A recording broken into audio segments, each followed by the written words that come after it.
And so I will call this meeting to order of the Maury County Board of Education on February 25th, 2016.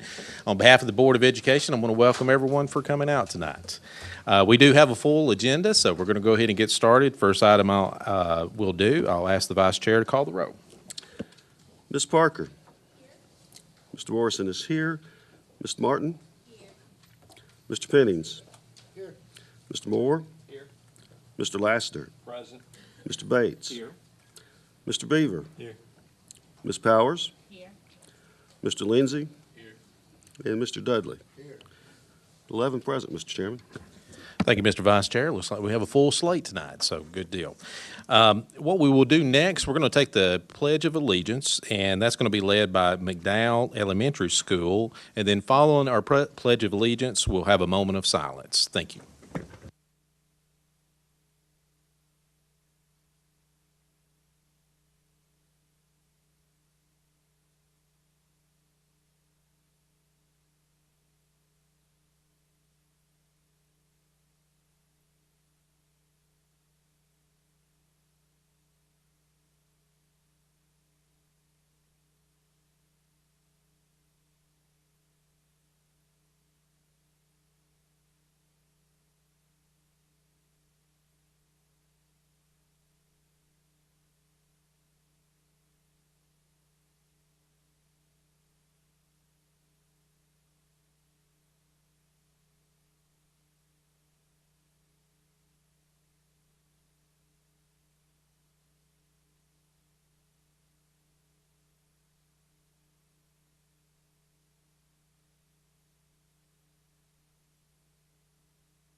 All right, everybody had a proposed agenda sent out. Does anybody have any changes or additions to the agenda? Mr. Lindsay. Mr. Chairman, if we could, I'd like to move item 9C, concession stand restrooms. I know we didn't take any action on that at the facilities meeting, but we did. I think the motion was to postpone it to this meeting. So if I'd like to move that up to fall in line with the other facility business, and it would come after item 8A1C. So it would be 8A1D, I think. All right, since that, Mr. Moore, that's your committee, let me get some input from you on what you want to do on that. Where are we wanting to move this to again? I apologize. To your facility agenda, as far as your recommended actions and other reports. Okay. I don't have a problem with that. Okay. Does anybody else have any opposition to that move? Does anybody have any other changes or additions? All right, if we can by common consent, we'll make that change requested by Mr. Lindsay. If there's no other changes, is there a motion to approve the agenda as revised? Motion by Ms. Parker. Is there a second? Second by Mr. Dudley. Is there any discussion on the motion? Seeing none, we're ready to vote.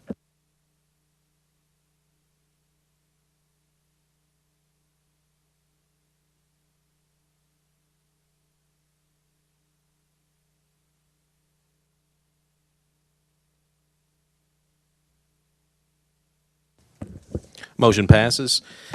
Next, we're on to recognitions and announcements, and it looks like we have some pretty cool announcements from Principal Roger White. I'll let you have the floor.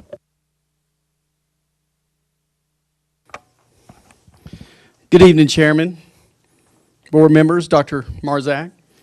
It is my honor to recognize 3 more National Merit finalists from Central High School and Maury County Public Schools.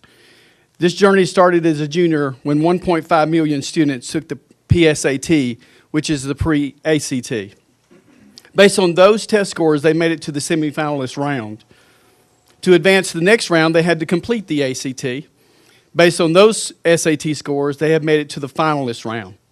In the next couple of months, they will find out how much scholarship money they will receive. They are 3 of 80,000 with this honor in the country. Let me emphasize this is a big deal. Colleges boast about the number of National Merit students that enroll in their school. First, Victoria Torybeard, as I know her, field commander for the CHS band for the past 3 years, president of Beta Club and National Honor Society, president of Mock Trial, vice president of Future Business Leaders of America, Girl Scout Bronze, Silver, and Gold Award. She scored a 5 on the AP English 3 and AP US History test, GPAs of 4. She has an average over 101. In fact, let me emphasize, all 3 of these students have an average over 101. She is 4th out of a class of 292, and she had an ACT score of 33. Jackson Drew Mahundro, saxophone section leader, sophomore through senior year, 2-time member of Mid-State Honor Band and baritone saxophone, 2-time district tennis champion, team and doubles individual, 3-time district runner-up, 2 times team, and a singles individual, voted member of the all-district team. He is the Beta Club National Honor Society project coordinator, member of the 2015 Tennessee Governor's School for Engineering. His rank is second in the class. He had an ACT score of 35, and he had AP US History score of a 4 and AP English and Composition score of a 5. Parker Truelove, tennis for 4 years, district team champion and district doubles champion, band for 4 years, saxophone section leader for 3 years, MTS BOA All Mid-State Honor Band for 4 years, Beta Club and National Honor Society project coordinator, 2015 Governor's School for Computational Physics. He ranks 3rd in his class. He had an ACT score of 35 and an SAT of 2240. AP classes, AP Language and Composition of 5, and AP US History a 4. Thank you for giving us the time to recognize these great students of Maury County Public Schools.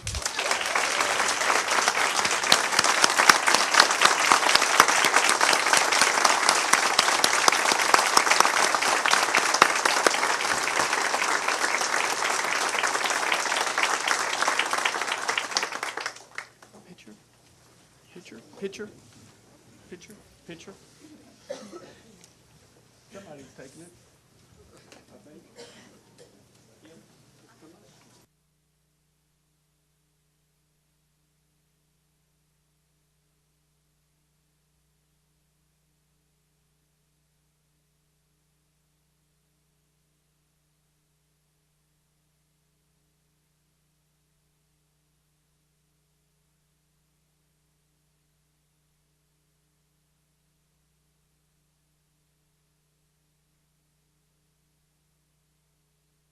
All right. Speaking of pictures, I don't know if our newspaper reporters out in the audience, but that should end up on the front page of the paper. That is outstanding, outstanding.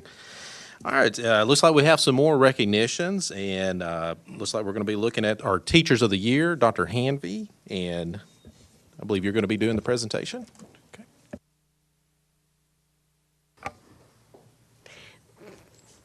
Thank you, Mr. Bates and the board and Dr. Marzak. Every year we get to do this and recognize those teachers who have been chosen at each school to represent those schools and represent our district. We have a phenomenal group of teachers that are representing us tonight, and we'll start first with Baker Elementary School, Ms. Anna Quirk.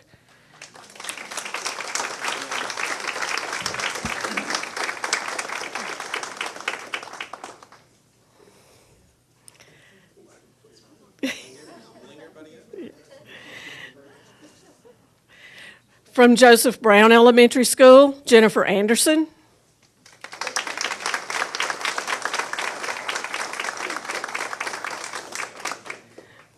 From Columbia Central High School, Lee Thomason.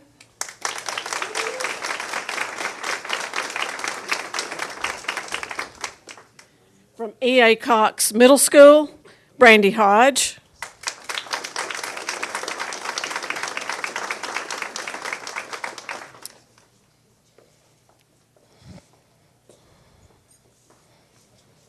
From Culleoka Unit School, Lindsay Weaver for pre-K through 4.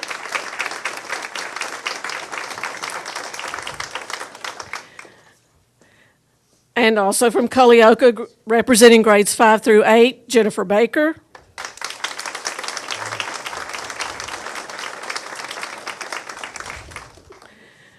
Representing Culleoka's High School, Gidget Johnson.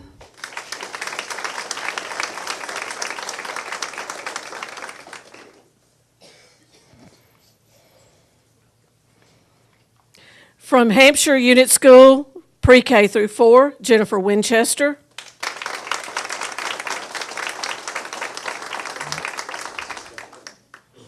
Representing grades 5 through 8 at Hampshire, Vinnie Ryan.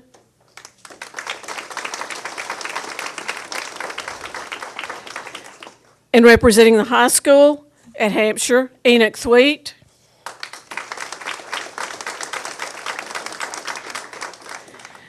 From Highland Park Elementary, Mindy Mefford.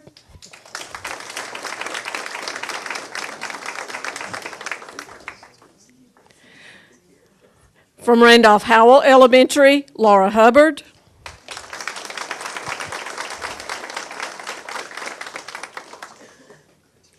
From McDowell Elementary, Sally Albright.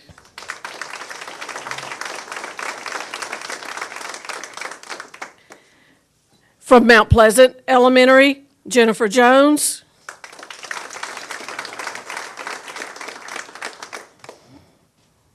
From Mount Pleasant Middle School, Lorraine Henry.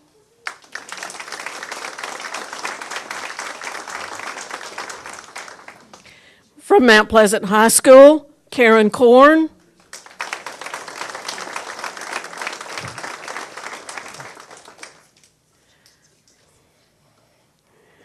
From Northfield Academy, Alson Taylor.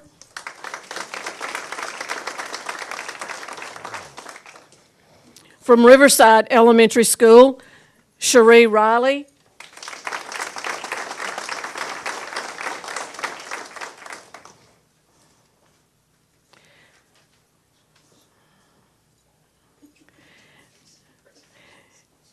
From Santa Fe Unit School, representing pre-K through 4, Ashley Stevener.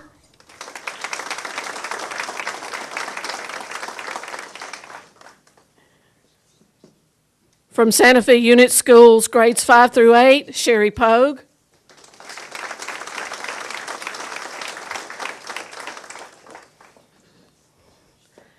And representing the high school at Santa Fe, Danette Pack.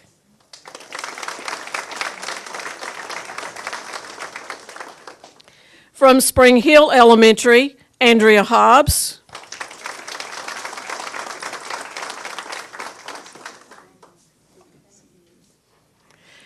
From Spring Hill Middle School, Sharon Prince.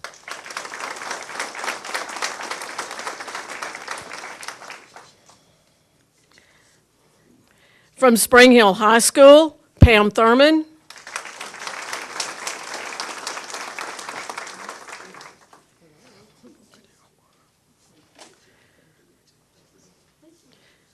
From Whitthorne Middle School, Cordero Martin.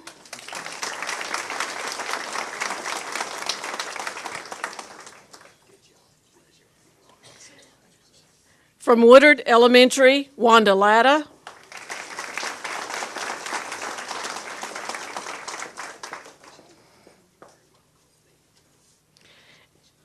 And from Marvin Wright Elementary, Amy Kinney.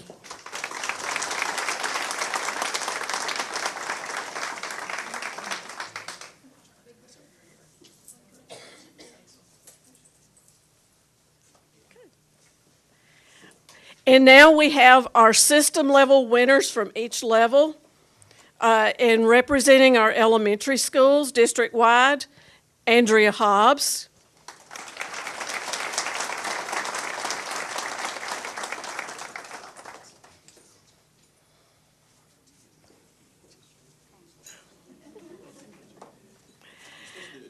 Oh.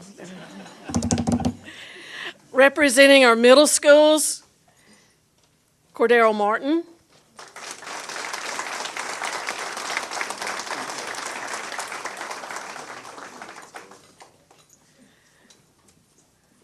And our high school system winner of the Teacher of the Year is Pam Thurman.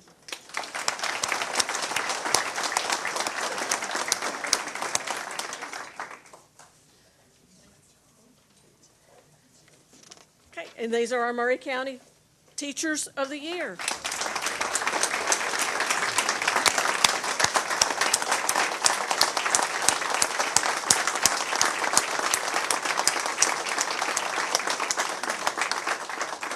And I believe that Ms. Doddridge wants your pictures. So if you can go on around. Thank y'all so much.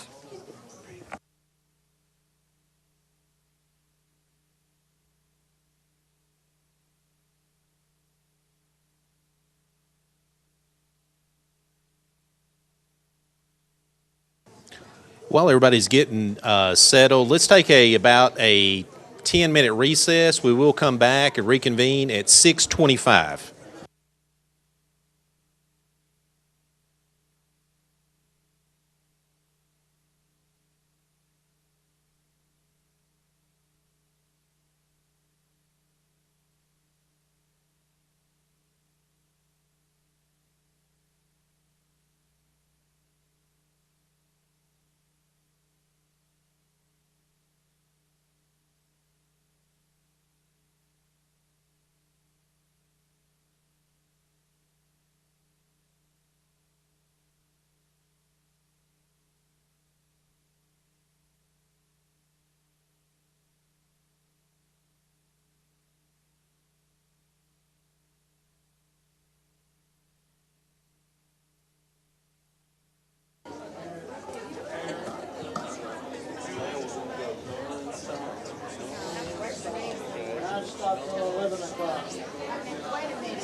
All right, let's go ahead and get back into our agenda. Do we have a delegate of the Maury County Education Association who would like to talk with us tonight?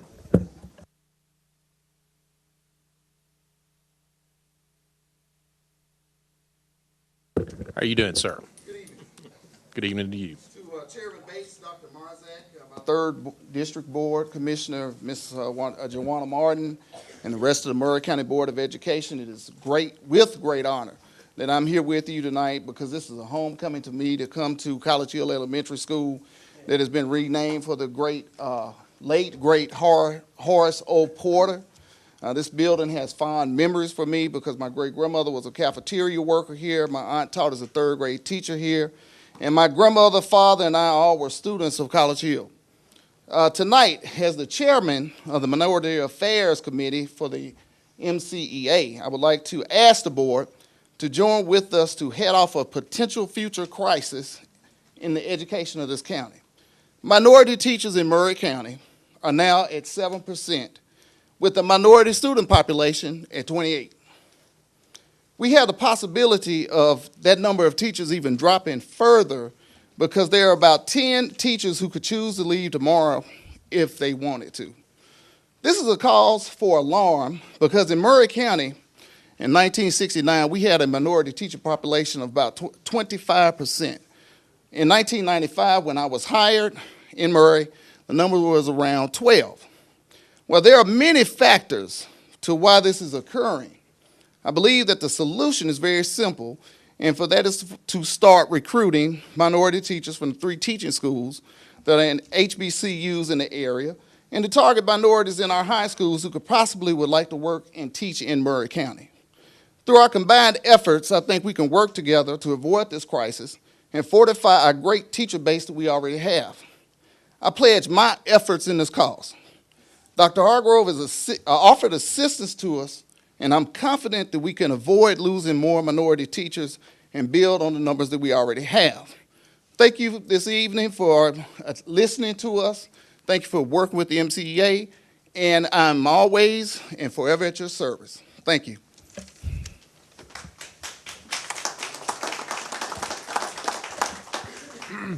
Thanks for coming tonight and giving us that information and giving us that input. We appreciate that. All right, I need an officer to look to see if we have anybody signed up for public delegations.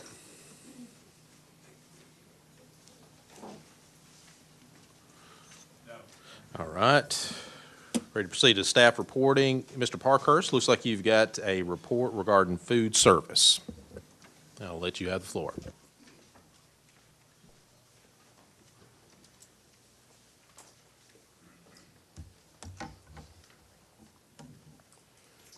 Good evening, Board and Chairman. Thank you for taking your time and letting me talk to you. Back in November, you asked me some questions about school nutrition. One of the questions pretty much are, or as I've taken them, are your revenue expense, your food, CEP, cafeteria improvements, and fund balance. So let's talk about the revenue expense side.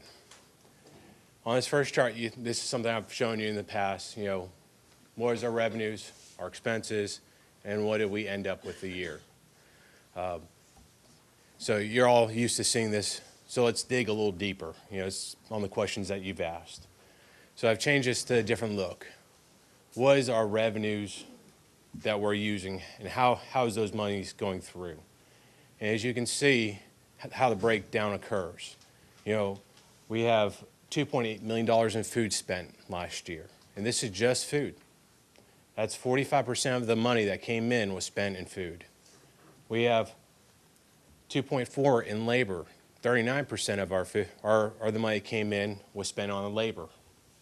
So that gives us just shy of 85%. We got 84% of our money in just those 2 categories alone, leaving 16% to be spent in other areas. You know, of course, we have non-food, which we, of course, that's our trays, our forks, our, all our needs that come through, our chemicals that we use to clean stuff. Then what was left over, as you can see at the top there, is your unspent. that leftover funds that we carried over to the next year. How do we get those funds? We have 1.3 million meals we served. We did 624,000 breakfasts. We had $592,000 in a la carte sales that came in. And we'd served 48,000 kids an after-school snack. So how can we use that information to give us a better input or a better idea of what's going on? It's an item that's called a meal equivalency.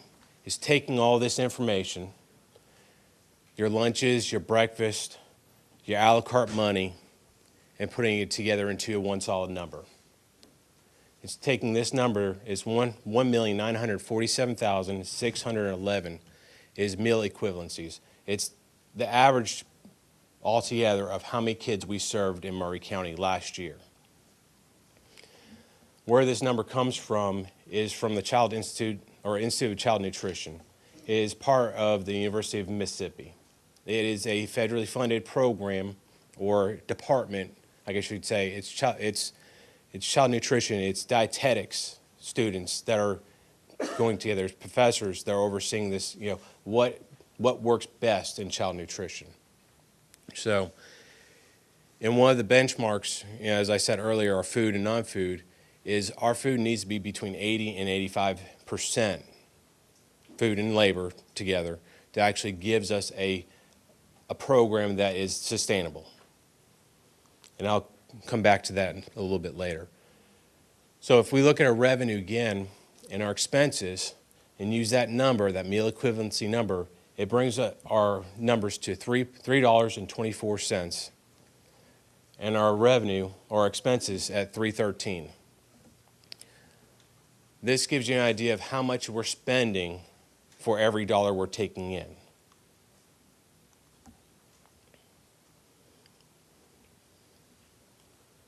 So if we look at this again, the same pie, and we change it to that using that factor, it's going to turn into, we spent $1.45 for every meal, or 3 1/4 that we had in revenue coming in. We had $1.25 in labor that occurred. We spent almost 11 cents in our non-food line. We spent 32 cents, and we had 11.5 cents left over for that was unspent for every 3 1/4 that came through. So let's talk food. For an entree, we spend between 46 and $1.02 for an entree. On our fruit, we're spending anywhere from 21 to 38 cents. For our vegetables, we're spending 14 to 27, and our milk costs us roughly 24 cents, depending on the market. Averaging just on food, we're spending $1.05 to $1.91 for a K through 4 student. We're spending anywhere from $1.40 to $2.56, depending on the meal we're serving them for food. As you can see, I only have we're averaging $1.45. So if you take those numbers and stack them, you can see right here where we line up on that graph. So there's a very big difference of what we're offering compared to what is actually being total spent, or how we're averaging out. Here's another way to look at it. Our base isn't going to change, especially with how we're going to be moving forward for next year. Our labor is solid. What you see there is it's not going to change. Our overhead, there's some fluctuation in there as far as what expenses are going to occur. So there's a little give that may occur on that. Our non-foods, it's about where it should be. So the change that's going to occur is our food line. How much are we going to spend that? And as you can see, if I don't watch myself and what we offer, and we have some high dollar items all the time, it's going to cost us 4 1/4. It can cost us down to just under $3 as well. So it just varies on depending on what we're offering on a daily basis or on our rotation. So let's talk CEP. Meals we served last year at our 10 schools that are currently non-CEP. We served just under 1 million meals. Those meals produced $2.6 million. The breakdown you can see between your breakfast cash received in for those meals, breakfast, your lunch cash, your USDA reimbursements for breakfast and lunch as well, and how that calculates out.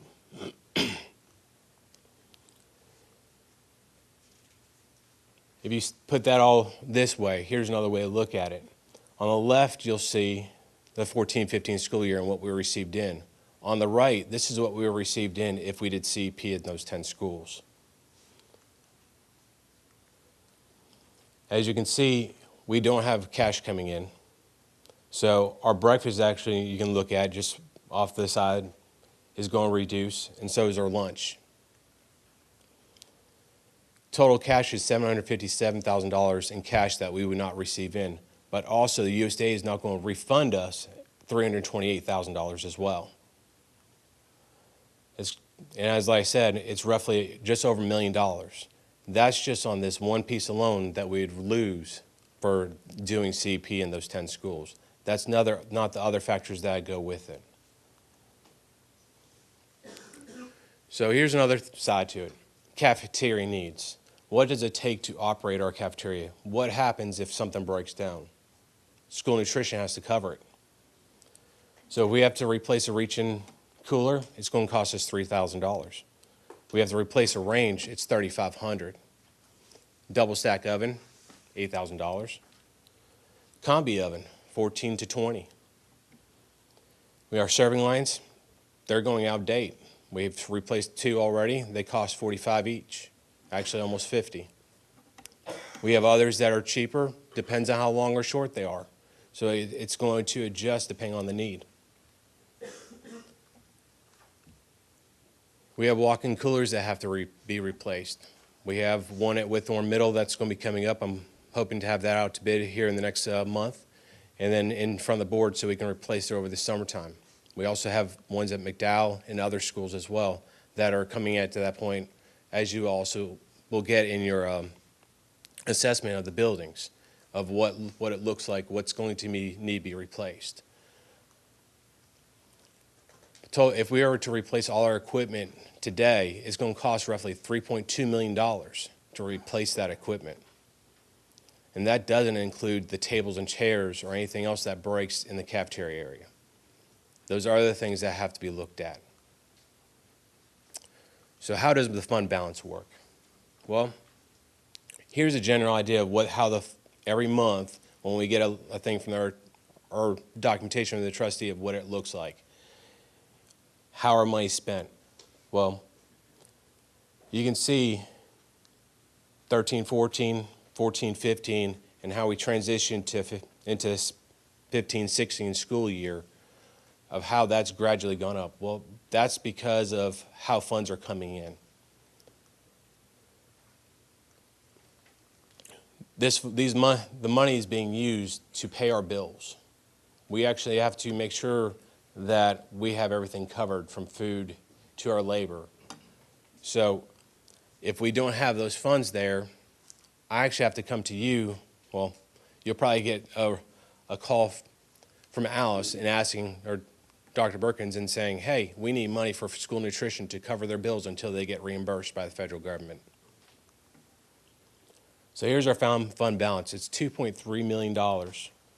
Well, we're averaging 1.1 in money being used out of that fund balance to pay our bills on a monthly basis. We have about $1.4 million that is probably going to need to be used, or will have to be used over the next 5 years to cover equipment needs that will break down or we need to replace before it does. And if we actually wanted to implement CEP, well, you can see it's already over the top. That money's going to have to come from somewhere. I understand there's a lot of choices and a lot of things that we need to decide on, or what we want to do. And how it is, yes, we have $2.3 million in school nutrition in that fund balance that's sitting there. It's sitting there for a purpose, though. there's monies that, that school nutrition either need to be setting aside on a yearly basis to cover expenses coming up down the road. There's things that take place, or are taking place as far as what's required by school nutrition by the USDA. So there's a lot of factors that play into revenue we receive, what we can serve, how we can serve it. And, what I would like to offer is to each board member, to meet each one of you at a school that's in your district and walk through their kitchen, see what they're doing. Be hands-on, see what's in their freezer. Show the food we're serving and what we're trying to do for our kids. It is not a simple task that the cafeteria managers take on a daily basis. There's a lot that has to go into it. So I would like to extend that offer and set up a time to meet each one of you personally and show what we do. Thank you for your time. And if you have any questions. Mr. Parkhurst, we may have some questions. I have a few questions. As far as, I understand, we've got some money sitting in the bank and fund balance, and we can't just run out and do something hastily without knowing what our anticipated costs may be. And you pointed out that if we replaced everything, that cost us $3.2 million. But of course, things don't just go out overnight. I mean, there's some pattern to it. What I'm asking, though, is your department, do you all have a schedule in place where you already have the anticipated lifespan of certain equipment and you know that certain things are going to go out so that you can kind of stagger things so that you could then come back to the board to say, okay, I know on an annual basis I'm going to need to replace X amount of equipment on an annual basis so that we're not doing it all at one time? What needs to occur is we need to spend about $330,000 a year. Is pretty much what it would actually add up to be. And as you can see, the $224,000 doesn't cover it. Next year, as we get into budgets, I only have about $100,000 that I can see or foresee that can be spent in that line. So I'm actually going to be $200,000 short of replacing equipment. So if we're going to dig into that fund balance, that's where it's going to be. I'm going to have to dig into in the hopes that down the road we have some carryover later on to replace that so I can continue that process. All right, so let me try to figure that out. So you're saying that as far as what your anticipated needs are from an equipment replacement schedule is approximately $330,000 a year. Correct. And so, I mean, as far as some planning purposes, on an annual basis, we're not going to be spending the total amount, the $2.3 million, we would be spending about $330,000 a year to try to get our equipment caught up. Is that correct? It's not even getting on up. It's just maintaining it. I mean, that's really, when you get your assessment, you'll see, there's a piece of equipment that they'll give a 10-year life cycle. They'll give a 15-year life cycle. There's your walk-in coolers that are going to be 20. There's pieces of equipment that are going to extend longer. But at the same time, it's figuring out over, that period of time of how much is it going to be, and there's, so it could be 330, it could be a little less than that, but it also depends on the cost of that piece of equipment. It really, as the years go on, it has gone up, and then finding that same quality or product. Right, and I realize there's variety between each year. I mean, it's impossible for us to predict what's going to happen 4 years from now, what's going to go Right. out. But we can have some reasonable basis to try to start for planning Correct. purposes. And so I know you mentioned the assessment. As part of the assessment, are we going to have a replacement schedule plan? That's actually, with what I've looked through so far, that's actually my goal. They do have a timeline on there as far as replacing stuff. Then it's the other side of me looking at it as well with my skill set and understanding, okay, what can we get another year out of it, or is it something we don't want to spend another dime on fixing? And we've been in the issue of patchwork, trying to. Let's just fix it and keep on repairing it. And we need to find the time of, when is it time to fix and what time is to get the next piece of new equipment so we can move on. Well, and So- I think I think you understand the board member's standpoint that, I guess there's some, when we see that there's that much money in fund balance and we see that there's a net increase of about $200,000 on an annual basis. Right. Increase, what goes through some members' minds are, well, can we use that funds to benefit the kids and the parents where maybe we don't have the same program that we can do at all the schools, but maybe we either extend the program or we may be able to help. And so, it's hard to make those types of determinations until we've got those game plans in place, I guess, where we know what our annual expenses are roughly going to be. So I guess what my thoughts are is once we get that plan in place and we know what our rough replacement expenses are, that we get that schedule in place, but then we come back in a year from now. Mm-hmm. And once we have that plan in place, we'll know what a more certain margin is as far as what we can and can't do. But right now, we're really kind of in the speculation field where we think that there may be a lot of expenses, but we don't have any hard numbers on that. So it's more difficult to do those plans. Well, I mean, realistically, I mean, you can't, to touch the money in food service and trying to put it into other areas is going to be tough. It will put a strain on the program. And I understand that. And what I'm saying is, when we get more certainty, then we can maybe start making a little bit better decisions. I understand what you're saying. You're saying, don't act too hastily, because we may end up having a lot of bills that we may end up having to pay. What I'm saying is, I want to have more certainty so that at some point when we're looking at your budget, we can then actually know what is a safe amount and what's maybe getting too close. And I guess, as far as using it for what? We're looking into a certain program? Well, that's or something that I think ultimately the board would have to work through that. But I think what we need is those certainties as to what that actual cushion is, so that you could then start making some decisions about that. I mean, realistically, yes, their money's there, but it really needs to go to fixing our schools and getting them up to speed. It's not something, if we use it today, I mean, we could use every single penny today just to get us almost there. But it's Certainly, still not- and 100% agree with that. What I'm saying is, let's get the game plan in place, let's start replacing those things and start getting things up to speed so that we're not, because what I don't want is, we've got a margin, and then I'm hearing that we have equipment that needs to be replaced that hasn't been replaced over the years. So that causes me concerns, because then I think, well, what were we doing 3, 4, 5 years ago that we didn't maybe do a better job at taking care of those things as we got here? So, but it sounds like I'm excited. It sounds like we're maybe moving forward on that, so we're going to have a little bit more uncertainty so we don't have that situation.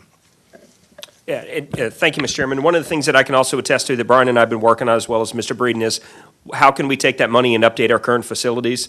Let's make our cafeterias look a lot more palatable and a lot more appealable. Mr. Parkhurst is looking at updating the furniture at a lot of our schools to make it more 21st century and less 19th century. It's some pretty old stuff. So he is in the process of doing that without dipping too low and getting too close to that margin where it kind of puts us in a little bit of trouble. So I can attest that he is working on that.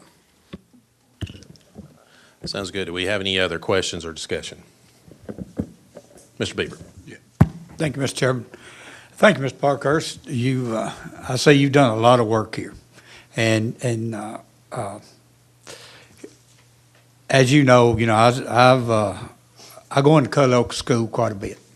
And I mean, Ms. Love, her staff, they have to put a lot of time into their scheduling and running kids through there. I know it's a big job. But my question is, a couple years ago, when we put voted for the 10 schools for free lunches, we talked about readdressing this in 2 years. Well, it's 2 years. Yep. So how, and I see here we get, what, basically $1.1 million from federal government on this CEP program. If we go to all 21 schools, free program, how is that going to affect our budget? What'd you say, $1.1 million? Where did you see that? I think you got, well, let me get my glasses. The $1,085,000? 1 million, That's a reduction. That we're not getting anything, we're losing. we're not getting anything from federal government. We're losing $327,000 from the federal government. Well, why did we put this in place if we're losing money? No, I'm saying that's if we add the 10 schools, the 10 Culleoka, Spring Hill area. You know, if we're adding the other 10 schools into the system, that's what would occur. Off the 997,000 meals that were served last year, if I take last year's numbers and put it in place, what would happen was that it would be that reduction in money. We'd lose $757,000 in cash. We'd also lose $327,000 in federal reimbursement. Because everybody would eat free, so I lose all the cash that those students would bring off those meals. That's why I'm saying it is not a wise choice, because that $1 million would have to get sucked up somehow, and food service could not afford it. Food service could not cover the 1 year, and that's only the revenue piece of it. That's not including the expenses that go along with that as well. So that's what I'm saying. CP is not financially viable past, or including those other 10 schools. Okay, all right. Thank you, sir. There you go. Mr. Dudley and then Mr. Moore. Thank you. Mr. Parkhurst, years ago, the schools provided lunch. That was the meal, and then for some period now, there's been breakfast provided. And now we're into doing summer meals, and I don't know if you do any dinner meals. We do not yet. But with the additional use of the equipment, has that shortened the lifespan of the equipment, or? No, I mean, if you look at life span of equipment, it's made for commercial use. I mean, 10, 12 hours a day. We only, we cook 4 or 5 hours a day. So, I mean, the life of a piece of equipment in a kitchen is going to be a lot longer than the life in a restaurant, just because of how we use it.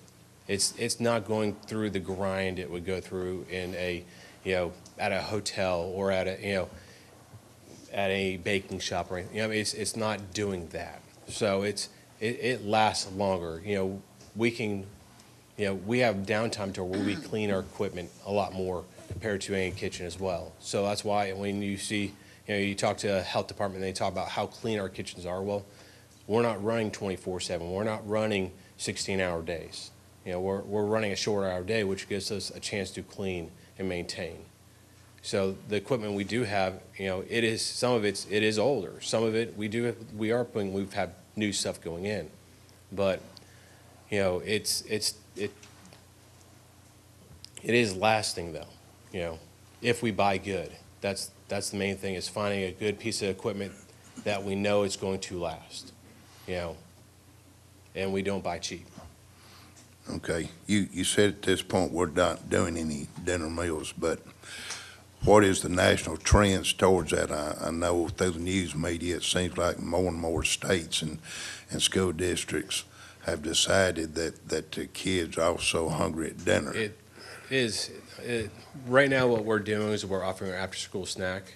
That is being picked up slowly, I'd say. I mean, there's some schools that are doing a little more than others. It just really all depends on what is going on in that school. Where it's really hitting is in our metropolitan schools. It's going to be your larger districts that are picking up. That's why it's big news. That's why you're hearing about it. You're not hearing about it in the smaller rural areas. And really what you're talking about, Mr. Dudley, is moving to what's called a community school project, where students stay after school and they do enrichment and continue the activities. and then they have dinner, and then they go home, and parents can come in and we have meetings. We do want to move down the pathway to eventually having community schools. It's an initiative that's currently run out of the University of Tennessee at Knoxville, because they're doing a lot of them in Knox County schools. We may go down there eventually, because that's where we need to be, but we're not ready at that point yet. There's a lot of planning that has to take place and a lot of extra things to take into consideration, such as adjustments of teacher salaries and such and so forth. But Dr. Marzak, I understand that, but it seemed like if the government, if the federal government, who is the major funding source, I guess, for nutrition programs, if they're not covering the cost of the programs now, how can we continue to absorb those costs on the local level? They are covering the cost. They're not going to over cover, though. And what you're asking, the 10 other schools is over covering because of the need at those schools. The need is not as great as the need at the 10 schools we have.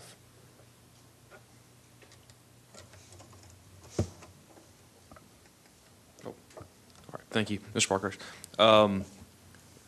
So just to make it in a really short sentence, basically what you're saying is if we were to expand the CEP to all of the schools, you would be coming back to us saying, Correct. I need a check. Correct. Okay, that just sums it. I know and this was talked about, I know it, because this all started beforehand. Have you still, and are you still looking at, on a year-to-year basis, on even just a partial expansion of that or any partial changes about, because I know part of this was the viability, it's a school-by-school viability type thing. Are you still looking at that? Are we still viable at the schools we're doing? We are. Can one be added? With our current, as of right now, I mean, I have an audit come April with the state. They'll do their 3-year audit on school nutrition.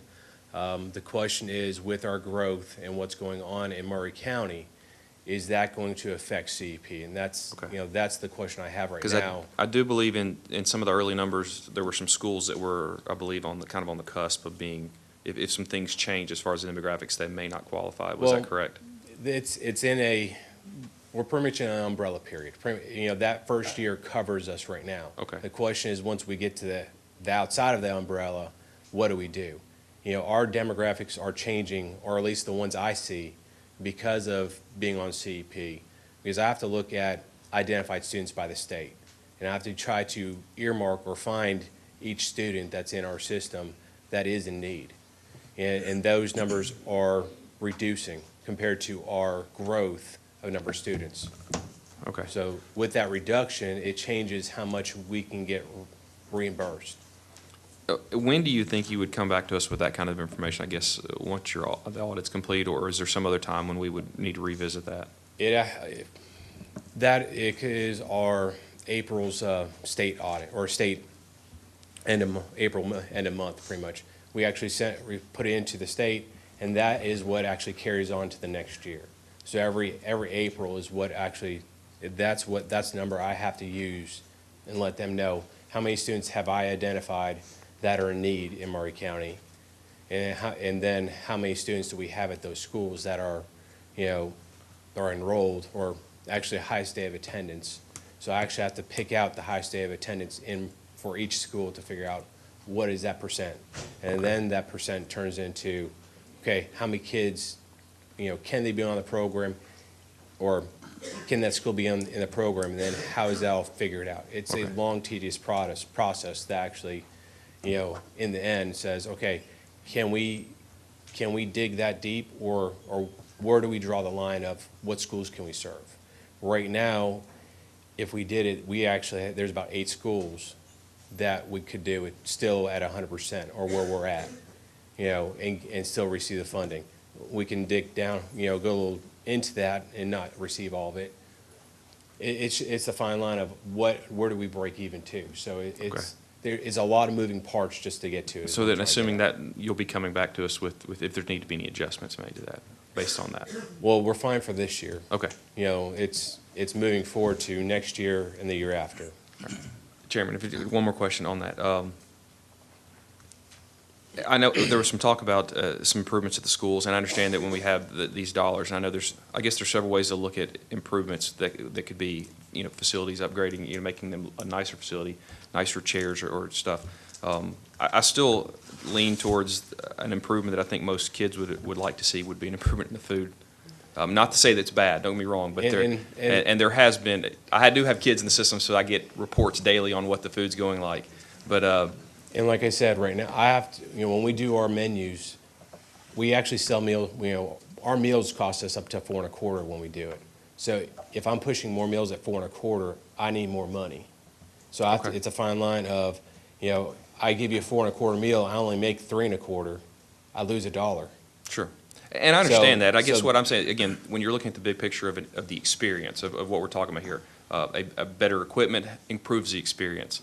A better facility improves the experience, but better food also improves it. I think you can balance all of those things in, and I think, I'm glad you did bring up the fact that you do have, there's kind of a sliding scale of. But I have to, yes, I have meals that cost us $3, and I have meals that cost $4.25. It's a fine line in balancing out and figuring out, I can't do all these meals at $4. Sure. When we're not bringing the money in.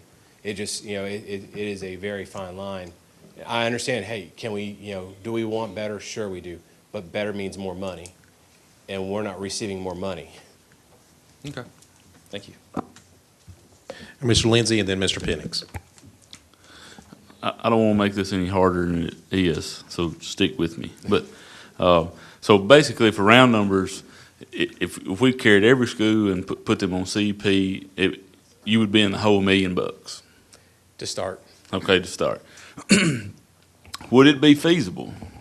And I realize that this probably is too simple for the federal government, but if I take that $1 million and divide that by 13,000 students, that's $76.92. Can't do that.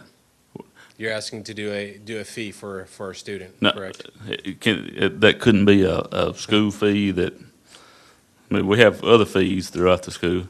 And I understand that those people on free and reduced lunch, that fee would not apply to them. But for those that wouldn't, say it costs $200 a student. For those non-free and reduced lunch students, if a fee to attend, my kids attend Mount Pleasant Elementary, if it costs me $200 a student, I'm still getting a deal because now my kids eat all year long for $200. That'd be a board decision. But my question is that a viable option? As long as you can't say it's for a meal, then yes. I'm looking at you, Director. No, but my question is it even legal to do that? Could we implement a fee? You can't wrap it around anything dealing with food, though.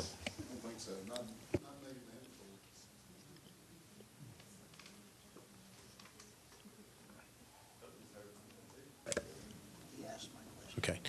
Mr. Parkhurst, how many students do you feed at the non-CEP schools? Approximately. Don't.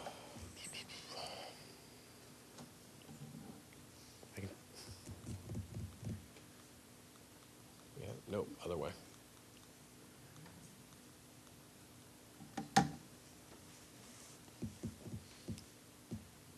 Give me 1 second. Let me use a calculator.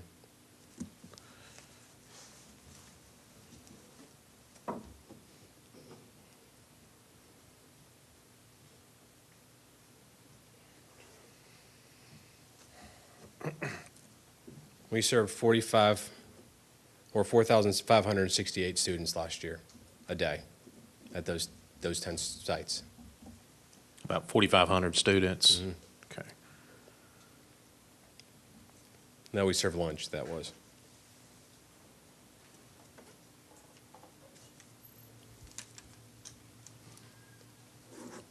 All right, thanks, sir. You're welcome. Any other discussion? All right, thank you, Mr. Parkhurst. Thank you. All right, we're now moving on to Ms. Stanton with our health coordinator.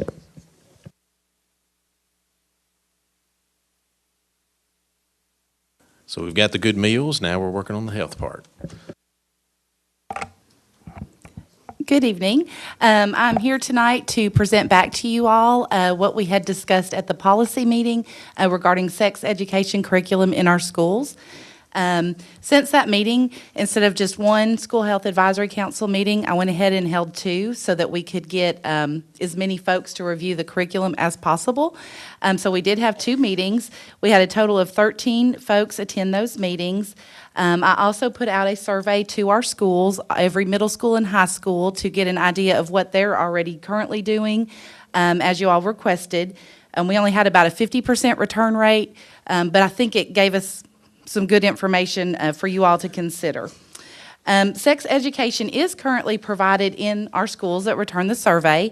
The class setting varies at every single school. It could be taught in a health class, it could be family life, it could be lifetime wellness, it could be lifespan development, it could be child development, or it could be health science. The curriculum that is used currently varies as well by school. Some schools reported that they just used the state standards. Others listed very specific curriculum that they used out of their current textbooks. One even listed internet resources as kind of where they obtain their information. The topics covered as well vary at every school. I had a large list of topics that could be covered and had them tell me, what do you cover? So we didn't really have any consistency. Skill building, which was one of our interests before as far as risk refusal, peer pressure, those types of things, those skills varied in what was taught at each school as well. Most of our teachers did say that they were comfortable teaching sex education, but they welcomed assistance in teaching that and welcomed outside speakers to come in. From the community input through our SHAC meetings, I found out something really interesting. The health department was there, and as you might remember from my previous presentation, the health department used to provide sex education in our schools several years ago. They were pulled out of schools altogether across the state a few years ago, which is why we've ended up with kind of an inconsistent approach. The health department did share with us at those meetings what the state most recently provided to them to offer in the schools, and that was the Making a Difference curriculum. You probably do not remember, but the Making a Difference curriculum is actually what Centerstone used to base their Be in Charge program off of. I say base it off of because Making a Difference was designed for inner city kids, school kids in Philadelphia. Obviously, the students in Maury County look a bit different from those in Philadelphia. And so the curriculum was, I'd say, it's the curriculum Making a Difference is a little bit probably stronger than most of us would be comfortable with. In fact, we recommended not to use this video in our schools with the Be in Charge curriculum because it was just, we thought it was a little bit too much. However, the curriculum itself is wonderful, and it's been customized to meet our children's needs versus what the state actually even provided, which was more of an inner city program. So the School Health Advisory Council basically recommended that we use the Centerstone Be in Charge program. This would ensure a consistent curriculum across the district, and we would know what was being taught in our schools. We would know that the state standards were being met, and it is evidence-based, it's research-based, and we know that it worked in other areas. The committee suggested we focus on high schools. They even suggested maybe doing 1 or 2 high schools in the beginning as a pilot program to see how it goes before we spread to other schools. We also suggested that we do a parent information meeting, and we realized that we might not get a big turnout, but we did feel it was important to at least allow the parents a chance to review the curriculum and hear about it. And that was kind of what the SHAC recommended. So from there, we will leave it in you all's hands as to whether or not you would like us to go ahead with the Be in Charge curriculum. All right, I'm going to open the floor for discussion and questions. Mr. Dudley. Thank you, Mr. Chairman. You said you only had a 50% response as to what is currently being taught. Yes. How was that request phrased? Let me just explain. This board at times asks for information, and we need that information where we can base decisions, use it in making our decisions on how to move forward with different policies. It concerns me that we have teachers and staff that just blow these requests off and then say, I'm not going to answer it. I don't have time to answer it.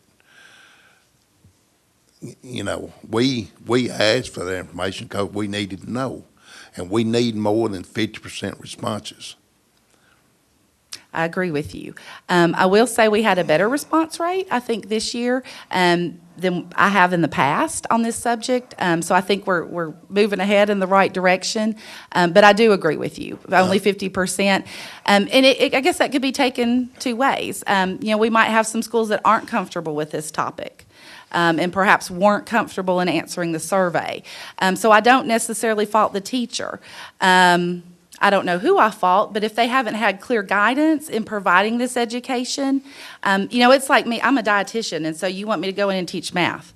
It's kind of the same thing. We've got math teachers, and we're wanting them to teach sex education.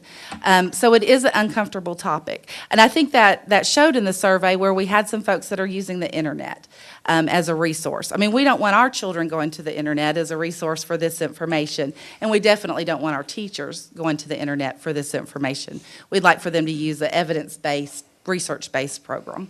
Well, I mean, I agree. I mean, we shouldn't have an employee out of the cafeteria trying to teach students about sex education. You know, that shouldn't be there. And the administration should be ensuring that if we're going to teach sex education, that we have qualified teachers. Mm-hmm. But when the board asks a question of what is being taught, that's plain and simple. It's cut and dried. You know, it's not asking, are you comfortable teaching it? It's asking what is currently being taught. Sure. And I think we need and deserve more than a 50% response. Was out there listening. Mr. Moore. Thank you.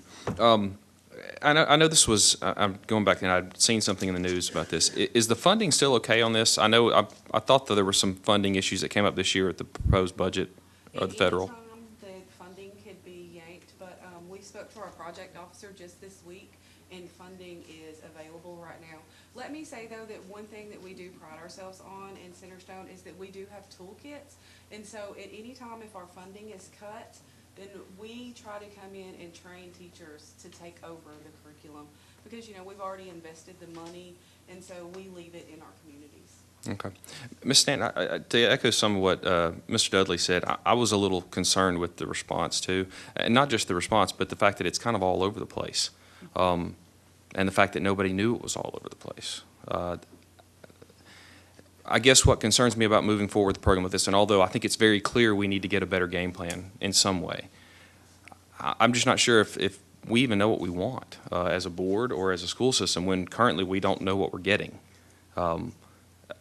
To me, and I appreciate all this information, but to me it seems like we need to spend a little time maybe as a board and as a system figuring out what we're looking for really. I'm a little uncomfortable just, and not to say it's a bad product, which I haven't seen it. Maybe I need to sit down and go through the class. But I'm a little comfortable just kind of realizing that we have a deficiency here, I guess, and we don't know what we're doing, and just handing that off to another body or entity where I still don't know what I'm getting. I mean, granted, some people, you guys have looked at it. That's a little unsettling to me, I guess. So to me, as a board, I kind of feel like I'd like to explore what are we looking for here, and does this really fit what we're looking for? And maybe it does. Maybe it's exactly what we're looking for. But that's where my thoughts are on it. And I guess I may echo some of those sentiments. You did a great presentation the other night when you came to our policy committee, and it seems like it's a really good program.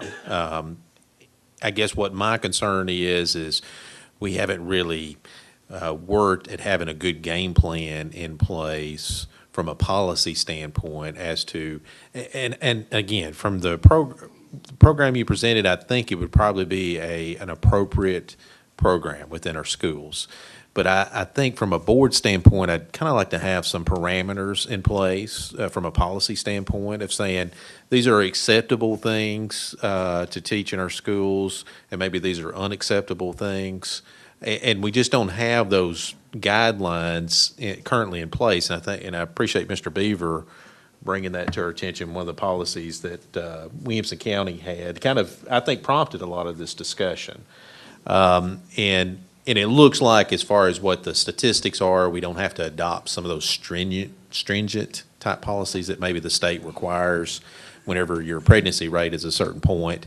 But it would seem like it would be helpful and healthy for the board to maybe have some clear guidelines in place before implementing a program when we're not 100% sure on what programs we've been doing in the past and what the supervision of those programs have been. Can Miss- I'm Sure. sorry. I will say that maybe one thing the board should look at is Tennessee state law is very strict on what could and could not be said or taught in classrooms. And so, you know, that's I'd like to echo that. And the Tennessee state standards as well, very delineate exactly what has to be taught.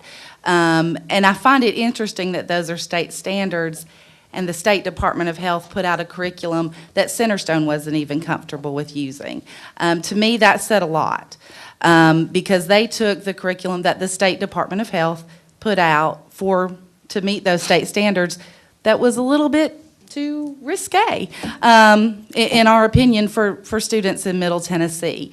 So, you know, I just kind of keep that in the back of your mind, because at first and foremost are those state standards and that law, which are very, very much delineate what can and cannot be taught. Mr. Morrison, and then Ms. Powers. Thank you, Mr. Chairman. You know, I think that as a board, we can walk a very thin line between making sure that we have a robust curriculum for any particular subject and ensuring, and then on the other hand, ensuring that we have people in place that can have a robust curriculum. And I think that our job as a board is to make sure that we have someone that can ensure that curriculum is robust, and we should let that person do it.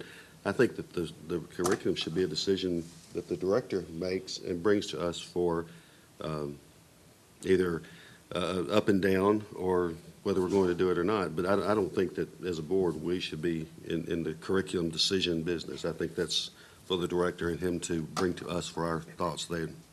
Thank you.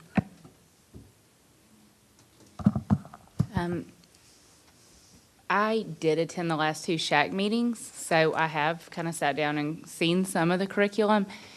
And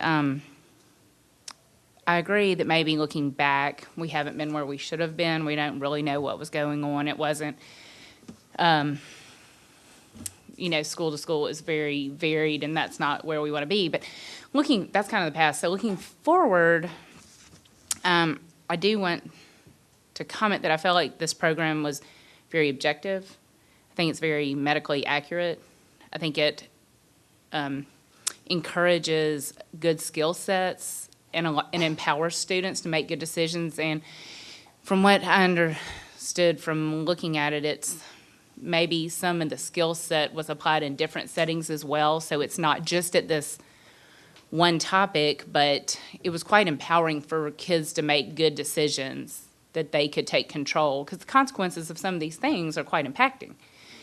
So I just would like to see us move forward, get the policies where we want them, but I feel like from what I've heard, they're very compliant with the Tennessee laws. So I feel like, why do we need to reinvent the wheel on this if they are compliant with state law?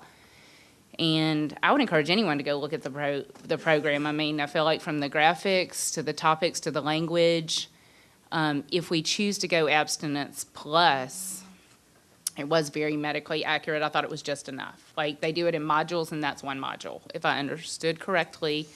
So if you do abstinence, it's all the same. If we do abstinence plus, there's one additional module, which was quite factual and objective.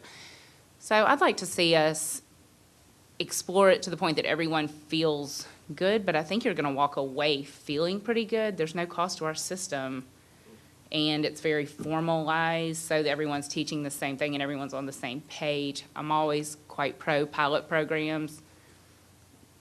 so if we want to start at 1 or 2 and see how it goes, that seems reasonable, but I like what I've seen, and I hope that y'all will all look into it. And I appreciate that input, Ms. Powers, and I appreciate you attending the Student Healthcare Advisory Council as a member of the board.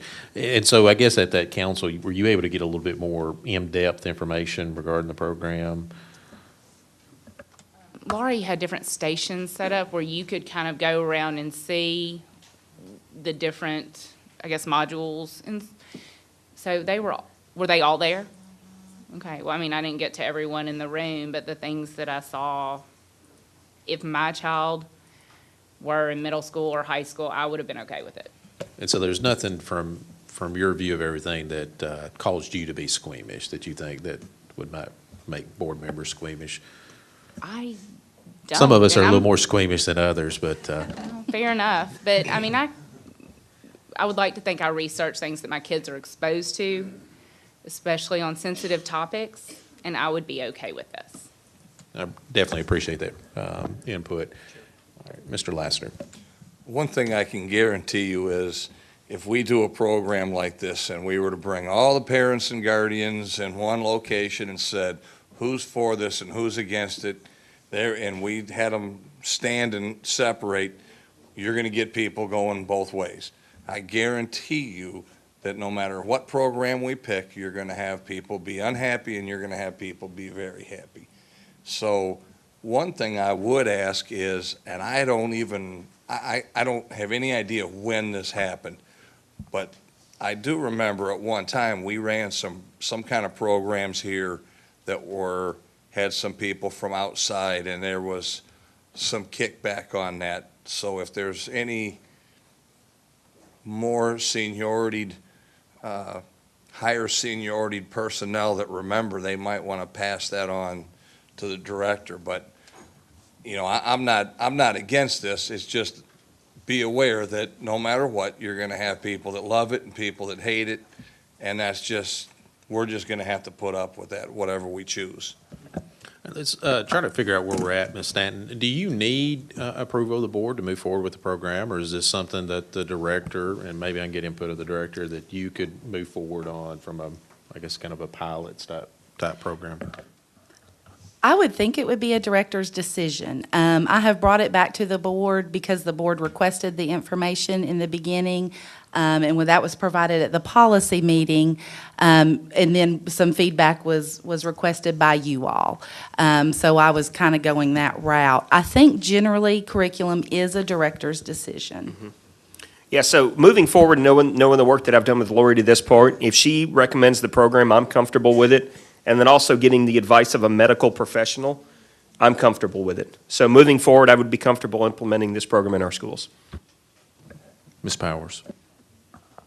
Going back to what Mr. Lassiter just said, I think it is a sensitive topic, and there is likely to be people that, we may have people that are happy and some that are unhappy, but the more time that I spent in those meetings, I heard a lot that Tabitha, I think you said numerous times that what they bring to the table to field questions, I heard you say more than once, we always give a card with our phone number, our email. They seem very receiving, and she also mentioned several parents attending classes, including maybe a parent she mentioned that was a pastor who came and sat in on the class and then signed the permission slip. She also gave some good insight, I think, that the director and Lori might want to, implement that, in the permission slips get sent out 30 days in advance, but the yeses and nos are often dependent on where the kids go if the answer is no, is it the gym to play, or is it to a classroom to write a paper on what would be a topic that you suggest? It could be any of the state standards, because those state standards have to be taught whether or not the child is sitting in that class. So a teacher might choose that a child writes a paper on sexually transmitted diseases, because that's one of those state standards. But I just, it seems like they've gleaned some experience that we could implement to get over some of the speed bumps or bumps in the road. The skill set is what most impressed me. I have to say, how kids can learn to get themselves out of a situation. And some of the topics that are covered initially about, why kids have sex and things like that, I think it opens some discussion that's very empowering. And I think we would want nothing more for our kids but to empower them so that they can avoid the consequences of STDs and pregnancy. And one of the core components of the Making a Difference is self-efficacy, so that they do learn that their decisions most definitely affect their consequences. Mr. Director. And also, just to inform the board, just to let everybody know that if and when we go down this path, the way we get it home is really of critical and what's most important. I'm going to rewind back to the whole discussion we had about social studies. Yes, it's our job as a public entity taking tax dollars to follow code annotated and to teach the curriculum, but it's not our job to teach your child about sex. That's your job as a parent. So we'll give them information as per Tennessee law, but when they come home, please talk to them. Talk to them and have that conversation that many of us probably wished we had had when we were kids, but talk to them, because that's not our job. All right, well, I'll say, based upon the presentation that you did at the policy meeting and based upon the input of Ms. Powers, I'm certainly myself personally comfortable with deferring to the director on how he wants to proceed on that. I don't want to completely leave it at that, though. I think this has been a very healthy discussion, and it's kind of prompted us to think about some things. And certainly, we don't want to micromanage things, but I think we could probably have some good common sense guidelines in place, because there are some sensitive topics out there, and we are representatives of the of parents, and so we do have some obligations to those parents if our community is saying some things, or maybe not. Maybe it's okay in some communities, but this particular community, we feel like that's something that shouldn't be taught. We can have that discussion and we can have that debate. And so what I'm going to do is ask that, from a policy standpoint, if we can add something to the next policy agenda to look at whether we do want to have some policies in place regarding this type of education, and then that committee can decide. Maybe we just leave things as is, or maybe are there some things that we want to put in place? No, whenever your next meeting is. Is it March? I thought you were skipping March. No, Amanda has one thing that has to be. Amanda. Where's Amanda? Can I say that what you're talking about, these are values-based questions, and we're not going to answer any values-based question. Yes, make policy, because, you need to know what's acceptable and unacceptable, but from our standpoint, we're Right, not. and that's what I was, any and I'm comfortable with your presentation that you all don't do that sort of thing. All I'm saying is, from a institutional board standpoint, we don't always know who's teaching our children. And so it is maybe a good idea to just have some guidelines, because it may be another provider that comes in 2 years from now. And then all of a sudden, then we start getting a ton of phone calls because they went to the state's video that you all have looked at and thought, hey, this is a little bit too risque. But then we've kind of fallen down on the job as a board to have those guidelines in place to give guidance to you all that, hey, this is, from a policy standpoint, this is where we're okay. Let you all decide. We're not trying to micromanage, but here's the line. Just don't go past some of these lines that we're given some parameters. And again, I don't have that concern with this particular program based upon the input I've got, but I just think this is probably a healthy discussion. Mr. Dudley. Thank you, Mr. Chairman. I'm comfortable with the director making curriculum decisions, but it was mentioned doing a pilot. I'd like to see us do this system-wide. I don't think any unwanted pregnancy, if we can stop each and every one of them, or any student from getting some STD, and so I'd hate to see us just limit it to a couple of test schools. This is information that I think all of our students need, and so I suggest that if we move forward, we do it system-wide. Mr. Dudley, let me clarify, that was not my intent to limit it to one school. I'm deferring to the director. I was using that term more as trying something for the first time. So, let's see, Mr. Pennings, then Mr. Moore. I agree with what you said about we don't need to teach our kids as much as they're teaching in Philadelphia because our children are different.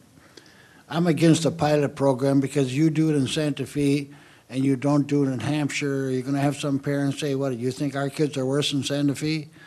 You know what I'm saying? And I think we should be able to leave it up to the director to make sure there's a good curriculum and have an understanding. But we can't teach what some people in the community may think is risque because our children don't just live in this community. If you tell them something here and they go on the internet and they see 6 different answers from somewhere else, we want to make sure that they have the right answer, not the one that suits our community. Yes, I do understand what you're saying there. And I would say the main difference is all the information is accurate. The way it's presented is where it could get risque or not. Mr. Moore. The only thing I would say, if the intention is, and I guess this is more to the director since we seem to be handing that direction, if the intention is to implement this year, I would probably suggest that we figure out, or we're not doing it this year. No, it would be implemented in the next school. Okay. What I was going to say is if we don't know what we're currently doing, I would hate to waste valuable instruction time reteaching something if we were going to try to rush this through this year, because obviously instruction time is at a premium right now. Thank you. One thing that we can offer the board is we do a retrospective post-test. The RPT is still being approved by OAH, which is the Office of Adolescent Health. But once we start that, that'll come in year 2, which will be next year, even though it'll be year 7 for us. And so we can come back and report to the board your county's numbers and how the students responded to that. All right, thank you. So, Ms. Parker, it looks like we have a little bit more breathing room. Maybe if we can talk Ms. Alexander into. No, just kidding. All right. All right. Anything else? All right. Thank you all for your time. Appreciate it.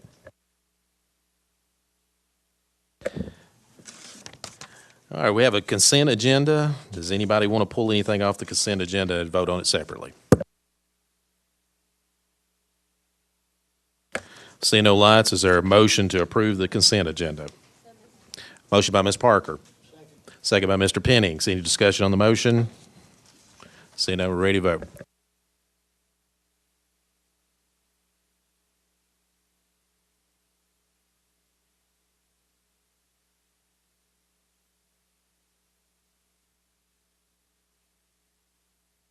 Motion passes 11-0. All right, now we're ready to move on to committee reports. Mr. Moore, looks like you're first up. We've got the zoning and facilities report. And what I'm going to do to try to move things along, of course, we had the revision of the agenda, but we do have the first, under number 1, your recommended actions of your committee. We've got 3 bids, bid 16054, 16055, and 16061. And that did come out of your committee, and you all discussed it, and that's what you're recommending to the board, correct? Correct. All right. Does anybody want to discuss any of those items of the board, committee's recommendation? Anybody want to vote on those separately?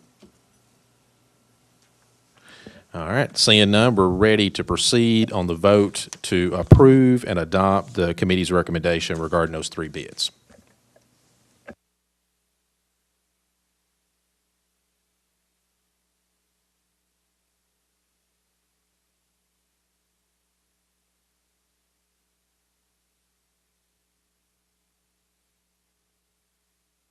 Motion passes 11-0. All right, next item on the agenda, we have the concession stand. Mr. Breeden, if he's here, maybe we got some presentation. Thank you, Mr. Chairman. As you heard the last time, or when we talked with the Zoning Facilities Committee about this, Hewlett Spencer, as a part of the construction of Central High School, has taken on this project to look at the feasibility as far as what they could do cost-wise of giving a not-to-exceed price to add to their contract for Central High School if the board chooses to go that way. Mr. Steve Hewlett is here tonight, and he's been doing that work, and I think he's ready to bring you some information on that. So I'll call on Mr. Hewlett if that's okay. Mr. Hewlett? Thank you, Mr. Breeden. Your meeting's already gone over an hour and a half, so I will go right to the point. If anybody wants more detail, ask, and I will give it to you. Since your last meeting, when I told you I could do more, I will tell you the first drawing we had was a two-story facility, and the price on it was $280-something thousand, rough estimate. We reworked the plan. We came back. We now have a one-story restrooms and concession stand building, and the initial price on it, with a lot of unknowns, and you have to cover unknowns with extra money, was something over, a little over $230,000. And now you know why I didn't say any of those numbers to you. Within a couple of days of getting some questions answered, we had it down to about $180,000. And as of right now, with the donations that have been made, and let me run through some of those. All of the masonry, the blocks, the sand, the mortar, the reinforcing has been donated by a company that has a local operation here, Alley Cassidy Company. And Fred Cassidy made that commitment of donating all of that. All of the plumbing, rough-in fixtures within the building, all of the plumbing within the building, including rough-ins, labor, and materials, all the fixtures, has been donated by the Lee Company. And the president of the Lee Company who made that commitment is a Central High graduate, Richard Perko. And I will tell you that the ask and the answer on both of those are about as easy as I've ever gotten anybody to donate anything, and that was a lot of money. The electrical is Maddox Electric. They are working on the high school. They thought about it and did some checking and ran some numbers and called me back and said they would donate all of the electrical, the fixtures, and everything required in the concession stand. Another company that's done some work for the county is, sorry, just a moment. Y'all never forget anything like that. Doug Reynolds Electric Company, has committed to get the electrical from the primary feed into the building. So those things are all donated, labor and materials. And I think I'm leaving something out. No, I believe that, other than what Hewlett Spencer and Bell are donating by not being paid anything or charging anything for what we're doing. And all that's a total of about $50,000 if we had to pay for all of it. And so our number now is right at $130,000. There are some other asks out there, other people that are considering what they will do and what they can do. And there are a few more that haven't been asked yet that we haven't gotten to. Plus, there are some uncertainties of what we will be required to do by government agencies, primarily Tennessee Department of Environment and Conservation, that has not been firmly settled. So there's some slack there that could be taken up if we can get some favorable rulings. So all of that, then the bottom line is that if this board will approve, and Hewlett Spencer will give you a guarantee that it will not exceed $130,000, we can take advantage of all those donations. Plus, I give you my word that we will continue to work as hard as we can to get more donations of material and labor and to work with the agencies that will make those rulings. So that's where we are. And we will, if you approve that tonight, we will immediately start scheduling things tomorrow morning, working with the objective still of trying to have it ready by the ball tournament May 4th. All right, we'll open the floor for discussions and questions. Mr. Pennings? Does this include the septic? Yes. There's a number in that number for whatever, we know enough about that there's a number in there to cover it. Thank But you. once again, because there's some uncertainty of exactly where it'll be and exactly what we're going to have to do, that number could end up being lower, the number that's in there for that. Thank you. Yes, sir.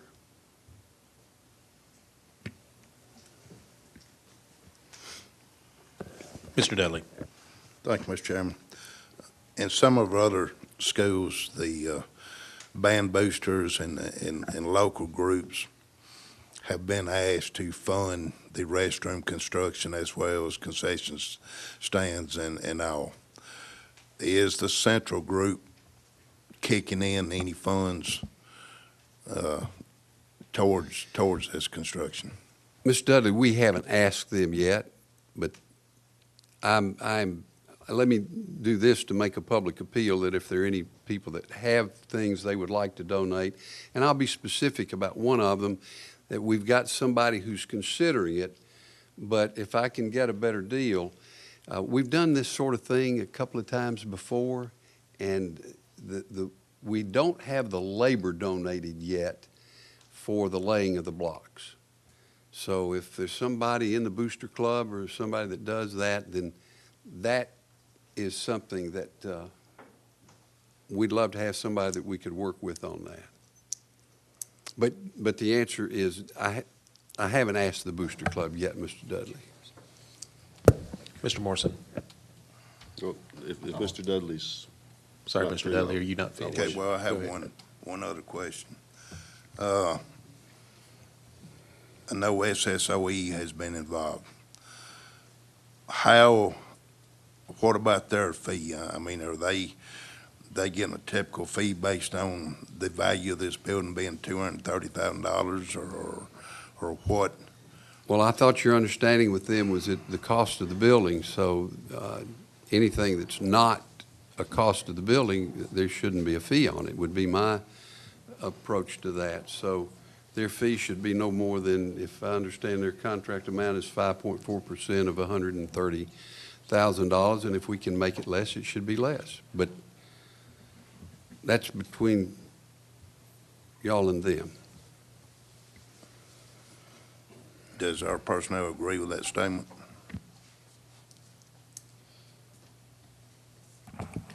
We haven't discussed that with SSOE. If you remember, you authorized up to $7,500 for design fees. They have completed a design, and Mr. Hibb and I haven't talked about on a project this simple. I would assume there's not much in the way of construction administration that you would normally do on a large project.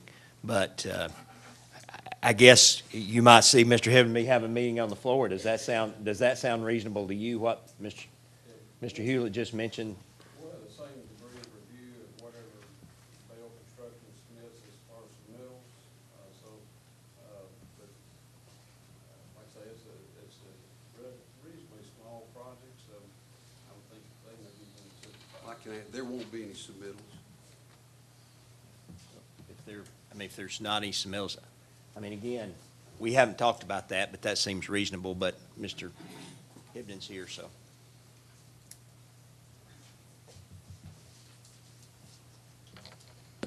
Mr. Morrison? Thank you, Mr. Chairman. I won't be long at all. I just think it's very important to understand that, at least during my tenure on the board, this board has never asked any board or booster clubs to get together and build us a building. We have granted them permission to do that, but we don't go about doing our business by asking booster clubs to fund our buildings. Thanks. Any other discussion? Mr. Lindsay? I'll just be brief because I know I've beat this to death over the last month. But the only statement I'll make, Ms. Parker made a statement about a month ago now, I think, that I hadn't thought about. But I think we all realize that this is a need. Now, I think some of us differ on, should we do it now? How should we go about doing it? I think we differ on some of those things. But I think we all realize that it's a need and it needs to be done. Ms. Parker made a statement. She said that the advantage she saw in it was we had the people in place to make this happen and make it happen in a timely manner and for it to happen as cost efficiently as possible. I think Mr. Hewlett just demonstrated that, and he's asking us to approve not to exceed $130,000, knowing that we started out at $280,000. So even if you don't really like the process and how we've gone about it, we'll never build this building any cheaper than we'll build it starting tomorrow. If we wait 6 months, these donations probably aren't going to be there. So it just makes sense from a financial standpoint to take advantage of the savings that we can take care of while we can. And I appreciate Mr. Hewlett. I know you guys have had a lot of time into this, and I appreciate the work that you've done to get this number there. Thank you. Mr. Pennings. I thank you for your effort and thank everybody for volunteering, and I'll make a motion to approve this project for $130,000. Thank you, Mr. Pennings. Is there a second? Second by Ms. Powers. All right. We do have a question of funding. Mr. Breeden, if you want to come up, do we have current funds in our capital project? We do not currently have that much in undesignated funding. We do have some funds that have been designated for other things that have not been used yet. For instance, originally we started out with $100,000 toward the roof at Spring Hill High School. We spent $7,500. We actually have a little bit more to finish that we're going to bring to the next meeting, but it's less than, I think it's around $2,000 to finish that repair is what the roofers told us. We did use some money, though. We had to take some of that money and use on the Spring Hill Elementary School fire alarm system that we replaced. We have a couple of the other projects that are still outstanding. I'll have to grab that list, though, and see if there's $130,000 left. Other than that, there is no capital funds. So let me check that list real quickly.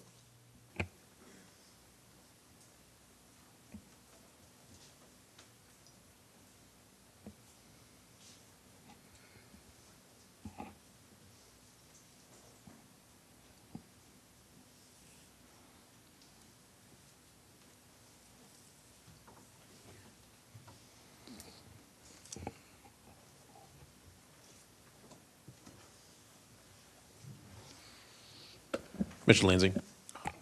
Just on the funding topic, my suggestion would be that we offer this as a change order, obviously, to the Columbia Central project, and that we first try to take this money out of fund balance, but to assure Mr. Hewlett that he's going to get paid, which I'm sure he would appreciate that. That we put maybe a contingency clause in there that if for some reason the county commission voted to not allow us to take it out of fund balance, Dr. Marzak and I have had a conversation, and well, I won't put words in your mouth. I'll let you. Yeah, I talked to Dr. Perkins this afternoon at one of our school-based budget hearings when we were done, and we could, at the end of the year, do some budget transfers to cover. We would prefer that it come out of fund balance so we don't have to go through that. But we could, for $130,000, we could fund that currently.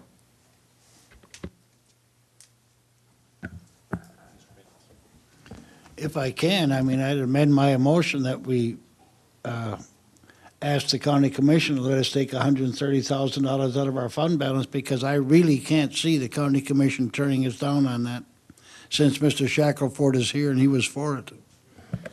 All right, Ms. Powers, you had seconded the motion. Are you okay with Mr. Pennings amending his motion to provide that the $130,000 would come out of fund balance?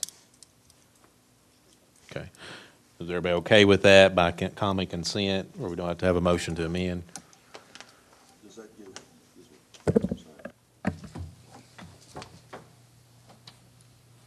Mr. Morrison? I just want to make clear that if it's going to come out of fund balance, the county commission has to vote on that, and that does not give Mr. Hewlett authority to go tomorrow. What do we need to do to give Mr. Hewlett authority to go tomorrow? Let me answer the question that was asked earlier about funds. Currently, within our funds, we have about $140,000 that is uncommitted at this point. That is still left in the $800,000 of money that you removed from fund balance earlier. About, I'm just looking at the number here, 60,000. Well, let me drop back and do that number again. The number's not 140, it's $170,000. About 60, let's see, 60, 30. Well, I'm coming up with more money. Let me stop back, let me look back again. We've got 60, 30, 90, 96. We actually have about $250,000 that you had budgeted for sound attenuation panels in the band room at Whitthorne Middle School, HVAC repair at Mount Pleasant Middle School, urinals in the boys' restrooms at Highland Park Elementary, and stabilized foundation at Marvin Wright Elementary. So that was budgeted for those things, but it is in the capital funds and has not been spent yet. What is unbudgeted, though? There's nothing unbudgeted.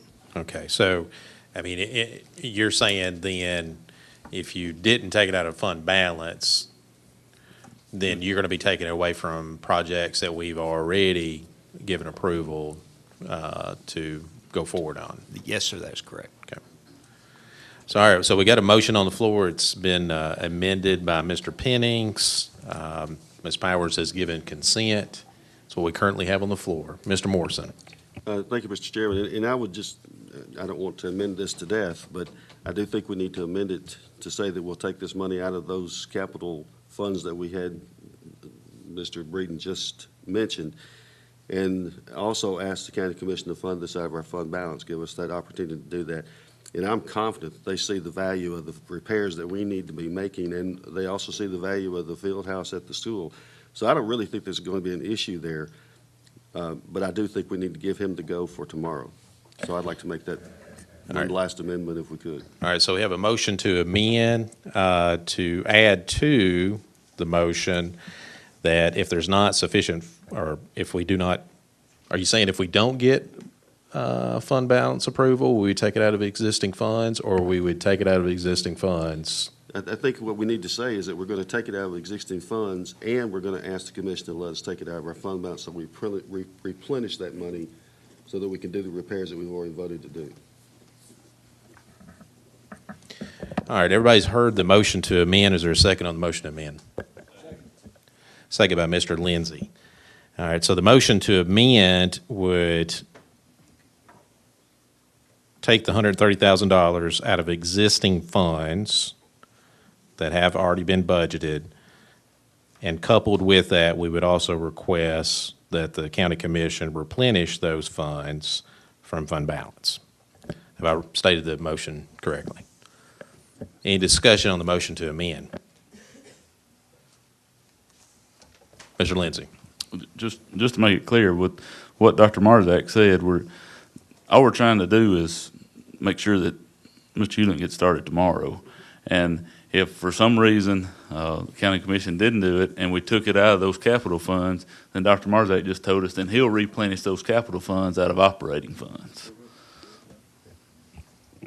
Mr. Breeden, if we had any unforeseen circumstances come up, if we take this money out of our existing funding and say we have something that breaks down, would we have any funds to be able to go to, or would we then have to ask for funding out of fund balance? What we've typically done in the past is, the money, the numbers that I gave you earlier are budgets that have been set. These projects have not been bid. We've not proceeded on them yet. Some of them intentionally because of the assessment was coming, and we've kind of, for instance, there's a couple of foundations stabilization. One you'll remember we had at Spring Hill High School, and then one at Marvin Wright. We're kind of waiting to see where those rank and need a priority.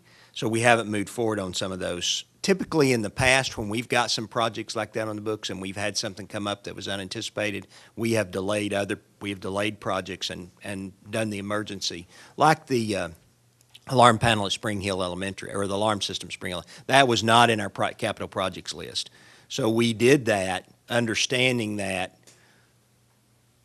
once we took that money out, the $70,000 that it took to fix that, we could have had to have delayed one of these projects. Now, it just so happened the roof came in a whole lot less than we guesstimated, because when we did it, if you'll remember, it was kind of like on the fly, what do you think it would take? And I threw out that number. But if next week we had a boiler go out, because we've got 2 or 3 boilers that are pretty finicky right now, and it was an $80,000 repair, we might have to consider delaying one of these other projects. Okay. But if we do take the funding out of existing funds, then you'll have to put those projects on hold until sufficient remaining funds comes in. And so some of those projects that you listed, those particular needs will be put on pause. So, some of them would. There's some of them that we would still have the funding. For instance, the urinals. That's actually, we have quotes for that ready to bring you at the next meeting. We set a budget of $6,000. I think our low quote's $5,400, $5,600. So we would still bring that one to you, because there'd still be enough money left to do that. But some of the larger ones, like for instance, HVAC repair, Mount Pleasant Middle School, which we had originally budgeted a little over $100,000. If you'll remember, Train's come back and said, really now they're recommending a $900,000 fix for that, and we still don't know how we're going to move forward for that. So that would be one project, the Mount Pleasant HVAC, that we would put on hold in order to fund this particular project. That's correct. Okay. And there might be some of the others too. Mr. Pennings. I don't want to beat this to death, and I understand our assessment is coming up. We're going to have to spend a lot of money. We have a lot of other things we have to worry about, educating our children. But anytime we can save $120,000 or so and get all this everything's donated by these nice people, I in good conscience can't vote against it.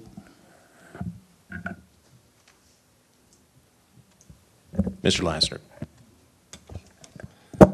First off, let me say that I appreciate everything that you've done, and I appreciate all the wonderful people that have offered donations to us. But to use a sports term here, academically, we're in a cellar. Our school system, we're in a cellar. And for me, consciously, I'm not voting for spending more money on athletics until we get our academics up. We just celebrated teachers a few minutes ago, and yet we're going to pay an assistant coach at a middle school more for coaching a team than we're willing to pay our teachers for being coaches at a school level to go through it and start our new training, because that's what we have in a budget. We've got a teacher at Spring Hill Elementary, and God bless them, they went on DonorsChoose.org to get less than $700 for iPad minis. But yet we've got hundreds of thousands of dollars to spend here and there. And I don't think that's right. I don't think it's fair to our teachers. It's not fair to our students. And, Mr. Dudley mentioned this last time when we brought this up. Here we go again, that, we didn't do this for other schools. Now we're setting, except the only one that got done was Spring Hill Middle.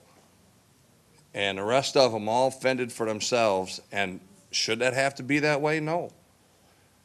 I would love to approve to build this building. I would love to approve that we take some of that $750,000 that the county trustee takes for handling our money, and we let the county commission take the 130 out of that almost $750,000 that they take, and they could donate that money.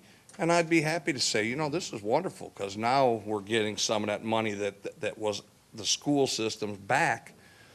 But just so that, you know, when we come to a vote here, I will not be voting for this. And there's a number of other items tonight I will not be voting for because they are not student-friendly or teacher-friendly. So, thank you. All right, so we got a motion to amend on the floor. Is there any more discussion on the motion to amend? Seeing none, we're ready to vote.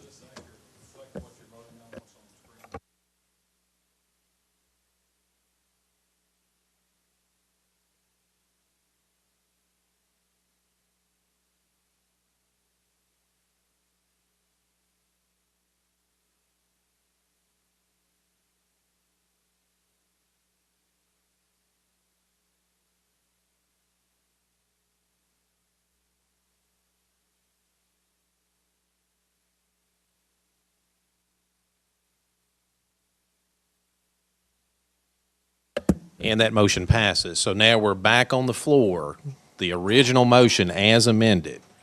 So does everybody understand what is on the floor right now? The motion is to approve this particular project for $130,000. We would take this from existing funds, and coupled with that, we would request that the county commission replenish those funds from fund balance, or allow us to take it out of fund balance. All right, is there any discussion on the amended motion? Mr. Moore. Thank you. I know I've said this when we've discussed this already several times, but I'll be honest. I think it's embarrassing that we're going through with this right now. This is not a need. We have a list of millions of dollars worth of needs in this system that we're about to get very real for us. We've got some that we've already talked about Hampshire, over $1 million worth of HVAC repairs. We just talked about some more boilers that are on the cusp. I cannot believe we are talking about spending money right now, as we're about to get this assessment back, about a concession stand when we literally have schools that don't have heating or air in them. And I think that's absurd. I don't know if I can say that any more plainly. I think it's embarrassing that we've spent the last year and a half working towards having a very calculated approach to getting our system where we need to be. And here we are yet again making last-minute scrambles to find money and to do something that is simply not a need. It is a want. It is a nice thing to have, but it's not a need. It doesn't educate a single child. So I guess that makes it pretty clear where my vote's going to be. I'm just embarrassed if we do move ahead with this. Any other discussion on the motion as amended? I guess I want to maybe reiterate my thoughts from the last meeting. First of all, I want to thank everybody that has got behind this project. I really appreciate everybody that has stepped up to the plate, willing to volunteer supplies. I think that's admirable. It's first rate, and that's what we want in our community. So that's something we want to continue to encourage. And as far as this particular project, based upon the presentation, I do see, as Mr. Lindsay said, I see it as a real need. But as I discussed at the last meeting when this came up, I guess I'm looking at this from a process standpoint of going forward. What kind of process were we going to do as a board? Are we going to do things on an ad hoc basis as things come up? Or are we going to try to put together a good process, a good game plan? And I really believe, I know, Mr. Moore, I know you're frustrated, but I do believe we're still on that track. I think we've really made a lot of progress. We're not looking at things as they come up. We're trying to put together a plan, a good game plan, and get everything on the table so we know what all the needs are throughout the entire county, and then we can, in some logical manner, go through that and try to prioritize that. But that needs to be in a logical way, and I don't want us to lose sight that we have a lot of people right now that have been in line for a long time. And we have a lot of needs throughout the county, and we're going to start addressing those. But the first part is putting together that plan. We're jumping a little bit ahead. That happens sometimes. We're looking at this one project without looking at it in a bigger picture. But what the motion is on the table right now is not just what we discussed the other night about some things jumping to the front of the line. This is actually people that were already queued up, that we as a board already said this was a priority that we're going to fund. And we're telling those people, I'm sorry, we're taking the money out of what we actually allocated for you, and you're just going to have to put things on pause. Mount Pleasant, was it Mount Pleasant Elementary School? Middle school. You all, yes, we've already made the determination that we're going to go ahead and move forward with addressing that. But now the motion that's on the table, folks, is to put that on hold. And again, I think we just can't lose sight. We can't look at things, and I hope we're moving forward on this, that we're not looking at things in a rifle, just one item at a time. That we're going to start putting together a good process where let's get it all out on the table. Let's do it in a fair manner. Let's figure out a logical way of doing that, and let's put together that game plan and start knocking it out. So again, Mr. Moore, I understand your frustration. I think we're still getting there, but this is one thing that we're leaders, and sometimes while we do get press sometimes from certain things that from all directions. I completely understand everybody's what seat they're sitting in right now, because we all have it. We all get pulled 1,000 different ways, but every once in a while we have to set aside that, and we have to kind of step up to the plate, and we have to be leaders, and we have to try to put the best interest of the entire county, everybody's needs on the table at the same time, and do that in a fair manner. So again, I'm not opposed to this particular project. I think it's a vital need, so I'm not going to be voting against it. I'm going to be abstaining from the vote, but I want everybody to understand why I'm doing what I'm doing. Ms. Parker. I think Mr. Lindsay made the comment that if we didn't go forward, that these donations might go away. Do you know if that's the case, Mr. Hewlett? Because one of the things that I had said was that we've got all the players in place, but the way I look at it, you're in place you're kind of obligated to us for a couple more years.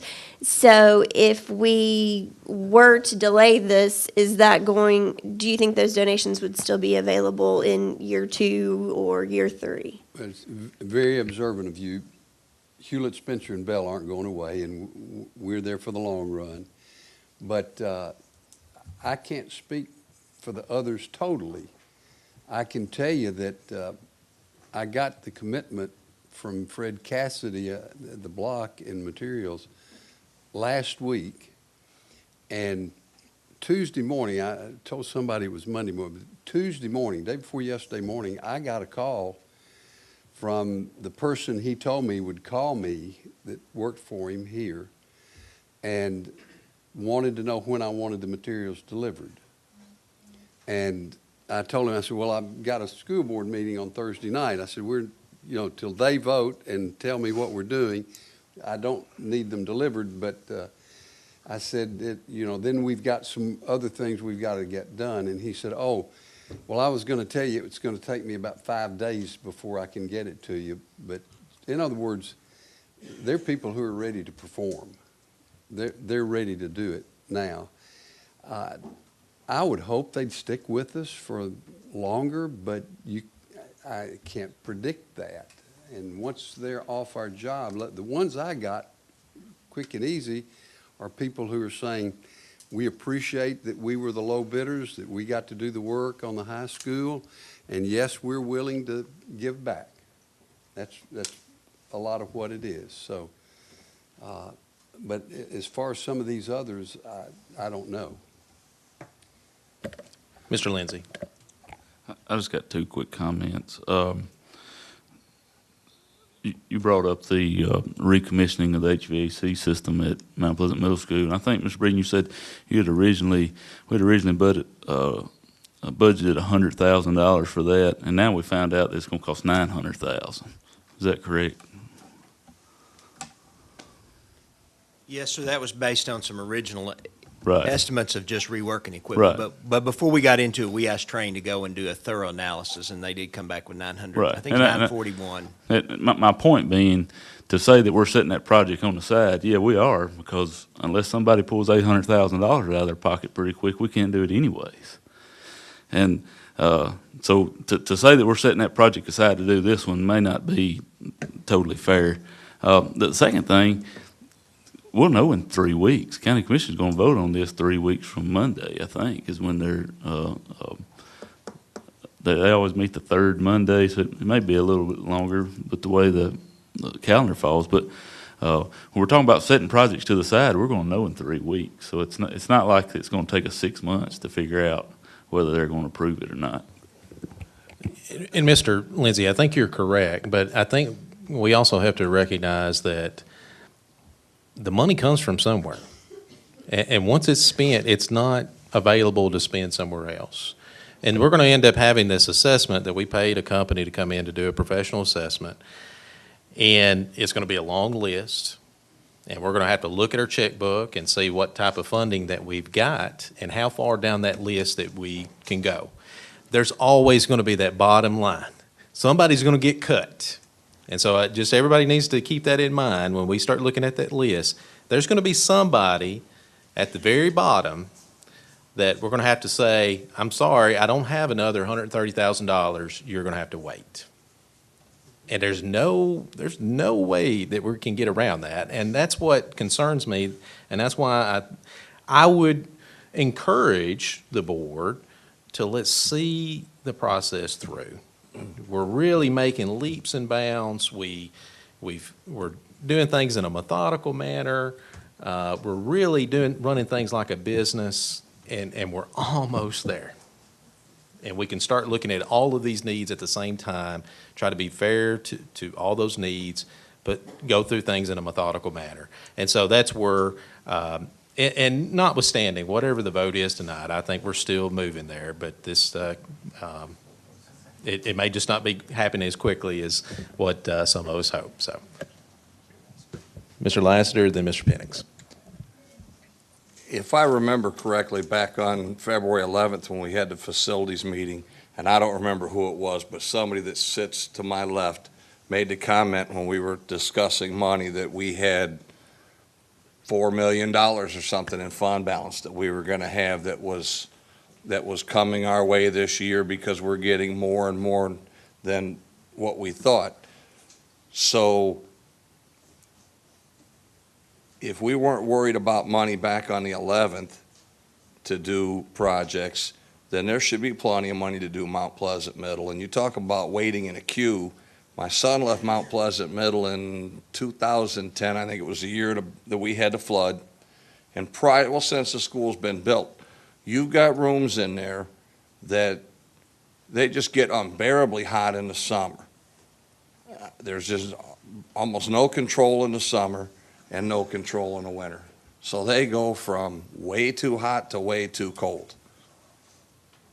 So when that project was put on there, even though it's come up a whole lot more money than what was thought, then, this is still, it was put on there because this impacts student grades, it impacts student futures, it impacts the board's reflection when you look at the state report card, the children's.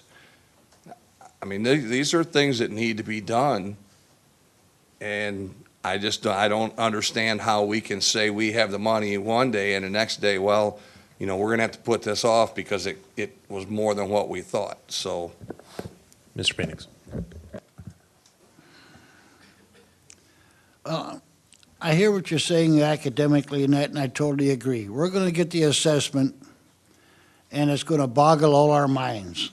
We know that beyond a shadow of a doubt. You talk about the sports. Band is almost like the sports. You've seen 3 young people up here today that were 2, 3, and 4 in their class, because you might as well say they were in a sport, a band, a marching band. Sports do the same thing as the band. If you have a child that's on a sport team, 90-some% of those all have good grades, all have good discipline, and are a credit to the community. Plus, by doing this concession stand, you want parent involvement. You see that you're doing something to help this baseball team. More parents are going to come to the games. You're going to bring some money to the county when you do a baseball game, because more people are going to come, because now they have a place to get something to eat, somewhere where they can go to the bathroom safely and do it in a sanitary place. And I still say, anytime I can save $120,000, brother, lead me to it. Any other discussion? All right. Seeing no other discussion, we're ready to vote on the motion.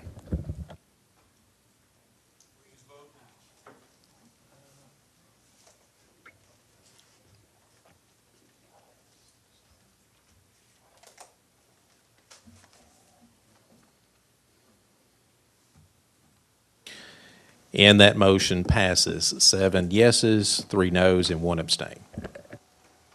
Mr. Chairman, will you need anything else from me? No, I don't think so. Okay. Thank you very much. All right, thank you. Go home and get a little rest so I can get up real early and Start working. Start making phone calls. All right. Thank you, Mr. Very Hewitt. kind. Okay, that's right. All right. All right, I'm ready to continue to plow through the agenda, but if somebody needs to take a break, speak now. All right. All right, let's figure out where we're at. All right, Mr. Moore, I think we mentioned a little bit about the assessment. Could you just give us a little bit of update where we're at on that and what your committee is, kind of game plan that you're coming up with for your committee to start tackling that? Thank you, Chairman Bates. I believe where we're at right now, I think that the department has, they've kind of completed their final review with the assessment group. I think they are currently working on getting the final document to us that I think should be here in about a week or so, I think is what we're looking at this point. Once we have that in place, we do have a special meeting called that is scheduled for 5 p.m. on the 17th of March. That we will devote solely to going over this assessment, and I believe we will have the assessment company, some representatives there to kind of walk us through this and hold our hands a little bit, I guess, as we look at this. Also, as well, I know I now, and I think we'll probably do it in a more formal fashion, I do want to invite obviously the public to definitely sit in on that and see where we're at, and the county commission as well. I'll offer an invitation to all of them to please, we want you involved in this process as we look at this and decide what we as a community want to do moving forward. That's it. Thank you, Mr. Moore. And I just want to recognize our Chairman Shackelford. Thank you for coming tonight. And so you've got a little bit of a preview of maybe what's coming next. We're going to be having this assessment that's going to be unveiled, and we would love to have all the members of your commission there to be able to maybe even address our committee if they may think of some questions, because we want to really dive into this list and make sure that it's a real list and a good list, and then we can start figuring out how do we start tackling that list.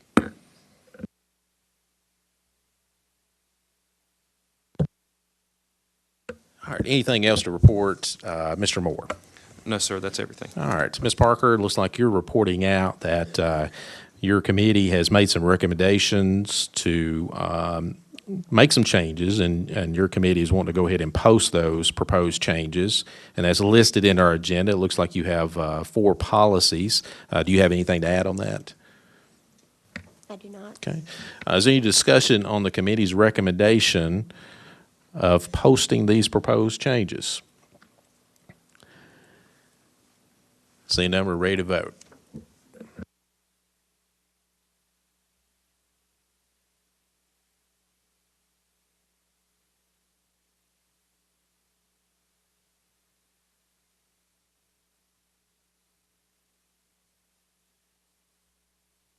Excuse me, motion passes 11-0. Okay, on to the next item. Ms. Parker, it looks like your committee had reviewed some policies and is making some proposed changes. And that's already been posted for the required time. And so now we're to make final approval of these changes. Do you have anything to add on that? Just that if the dress code passes, Dr. Marzak needs to tweet that out. I've got it ready. Okay. Okay. Kids are already tweeting me going, what's going on? So. All right, any discussion on those recommendations for final approval? Does anybody want to vote on those separately? Discussion. Discussion, Mr. Moore.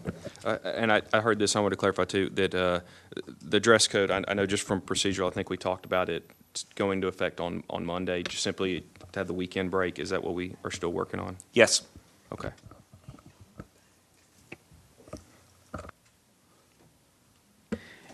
All right, Mr. Lindsay. Another question, Dr. Marza, you talked about how we're going to disseminate this information to try to keep confusion down. Could you expand a little bit on that? Information was disseminated a while ago. Principals have had it. They've talked to their staff. They've talked to their kids. Kids are just ready, and my Twitter finger's starting to twitch. So we've had it in place for a while now. So when Mr. Lindsay's light came up, I thought maybe you were going back on your nose ring, maybe putting it back in, or no? Okay. Mr. Moore, do you have some more? I would just say that if possible, we could follow back up, because I think there are still plenty of students and parents that do not have a clue what we're doing. I think we need to really push that, because I think there's still a lot of confusion. We will. All right, any other discussion on the committee's recommendation for final approval? I don't think anybody wanted to remove those to vote on separately, so we're ready to vote on those policies listed in your agenda as a block for final approval.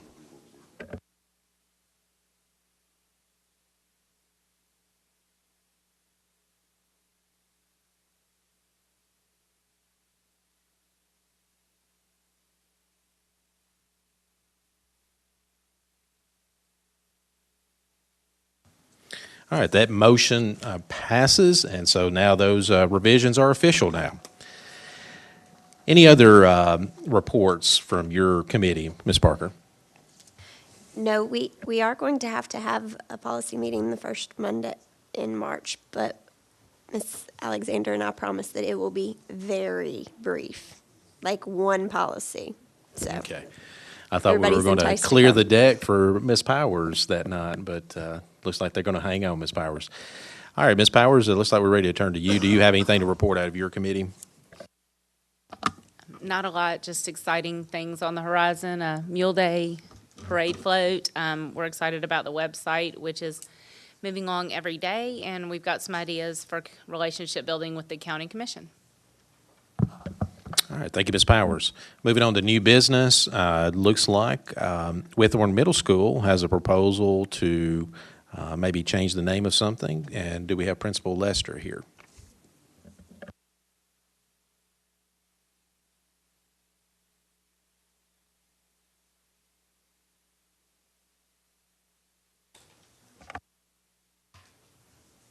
Yeah, there we go. Thank you, Mr. Bates, Dr. Marzak, members of the board. Loretta Bassham has been a figure in this community for a long time, and when you looked at the letter that I submitted, 48 years at Whitthorne Middle School. And when she retired at the end of the last year, we all trembled because we didn't know what we were going to do without her. We miss her. She kept many of us straight in many different ways, but one of the outstanding characteristics, and I know it's a late night, but I owe this to Loretta. Loretta has an interesting story as a young adult, and it has driven her to give back.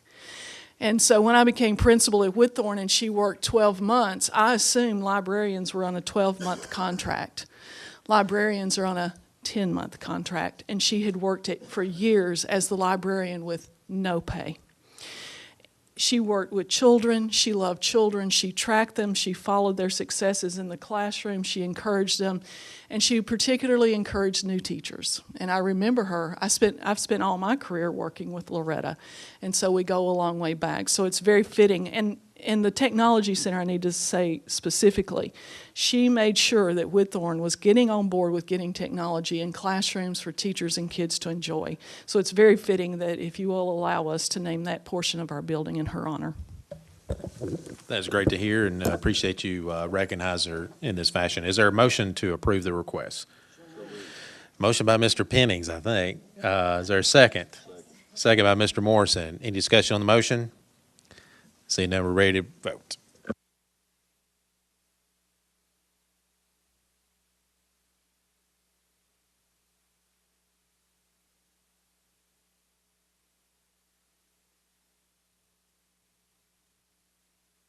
Motion passes 11-0. All right, next item, purchase of buses. Mr. Breeden.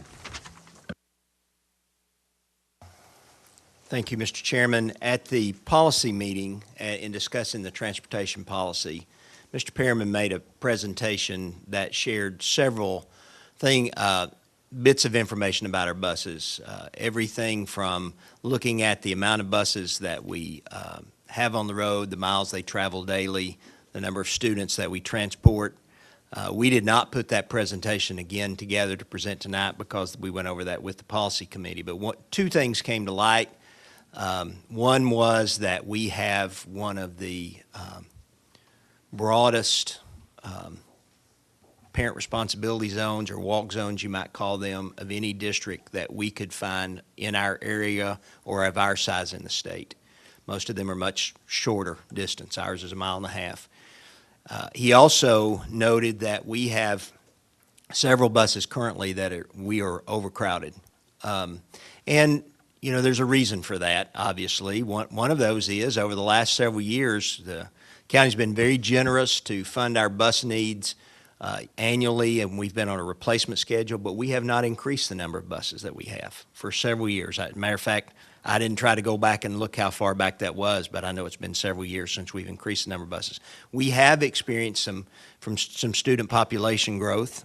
We're experiencing some this year. As a matter of fact, one of the things that came to light just this week, one of the areas we're experiencing some real overcrowdings in Culleoka.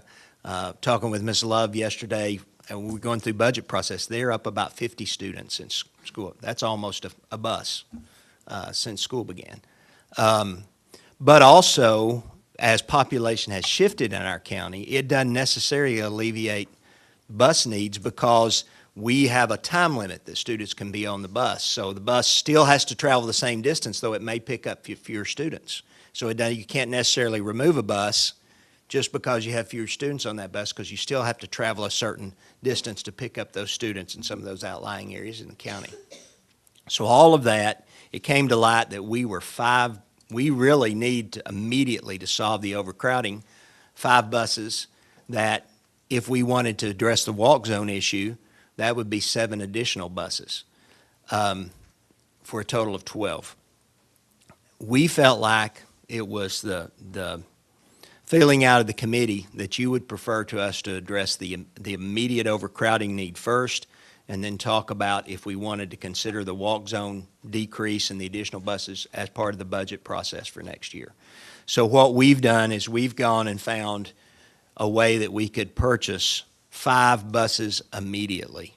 These are buses that are on hand. They're 78 passenger buses where we've been ordering 90, but these are 5. We feel like we could implement those into our fleet and meet the need. We looked at, to purchase those buses, you can see if we purchase them with a single payment, they're $450,030 using a bid, cooperative purchasing agreement from Stewart County based on a bid that they had done. Because we don't have $450,000, of course, we could have come and made another recommendation for fund balance. We weren't sure that's what you would want to do. We also looked at a lease purchase option, where you would lease these buses over 5 years, and at the end of the 5th year, they have a $1 buyout. That does come with a non-appropriation clause, which simply, and Mr. Wolliver might be able to explain that better than I could, but the way I understand it, if for some reason funds are not appropriated for that lease payment, then the lease is, in any year in those 5, then the lease would be broken and we wouldn't owe any additional money. But we did find we have enough money, we think, in this year's budget to fund that lease cost.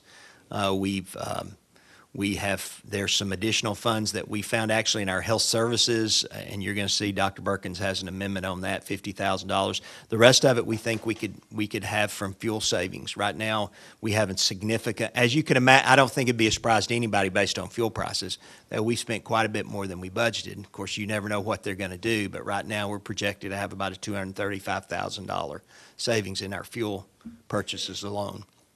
Part of that money, we're recommending that we replace and upgrade our routing software and expand that to something much more. And again, Mr. Pearman made that presentation at the policy meeting as well about that software.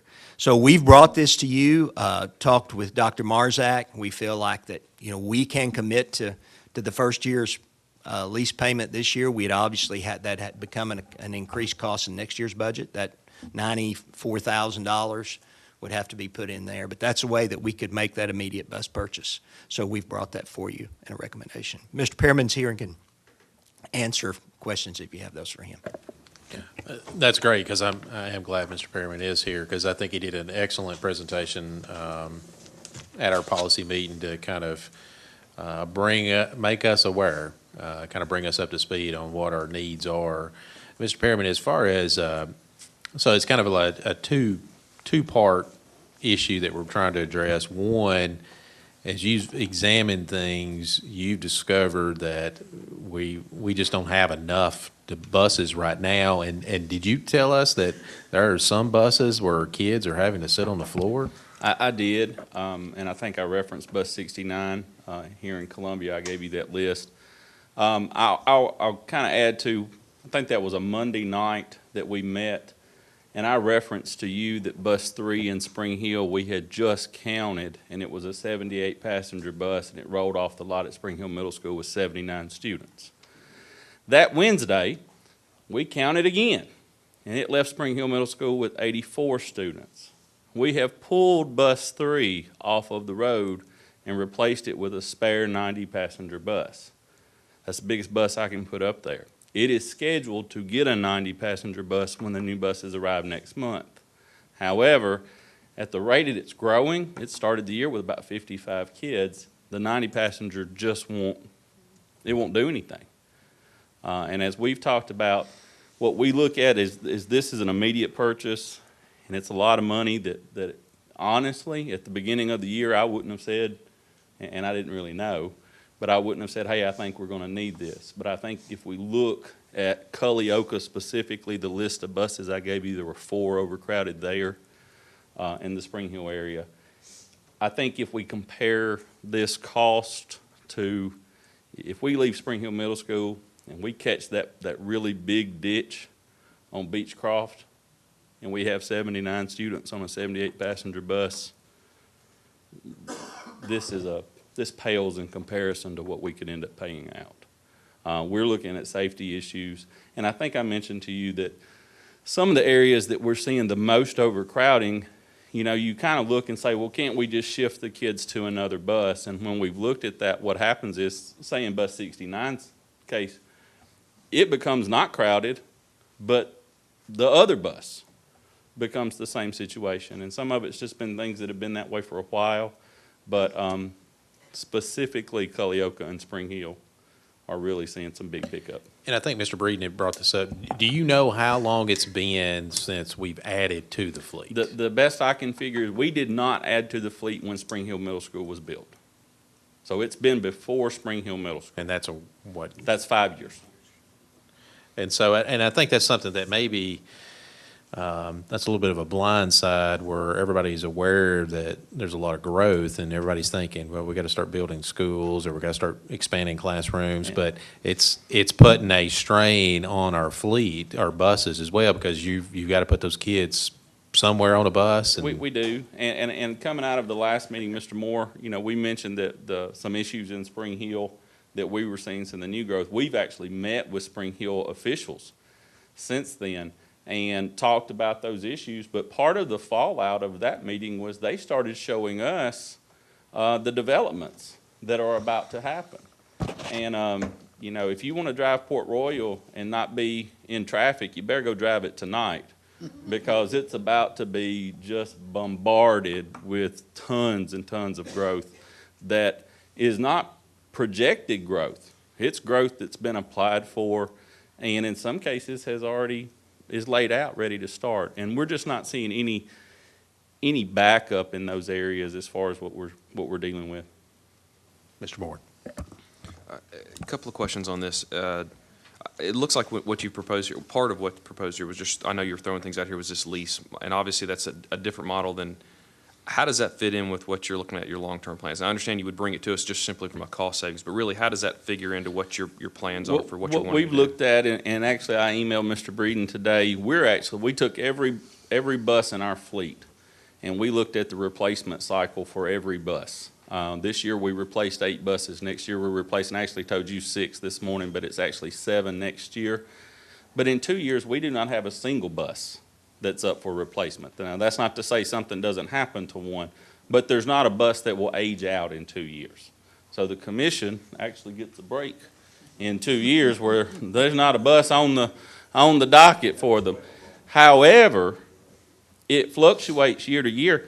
2022, in 22-23, there are 22 buses that roll off of the lot that year. So what I've seen as I've gone through is really the fluctuation is crazy. And let me explain that situation. What I looked at was, for some reason, the purchase of buses in the year prior to those buses being bought was delayed, and those buses actually arrived in August. That year's buses were purchased and went on the road in April. So you have 2 years' worth of buses that roll off at one time. Thus, you end up with a year, even though it's sooner, where there's no buses on the rotation at all. So it fluctuates. 22 is the biggest number I see. Most years it's around 8, somewhere right through there. But if we bought these buses and added them to the fleet, when they rolled off in 30-31, it would be, 13 buses that year? That's what we would roll off. So about par for where we see the fleet being right now. It doesn't change things too much as far as the rotation. What we've looked at is immediate needs. And what they've told us is, these buses can be to us in 15 days, which is amazing because the 8 buses that we approved to order in September aren't due to be built for about 15 more days. So they're going to get here quickly. And what we've looked at is our first priority this year would be, we got to get those kids off the floor. We got to get kids safely into positions where we're going to go. Then as we move into next year and we look county-wide at our routing system, we can absorb those into actual routes that are full-time permanent. And that's what we're looking at. And again, looking at what you've got here between, obviously it's our choice on which way we go. Right. Does the leasing model work with what you're trying to do? I guess that was Yes. what my question, it does. So Yes. that's okay.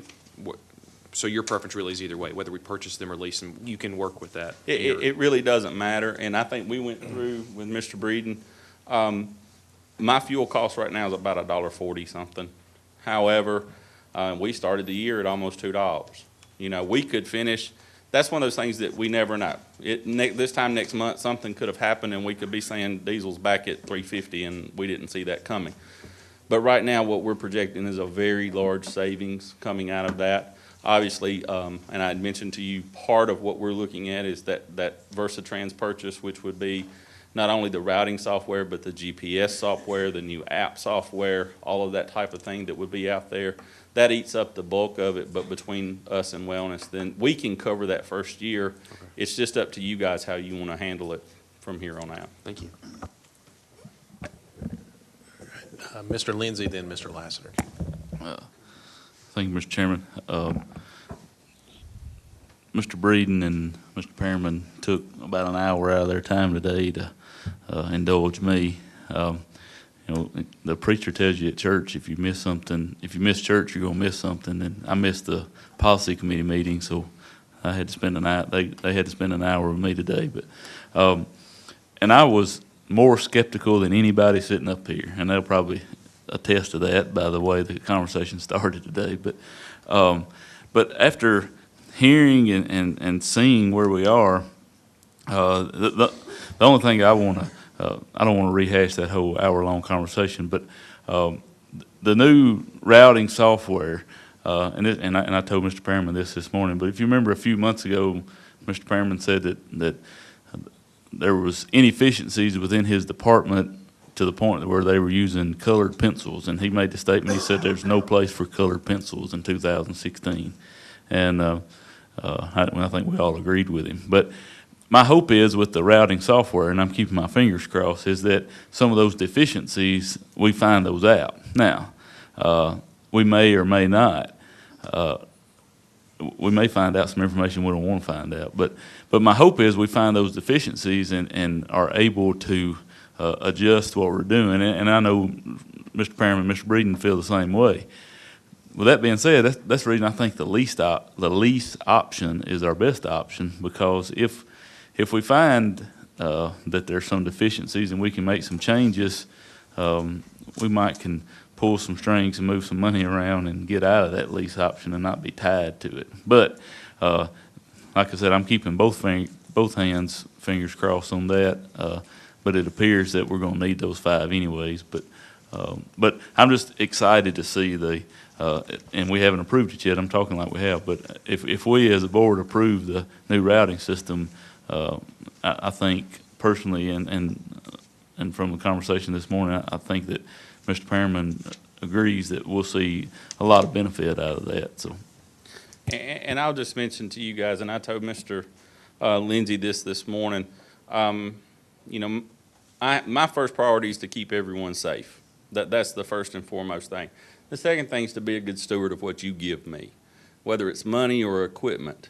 I have to treat that as though it's mine. And in looking at this, I certainly don't want to be the person standing before you saying we need this, and this time next year going, hey guys, I kind of overshot a little bit. We really could have done without that. So we've really taken time to say, do we think we can absorb? There are inefficiencies in my department right now as far as the routing. And I'll give you this. Bus 7 travels the same route that it did 30 years ago. That's impossible in a changing community for a bus to have the exact same route that it did 30 years ago. I don't have to tell you anything else. It's jacked up, okay?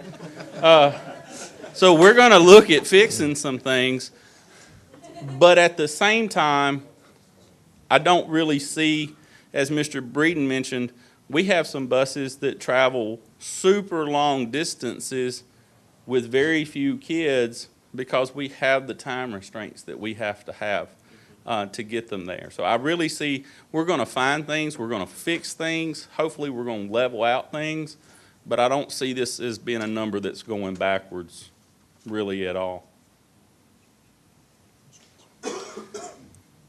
And there's a good possibility that if, let's say, we have 5 buses too many next year, well, that would just help us. We're going to be replacing anyway, so that we just have a bus that's a year older.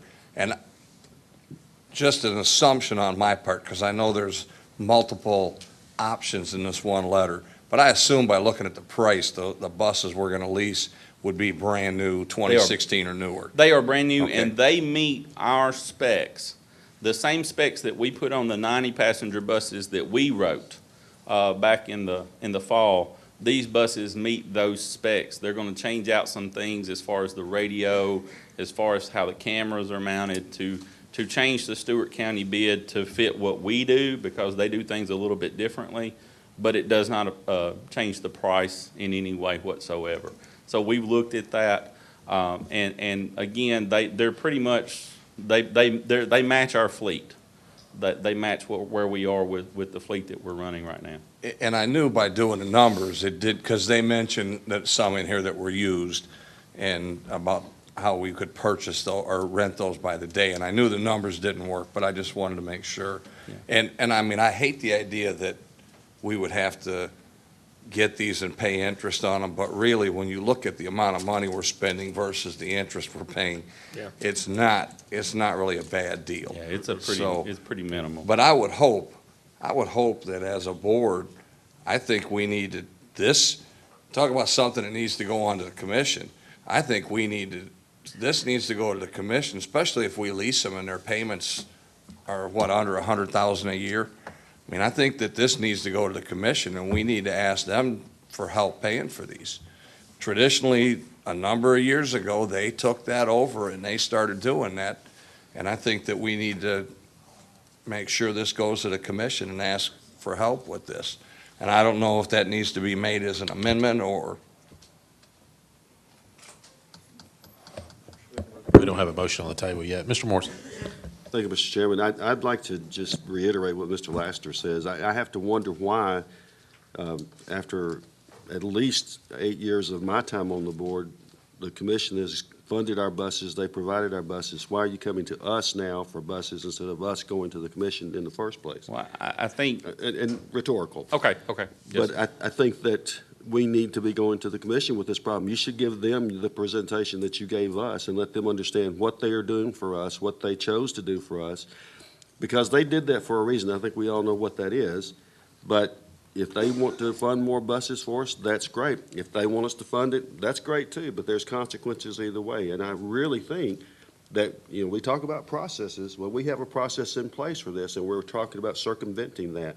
I was shocked that we haven't gone to the commission with this first. I think that's where we need to be. Thanks. Could I speak to that? And I appreciate that, Mr. Morrison. That's normally been, that is what we will do at your direction, but we have always felt like that we answer to this board, not to the commission. So if that's your pleasure for us to make a presentation, we will do that, but we would never go to them without making a presentation to you first.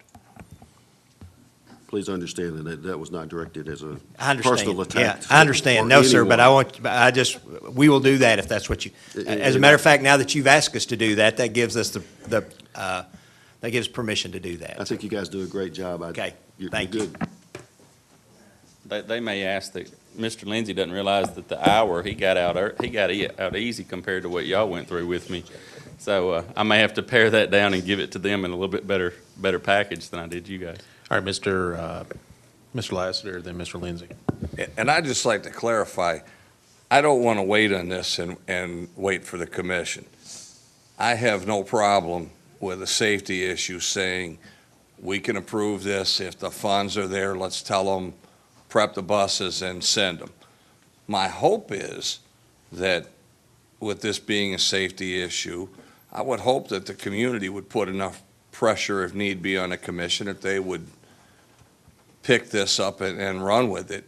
But, I mean, I don't want to see children ride on the floor any more than tomorrow if that's what we have to do. But, let's see, I don't remember. Where's the money? Where do we say we're going to take the money from? This year, the money would come out of my budget as far as the fuel savings and then out of the health services, is that right? All right, so I'd like to make the motion that we go ahead with the lease purchase and take the money this year out of your funds, and along with that, move this forward to the commission and ask them to pick up the full tab for this and proceed with it that way. All right, we have a motion on the table. It looks like that's probably, I guess, the second option in our agenda. Is there a second? A motion on the table. Is there a second? Second by Mr. Moore. All right, Mr. Lindsay.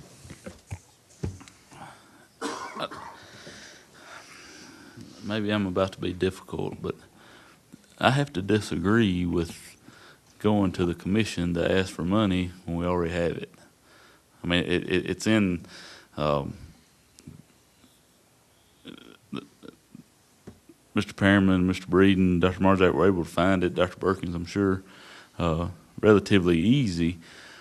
I think that personally, the way I look at it is we got lucky this year that fuel prices are down, and we're able to fund this out of our operating budget. And I just, it would be one thing if this was obviously it's an unexpected purchase, but it would be one thing if we didn't have the money to do that. But it's just hard for me to go ask for money. ask for them to give us more money for a bunch of different reasons. One, we have a really healthy fund balance right now, and times are pretty good in Murray County. And later on, we have a sales tax report, and things, unless something bad happens real quickly, we're going to have another good year. So it's just, I couldn't go ask them to pony up more money when we already have it, because we're probably going to bend their ear enough coming up pretty quickly and asking for a bunch. So thank you, Mr. Chairman. Mr. Dudley. And Thank you, then Mr. Chairman. Penning. It's been explained, our fuel savings is self-explanatory. Where are our savings from the health services coming from? What has created the savings there? This is probably more of a Dr. Birkins, but we actually, we don't understand it, but it seems the former budget director over budgeted some salaries. That's the only thing we can understand, because we've got more in the line that was, looks like she double budgeted a couple of salaries that in reviewing the budget. So we haven't neglected anything that those funds were needed for? No, sir, it's just, there's more money than we actually are, we're at the point, obviously, we're projecting year-end spending and everything in that line of the budget. We found that there was some money that was not what we need this year. Now, we could have brought recommendations to spend it on other things, but we can do everything that we intended to do from that budget and still make this transfer. Thank you. Mr. Pennings. Well, I agree with Mr. Lassiter, but the only thing we're taking out of our fund and what we're paying for now is this first year. After that, it's going to be put in a budget, so it's going to be coming out of the county commission. Well, and to add to that, if anyone was able to hear the presentation by Mr. Perriman, this is as we mentioned before, it's a two-part thing. We're just talking about trying to get caught up that we've neglected to address, and this is good.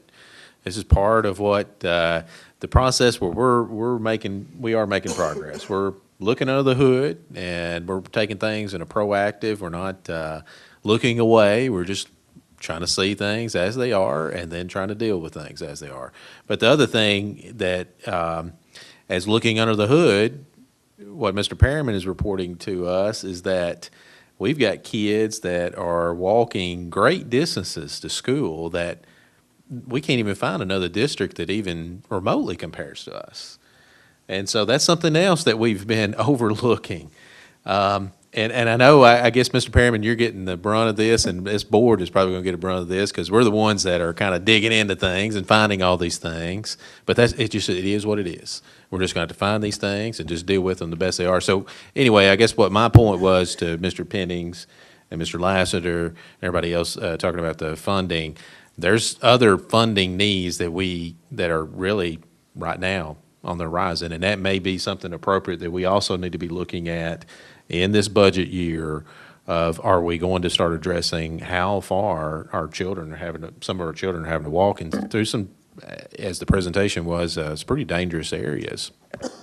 Yeah, pretty sketchy issues to deal with.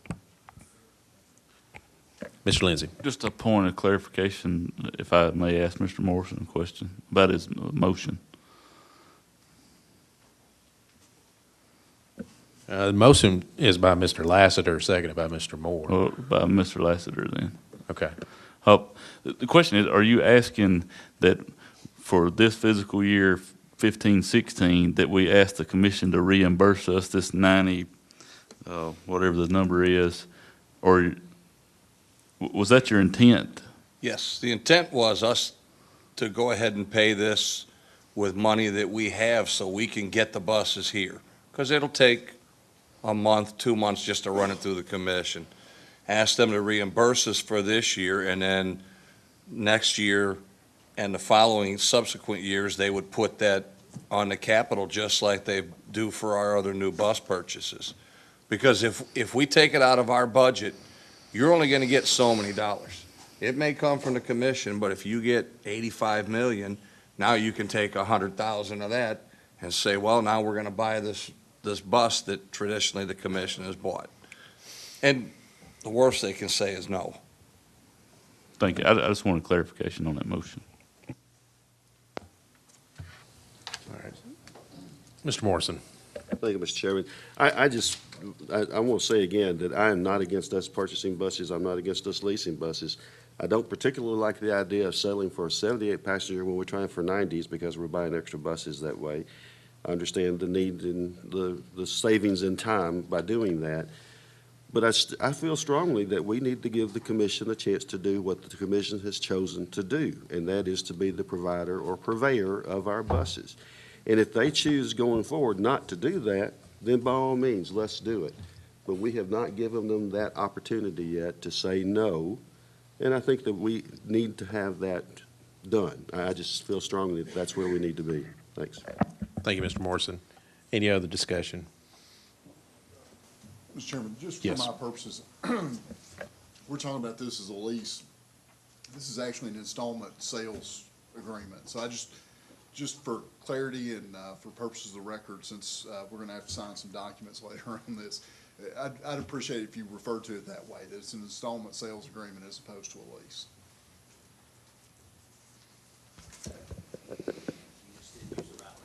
No, that's okay. I mean, we are purchasing the lease. You're stretching your payments out over 5 years.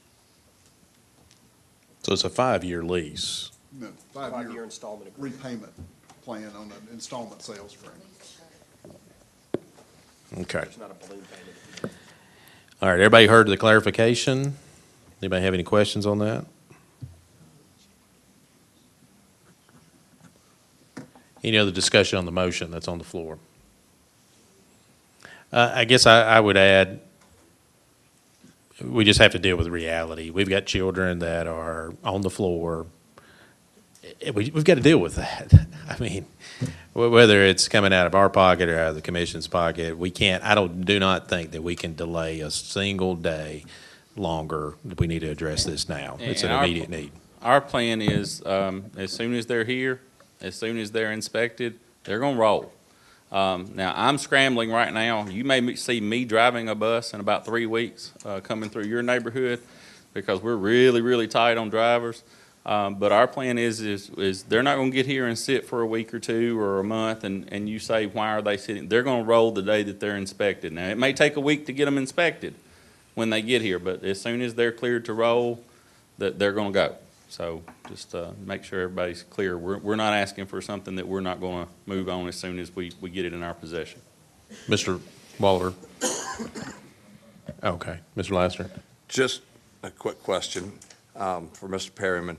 I know when you and I talked before, I'd ask you, and you still may not know the answer, but just to help clarify for anybody that doesn't know, I had asked you before, so if it's raining or snowing and the floor's all wet or the floor's all dirty, what are we doing with students that don't have a seat to sit in? You either standing or piling on someone or getting in the floor. I mean, that's really the only options they have.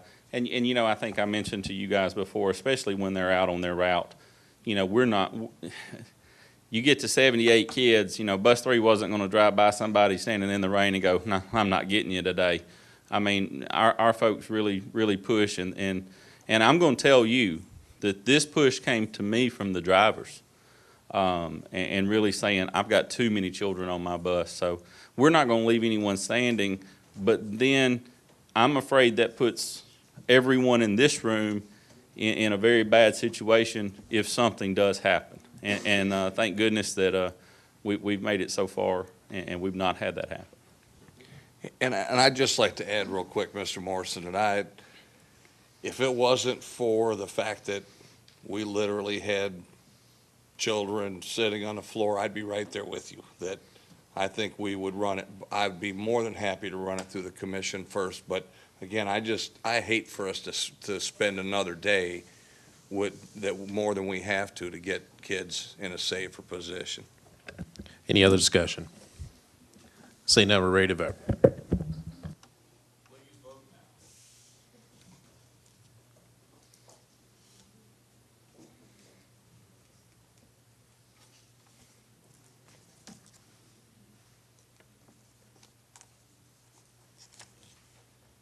The motion passes 9-2. Thank you.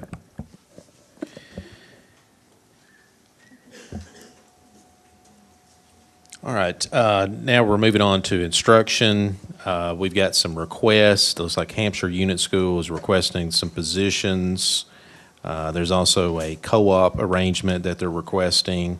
Mount Pleasant is requesting addition of a track as varsity sport. Let me take those three items. Mr. Director, are you recommending that we approve all of those requests? Yes, sir, I am. Okay, is any discussion on those those first three items under instruction? Mr. Lindsay. This is just a point of clarification. Within the athletic handbook, with the changes that we made a couple of years ago now, there's a statement in there that says if we as a board approve, and I'm paraphrasing, if we approve a sport, then we're going to pay you these supplements that are listed. And I say that because I'm assuming that Hampshire has had middle school basketball, girls and boys, for a while, so obviously it's been approved. So by that policy, they don't have to ask our permission for us to pay that. We decided that if we say it's okay for you to have a sport, then we're also saying that we're going to pay this coaching supplement that we agreed upon. So the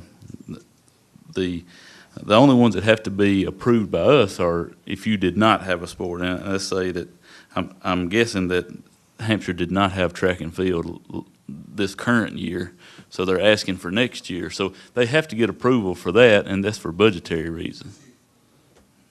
It better not be this year.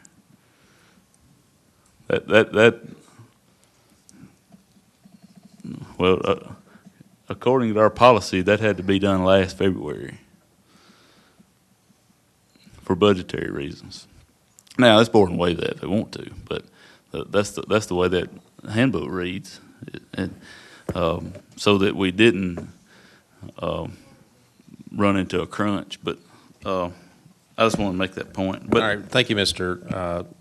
Lindsay. So with your clarification, you're saying on item 1, the first 4 positions that are requested does not require board approval, that's something a director can do on his own? I think the first 2, now I'm assuming, all these say 16, 17, so that's next year. But I'm assuming they didn't have a track team this year. Our countywide athletic director, Mike, can answer that.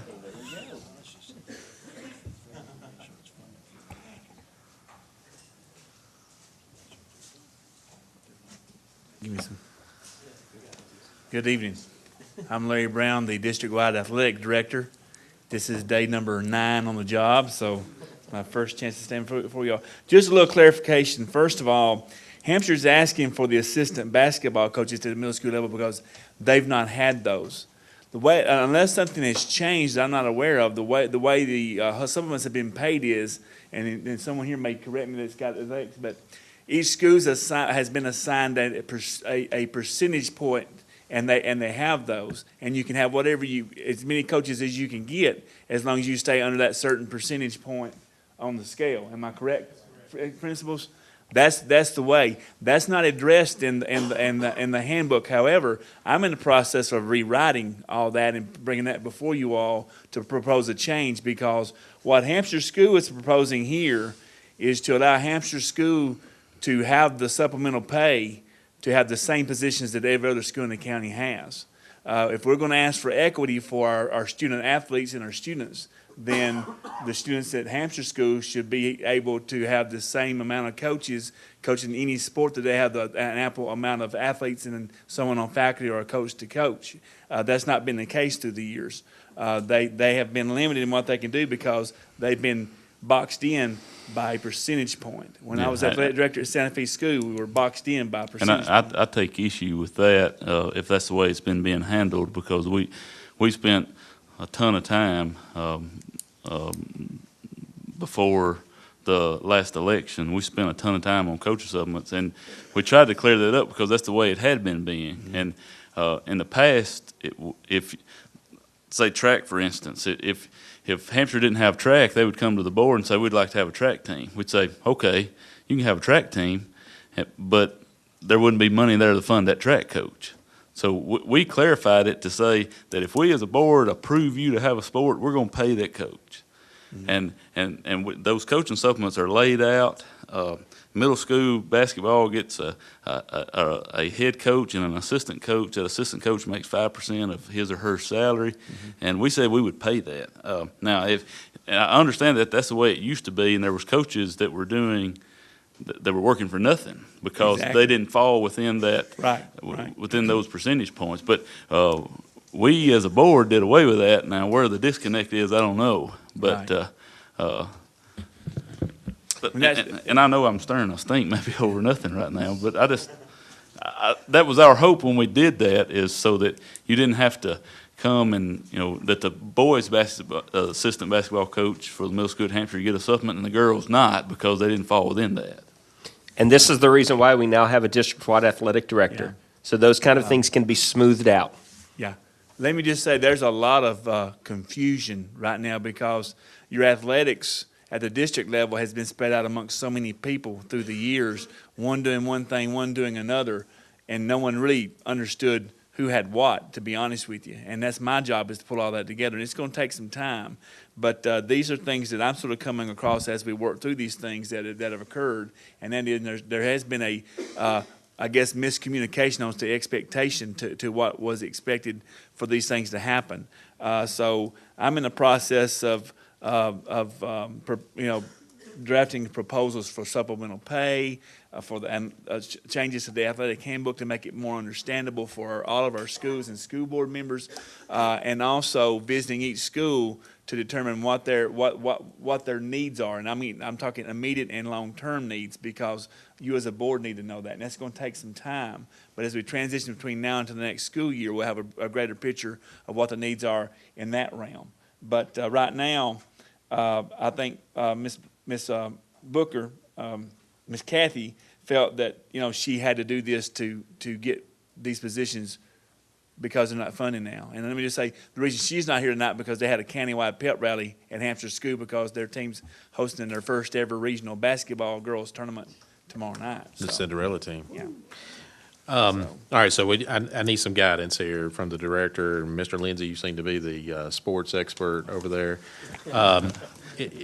So are some of these we need to vote on, or some of them we don't? No, we can vote on them all, in my opinion. I was just making the point that that's what we tried to alleviate, so that we tried to get everybody equal, to get rid of those inequalities, because there were instances where I coached baseball at Mount Pleasant High School, and I got a supplement, but Mr. Brown coached baseball at Santa Fe, and he didn't, because Santa Fe was out of their allotment. So that's the reason we said, if we're going to step up and say, yeah, you can have this sport, we're going to compensate you for it. All right, so maybe going forward, we'll be able to have a little bit better clarification on what needs board approval, what doesn't need board approval. But for tonight, for clarity purposes, Mr. Brown and Director, it's y'all's recommendation that we approve these 4 positions listed under item 1. Is that correct? Yes.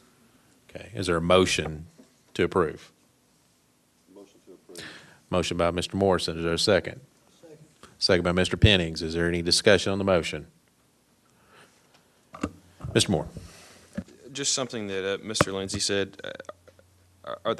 Is it percentage based, or are these dollar figure based? Am I mistaken on that, or did I hear that incorrectly? It's a percentage. For instance, as he said, that if a coach makes a 5% supplement for coaching a sport, then you multiply their base salary times 5%, and that's their supplement. If a coach was making a base salary of $40,000 a year, and he was going to coach a sport that paid a 10% supplement, then he would get an additional $4,000 per year for coaching that sport, for the time he or she puts in practicing in that sport. Any other discussion on the motion? All right, we have a motion and a second. Any other discussion? Seeing none, we're ready to vote.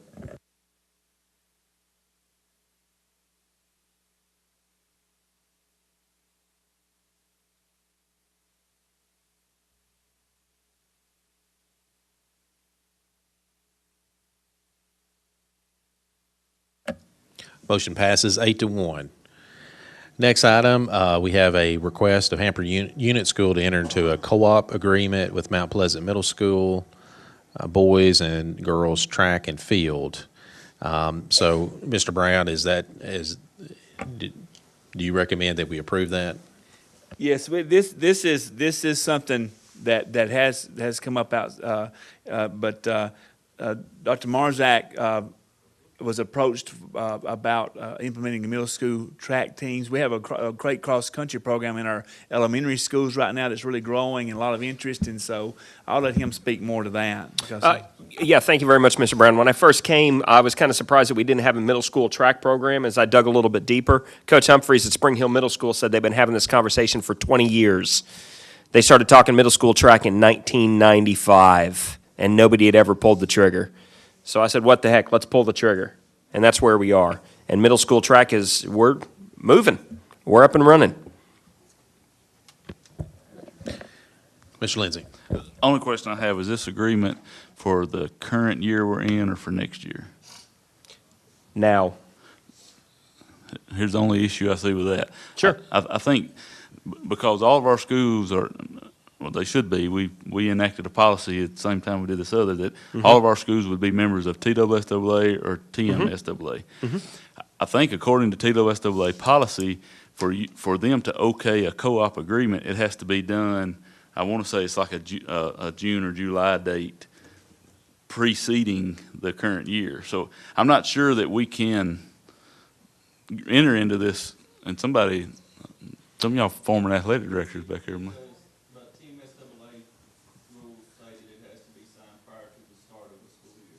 And from what I understand, we've already checked on it, and it's already, TMSAA has already said, yes, you can do it. For the current year or for next year? That's one of the things that I wanted to check on immediately before we started it. And we already went down that path, and it's already been approved. We weren't entering into this if we couldn't. All right, would that jeopardize any program if we approve it and then TMSAA says, no, you can't do that? Would that jeopardize something? We could run it as a club sport instead of an athletic sport, but that would impact supplements, that would impact stipends, and such and so forth. But before we went down this path, we checked it just to be sure. All right, is there a motion to approve?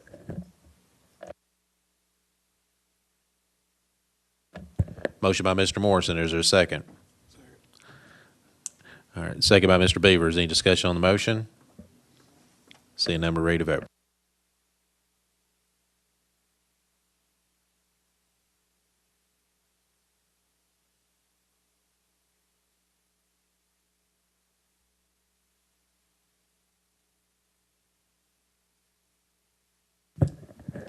Motion passes 9-1. Next item, Mount Pleasant High School is requesting the addition of a track as a varsity sport. This is for the next school year, 2016-17. Any discussion on that request? Is there a motion to approve? Motion by Mr. Pennings. I'll second that motion to keep things going. Any discussion on the motion? Y'all wake up out there. All right, seeing none, ready to vote.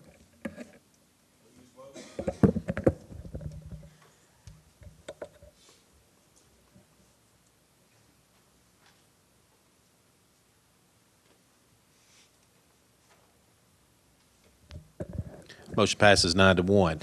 Looks like we have a request to enter into a facilities use agreement with Columbia State College regarding track, and everybody saw that attachment. Is there any discussion or questions on that request? I guess I did have a question or two. There's on that attachment number 7, there's a lot of redactions. Is that something, Mr. Walliver, did you go through and ask they take those things out? I approved the form, but we'll fill in all the information in the final version. But it's for those line through items, that will be taken out of the final agreement. I think there's some identification type language. I saw that too. All right. All right. All right. All right, is there a motion to approve that request to enter into that agreement? So moved. Motion by Mr. Beaver, second by Mr. Moore. Any discussion on the motion? Seeing none, we're ready to vote.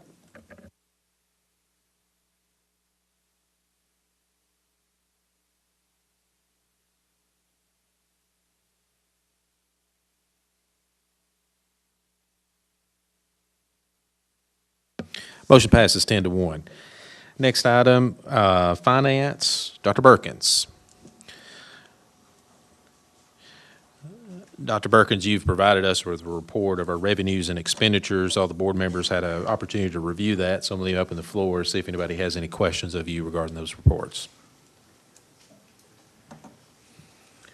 Seeing none, we're ready to move to the next item. We have the audit report for the year 2014 through 15 that I requested to be added to the agenda. Dr. Perkins, it's my understanding that, of course, we go through this on an annual basis. The Comptroller's office comes down and they're going to do an audit and look at everything. And they actually found a couple of findings, and so I just wanted you to help the board members understand what those findings were about and then what is the plan for addressing those. Okay, the first finding was about the, if I have them, I might have them out of order, but the first finding was about the fund balance, the budgeted fund balance. When the budget was prepared last year, the auditor felt that the fund balance was not the proper amount was not used.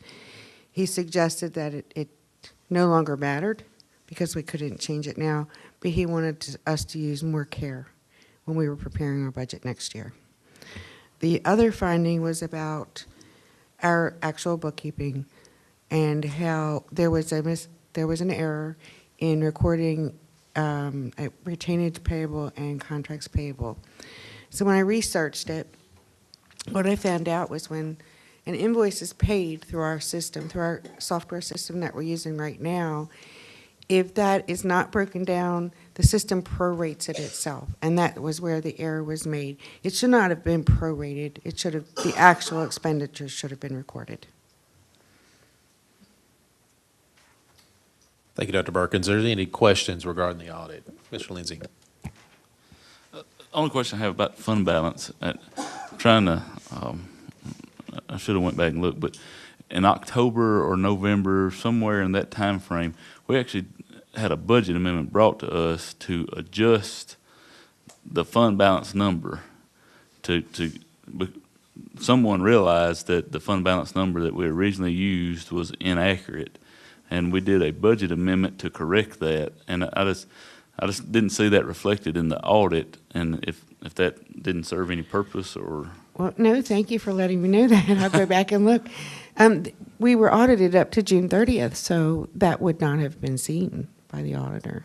Yeah, I think it was discovered that whatever fund balance number we were given on July 1st, it was discovered in October, November, somewhere in that time frame that it was inaccurate. And when I say it was inaccurate, it wasn't like it was off by $2 million. It was off by, it was a small amount. But to adjust that, and I guess to try to avoid an audit finding, which we didn't, but we were brought a budget amendment to amend that original fund balance number. But I've slept a time or two since then. So, it was somewhere after the budget came back from the state in that October, November time frame. That's correct, and my apologies. I will go and check it. It was a large amount, though. It was a large amount. And as soon as we get through the budget process we're going through right now, that was my plan. Let me go back and research that and see what happened so that we don't do it again when while we're preparing this budget. Mr. Moore. Thank you.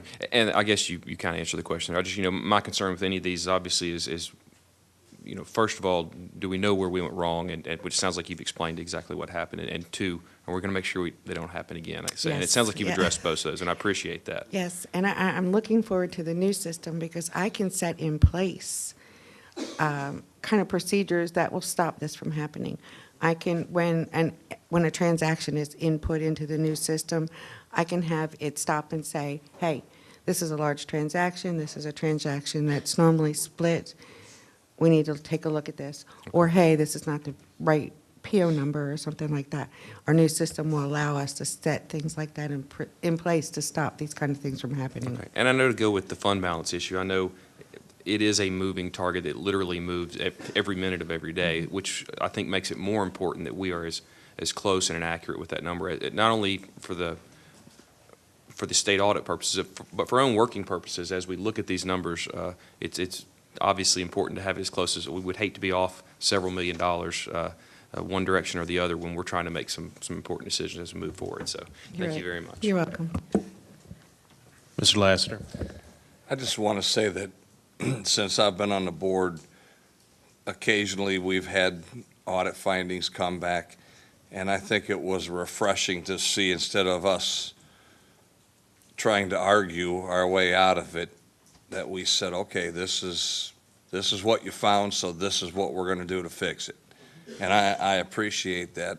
Thank you. As opposed to, oh, we didn't do anything, and not saying that we did, but the fact that before we had to go at it from the standpoint that, no, that, we don't have to change this because, it's fine the way it is. I think this will go a long way with working with them later. So I appreciate it. Thank you. Thank you. Excuse me. I think we also have to recognize this was before your tenure. It was. But we appreciate having you on board, and so hope everybody is human, of course, but we hope that you're putting the right systems in place. So going forward, we'll be confident with everything that we get as far as those numbers. Mr. And Director. just to let the board know, one of the things that Dr. Berkson and I have talked about, we've talked about in executive, is I don't have a problem with audit findings. I have a problem with double audit findings, where the next year you've got the same audit finding that you had from the previous year. Because you're right, we're going to have audit findings from time to time. There's going to be things as laws change and we don't get them implemented quick enough. They'll tell us, this is a finding, to alert us, to let us know that you have to take immediate action to fix it. So my concern are double findings. But we will have them from time to time, and we'll be open and transparent about them. And I think that's always the best approach. I do too. Any other discussion on the audit? All right, Dr. Perkins, we have some budget amendments. Looks like it's listed in our agenda, and all the board members received a packet. It's budget amendment BA 4383 through BA 4398. Let me open the floor to see if any members had any questions regarding those particular amendments. Mr. Lasser. I do have several questions, but on BA 4393 was an adjustment for county official. Yes, sir. Yes. Okay, I didn't know whether that was. Yes, the salary was different than what was budgeted, yes. Okay. And after that, I'm just going to make a comment. There's 83, 89, 91, and 95. If you total those up, there's about there's almost $275,000 that we're taking from teacher salary line items and moving to another section. And yet, when something comes up about, this board talks about, well, we could do this or we could do that for the teachers, it's always, we don't have the money, we don't have the money. So personally, those particular ones, I know they're going to pass tonight, but I personally am not going to vote for those because, again, I think these are, this is not the right way to go when we ask so much from some of our teachers, and then we turn around and instead of using that money for them, then we end up moving it somewhere else. So, Dr. Marzak, do you mind if I speak about what we're doing right now, or would you like to? Mr. Lasser, would you like to ask me a specific question? I don't know. Would you like to just give me because when I go through them, okay, like say we'll just pick the first one, 83. We're taking $32,000 out of the teacher category, and some of the things that we're buying in that one is not necessarily a bad thing. But like I said, if we say, hey, let's do some extra programs for kids, or let's pay some extra money for those people that run clubs or drama or whatever, then this board can never find money for that. And I understand that, yes, we have to get money from somewhere to move it around. I understand that. But I would really like for us to go through, and if we're going to take this money and spend it here, then at very least, next budget cycle, I personally would like to see us start taking care of our teachers who are doing, extra work. So as Dr. Berkins and I have come on and we have analyzed the budget, we have noticed in the personnel line item a large amount of money that we believe was over budgeted. So this week has been really good because we've gone through the process of meeting with the individual schools and looking at their individual budgets as they present to us, and we have a collaborative conversation about the keys to college and career readiness moving forward. Between Monday and today, we've met with 17 schools for budget meetings. We're tired. I'm kind of sick of sitting, but we're tired. But it's been good because we've been able to fix a lot of things that should have been fixed a while ago through nobody's fault. It is what it is. I'll keep quoting Carol Commodore that says, what we know today doesn't make yesterday wrong, it makes tomorrow better. So we've already started to fix some of those things through the work of Mr. Gaines, Mr. Breeden, Dr. Berkins, Dr. Hargrove, of I have 250 more kids, and yet I have 8 less employees. Okay, according to enrollment numbers, you're supposed to get those 9 employees, so you're going to get them. And they've looked at us like, what? Yeah, your enrollment says you should have them, so you're going to get them. Or I have no educational assistants in my building. I'm supposed to have 7, and I have 2, and they're helping out in guidance or helping out in the office. So you're supposed to have 5 more EAs. Let's look at the code. That's the number. Yep. Okay. Next year you're getting 5 more EAs. And so we're fixing a lot of those things now. Those are taking place. But in the time being, with the current budget that we have, what we're now trying to do is trying to take this money and move it to purchase other things as we sit here with 3 more months left in the school year. Because there's only so much we could have done while getting on board, learning everything, figuring out the budget, going through all the line items, getting to where we need. That's currently where we are now. So that's currently in process of what we're doing, but we are fixing it for FY17. So it's in process. And understand, I realize that the two of you are fairly, I know you're not just brand new, just didn't walk in yesterday, but yeah. Overall, you both have not been here very long. So I know this is not, a lot of these problems definitely, you probably didn't even plan on knowing where Murray County was hardly back when these were happening. You mean Maury? Yes. Yeah.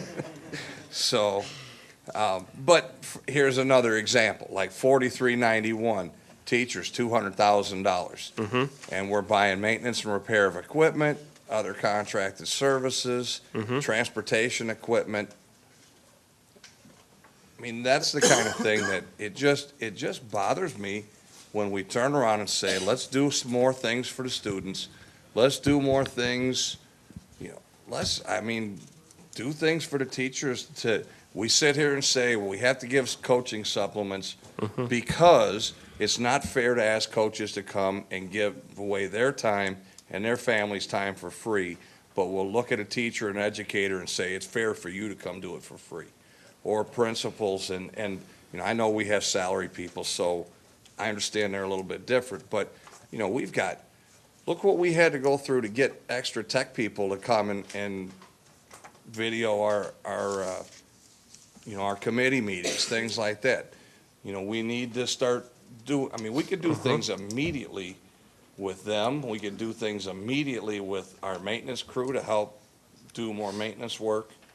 And like I said, I realize that you guys are coming in behind the gun, but this just really frustrates me when we're taking, especially this kind of money, out of a teacher's line item and using it for other things that are not teacher, student, classroom related.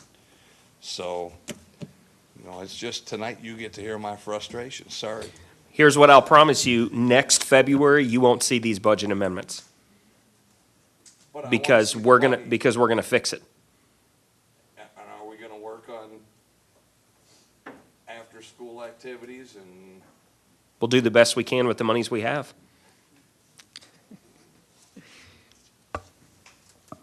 Next year. Mr. Moore. Just to go with that with Mr. Lassiter's, I think some of what he's saying is probably being felt by all of us. And I don't think it's really, again, I think some of the director and finance, I think you guys are kind of taking the brunt of it, but I think it's just frustrating. I know personally, of this being the second budget process I'm going through, it's a little unsettling. On one hand, it's good to see that it's being directed into, and you guys are finding these things and making them go places where they have a purpose, and that's great. But on the other hand, it's a little frustrating and embarrassing to know that there's this much money just kind of floating out there that for a year could have been used for really good things, some of the things like Mr. Lassiter's saying. So I think it's probably frustration that most people up here are feeling in some way. I just hope, hopefully we can work towards some good solutions with the director and really, and get a handle on it for next year. And I would say that's why you hired me, and that's why I hired her.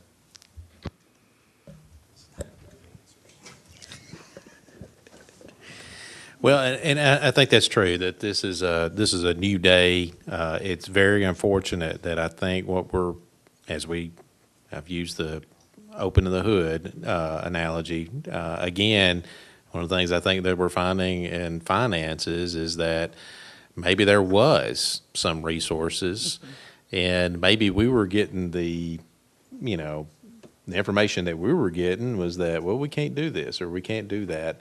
And maybe we're figuring out that maybe we can do some things. So I think that's a good thing. I share everybody's frustration, though. We'd like all this to already have been fixed, but hopefully this is a process moving forward where we're going to, in the future, once we get this budget, get a good grapple with this budget going forward, we're going to have more certainty as to how much money do we have and what do we not have, what can we do, what can we not do. But now part of that is we're going to have to realize going forward we're probably going to be more of a lean, mean business machine. So we're going to be, if we say that we need some funding, extra funding to do something, I think we can in good conscience be able to say, yes, we've taken it to the bone. And we've spent everything that we can squeeze out for these things. And we have some additional needs, and we need some partnerships and need some help to be able to get us over some of those humps. So this is part of us just being transparent. And it's a new day, and hopefully we're moving forward and making some progress. So any other discussion or questions regarding the budget amendments? All right, so we got a long list of budget amendments. I can take those all up. We can do them one at a time. We can do them as a block, or somebody can tell me things they want to take off. Make a motion to do them as a block. Okay. Does anybody want to remove anything, though, first? Right, I'll just vote no for all of them. Okay, all right. Got a motion to approve the budget amendments that are listed in our agenda for every board member, but budget amendment BA 4383 through BA 4398. We have a motion. Is there a second? Second. Second by Mr. Moore. Any discussion on the motion? Seeing none, we're ready to vote.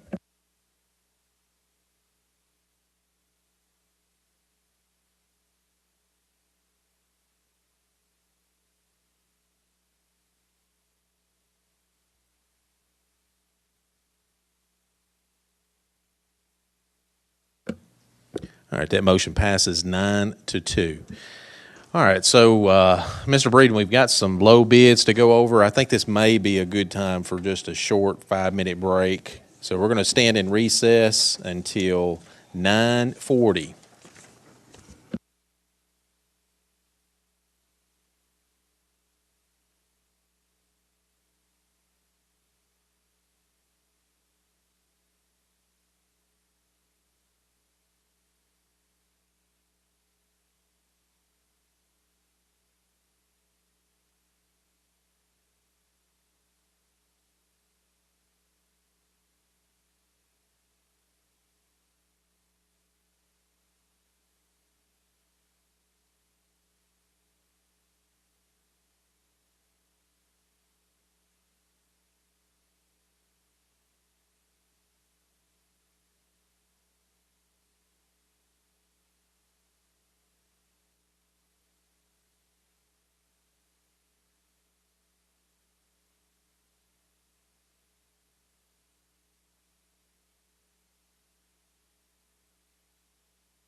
That's all I got to say, snow day. All right, we'll go ahead and come back to order.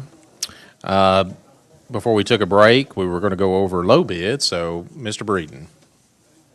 Looks like the first bid that we have is bid number 16040 regarding some surplus items that were sold. Now, do we need to approve something there? That is really more of just an FYI. We always assign it a bid number. That's been our process for a long time, so we include in this. But this is just to give you the results of the sale, which you had approved these items for sale. The auction has been held and the funds have been received. So this is just really more of an FYI for your information. All right, good deal. Does anybody have any questions on that particular item? Next, item number 2, we have bid number 16058. This is contracted services. It's going to be in the amount of $12,000 from Fund 141 Special Education. Anybody have any questions on that? Is there a motion to approve that bid? Motion by Mr. Pennings. Need a second? Second by Mr. Beaver. Any discussion on the motion? Seeing none, we're ready to vote.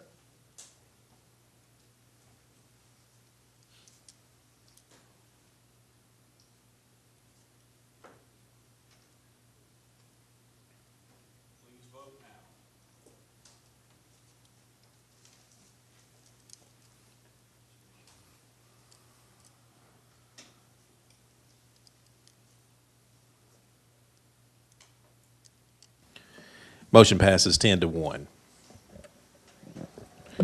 All right, next item, we have bid number 16059. It's regarding Transportation Management Solution System. Mr. Breeden, let's maybe you can give us a little bit more information about that. I think Mr.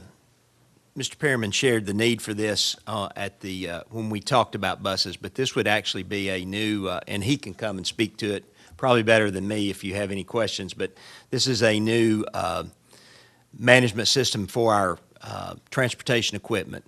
We'd manage buses and fleet vehicles. It will, obviously with the buses, it's a routing software. It's a GPS system on the buses.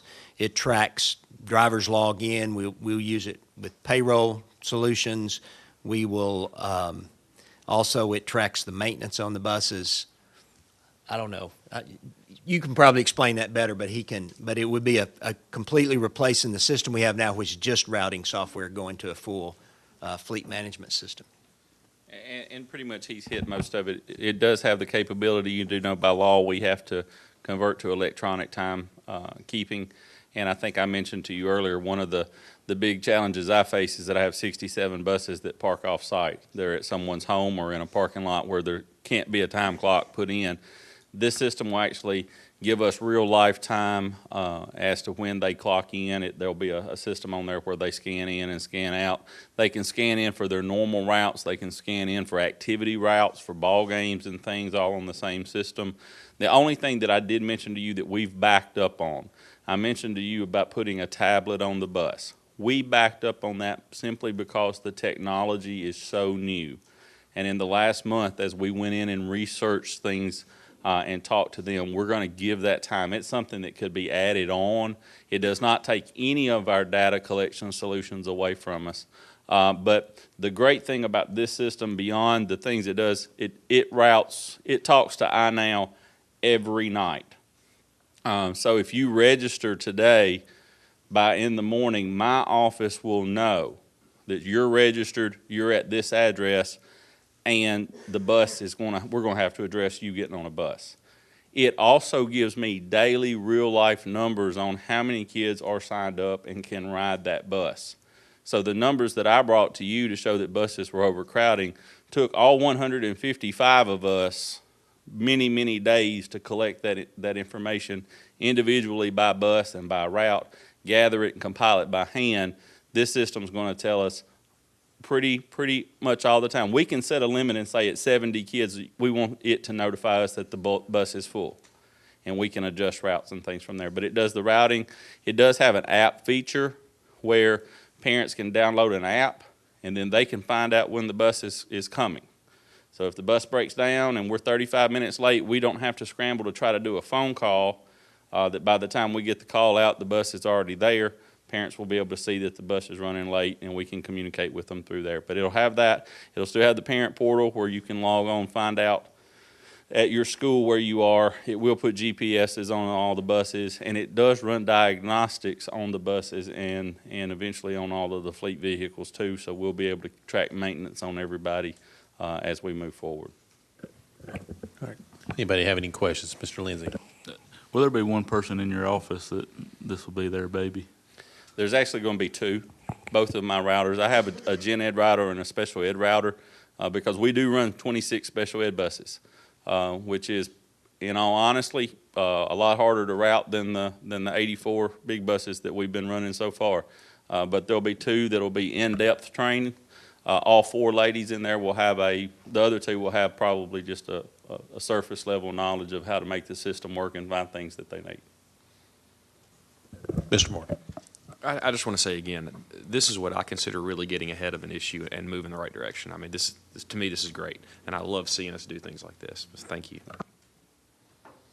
And I believe, being a parent, if your bus is running late, tell them what happens? Yeah, you can get the notifications, and then they can look up and see. But if the bus is running late, you know, it lets the parent know on the app, and that eliminates the hopefully standing in the rain and standing in the cold. And you know, folks, we have a lot of parents that, and I've been amazed. We have a lot of parents that actually scheduled their lunch hour around being home and picking up the child at the end of the driveway and getting them to grandmom's and then getting back to work. And when we're late, that creates big issues for everybody. So what we're trying to do is do a better communication and let folks really know what we're doing and where we are every day. And will that help us from a customer relations standpoint, where we'll be able to track some data if we have, and I know all of our drivers do a great job, but if we have maybe there's one that is dilly-dallying, hanging out, and if I get a call that says bus whatever is speeding, right now my option is to go to the driver of that bus, and I'm going to tell you what they're going to say. Oh man, I wasn't going that fast. I promise you I wasn't. I will have the ability to actually look and see where they are. The other thing too is we'll be able to put a screen in our office that will show us every bus at one time. So if we're having issues, if we have holdups because of behavior, if there's a wreck and we start seeing buses pile up, then we're going to be able to talk to those buses, know exactly where they are, and help route them around from us to get them where they are. So. Mr. Dudley. Thank you, Mr. Chairman.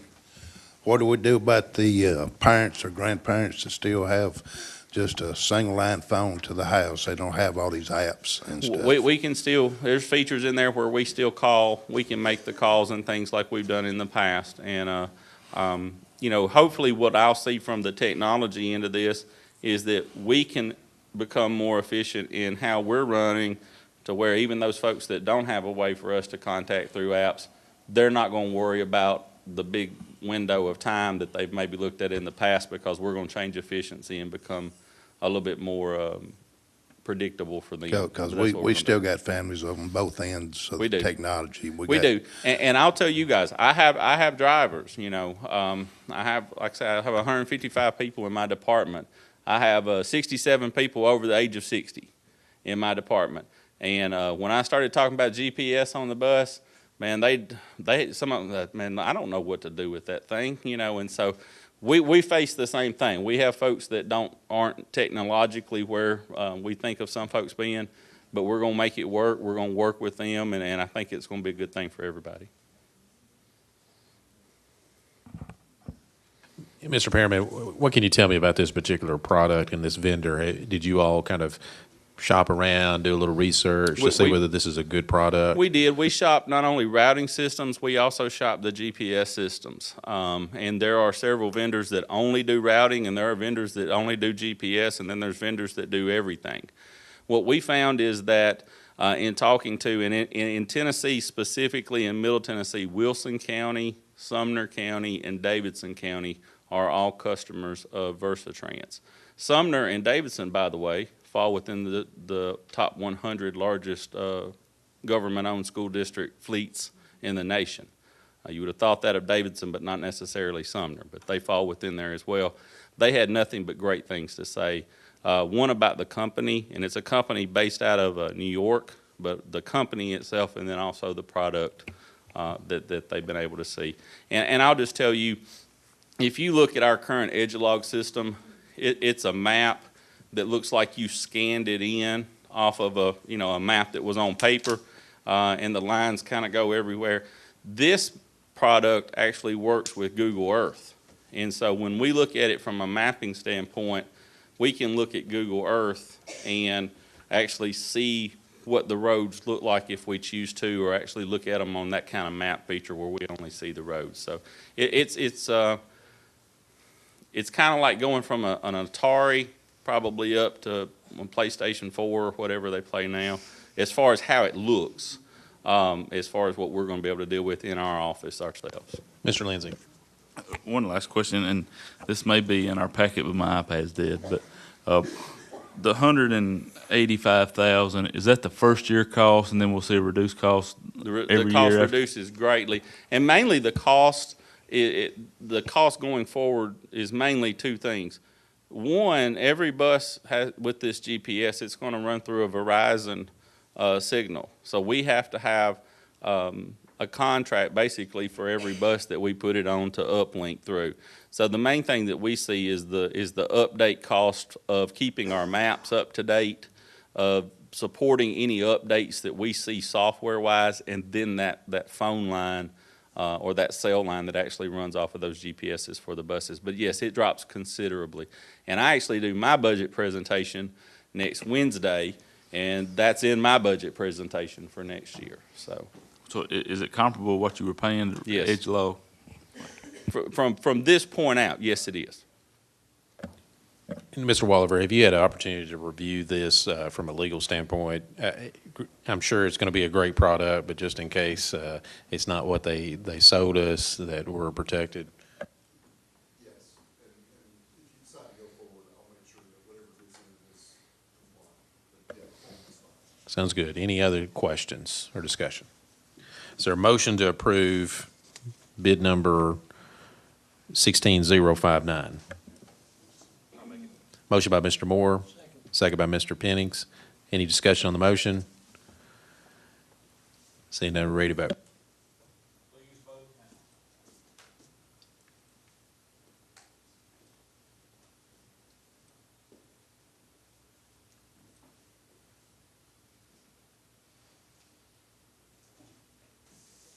Motion passes 11-0.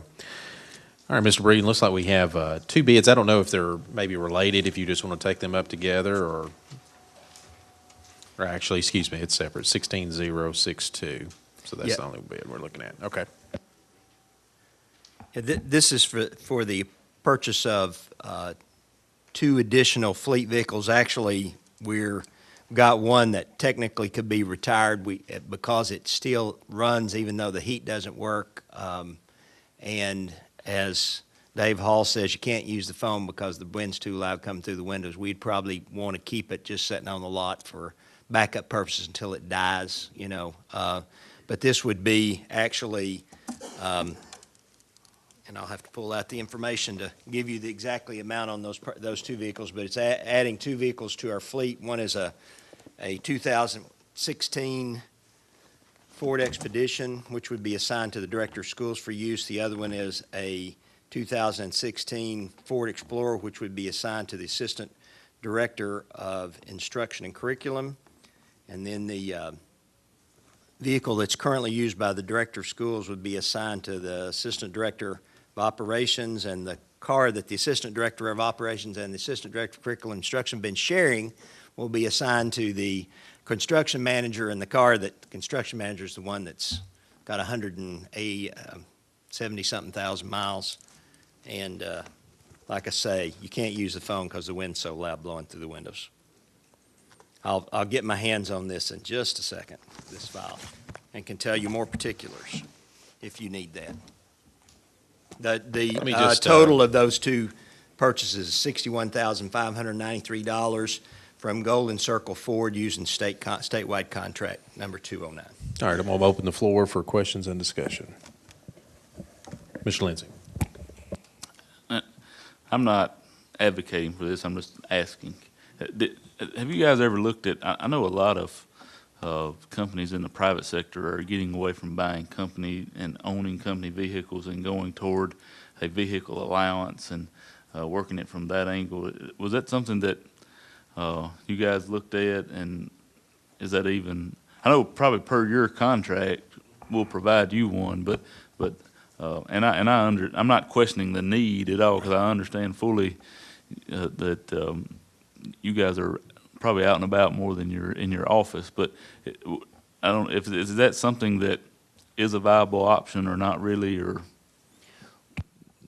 We haven't looked at that, so I don't know that I'm really prepared to answer that, because we did not look at that. We use, this type of thing with several of obviously our maintenance department and our technology department.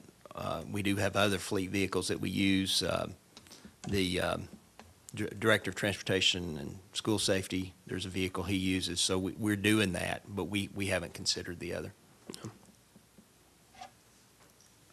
As much as Stan and Scott travel during the course of the day, very few systems where the assistant superintendents or the assistant directors don't have their own vehicles, and they're not using their own personal vehicles with wear and tear and then having to be reimbursed mileage.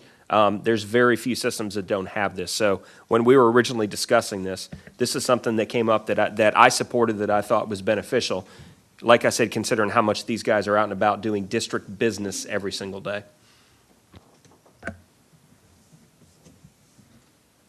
Mr. Lassiter, then Mr. Pennings.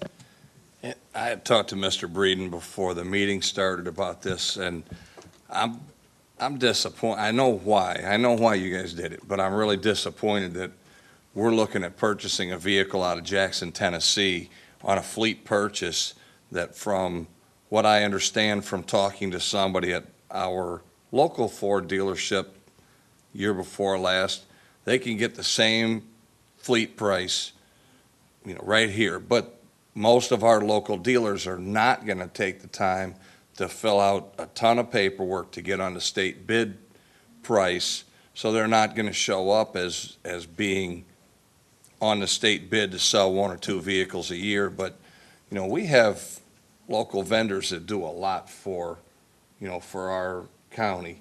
And as a company, and, I get no money whether you buy 4 Fords or 18 Fords, but Ford, we had, 3 test drives last year where people went and test drove cars and they donated money towards the schools. And so, and a lot of those the local dealerships come out and help sponsor that stuff. So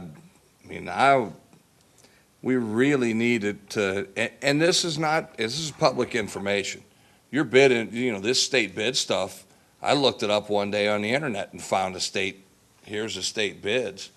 So if it's public information, they ought to be able to tell you real quick whether or not, if you say, hey, I want to purchase one of these at, this state bid, they ought to be able to look and say, here it is, yes or no, I can do it or I can't. Or yes, I can do it cheaper, or no, I can't. So hopefully that, we'll start looking into that. And that, again, it's not trying to beat up on you, but, before all of you guys got here, we went through this before, and we got on a path where we were at least talking to them. So hopefully we can get back there. Well, I know last year we bought, the system bought a vehicle from Alexander Chrysler, excuse me. Now, I'm just wondering, I have drivers working for me, and when I get new trucks, I hand them up by seniority. I just wondered how the seniority system worked at the office. The seniority system is me getting rid of a vehicle with a police package that I don't have the authority to use.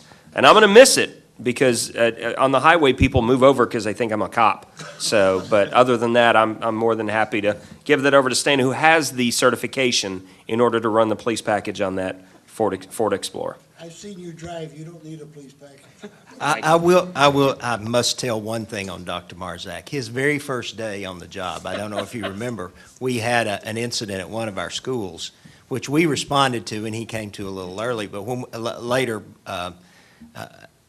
because he was in the middle of a principals meeting, very first meeting with the principals. But when we left there, I started down the road and he came behind me, and I looked back and the emergency lights were on the car. And I thought, well, I guess he turned those on to get to the event and forgot to turn them off. So I pulled over and flagged him over because I didn't even yet know his cell phone number, so I couldn't call him. And I said, do you know the emergency flashers or the emergency lights are on? And he said, no, I must have hit it with my knee. So He said, your lights are on. And I said, no, they're not. He said, yes, they are. So, yeah. How many miles? I don't know. Good morning. Let's see, we have Mr. Moore and Ms. Morton. Just to be really brief, I would like us to, as we move in the future, to definitely look, if we can shop this locally, I think it's something it was worthwhile us looking into. Also, I think Mr. Lindsay brings up a good point. I don't know, I mean, not that I want to micromanage who needs a car, I guess but maybe it is something we want to look at, how far down the chain that is necessary as far as costs go. Ms. Martin.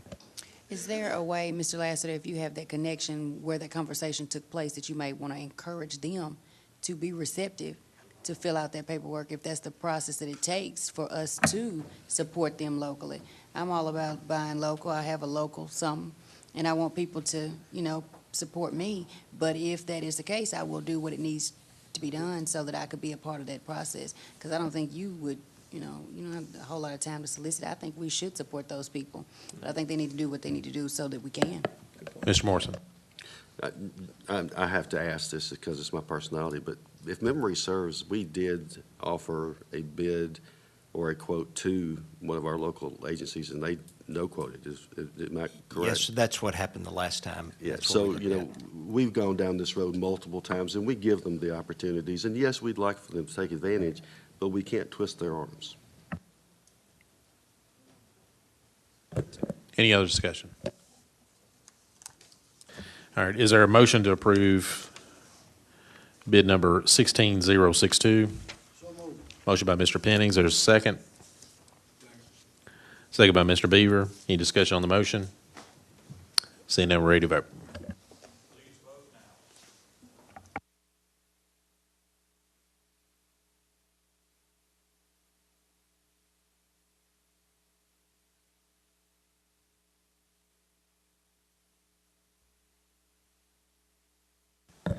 All right, next item on the agenda, we have collaborative conference. Excuse me. Oh, put me down as a yes on that. Sorry. It's getting late. It's getting late. Passes 9-2.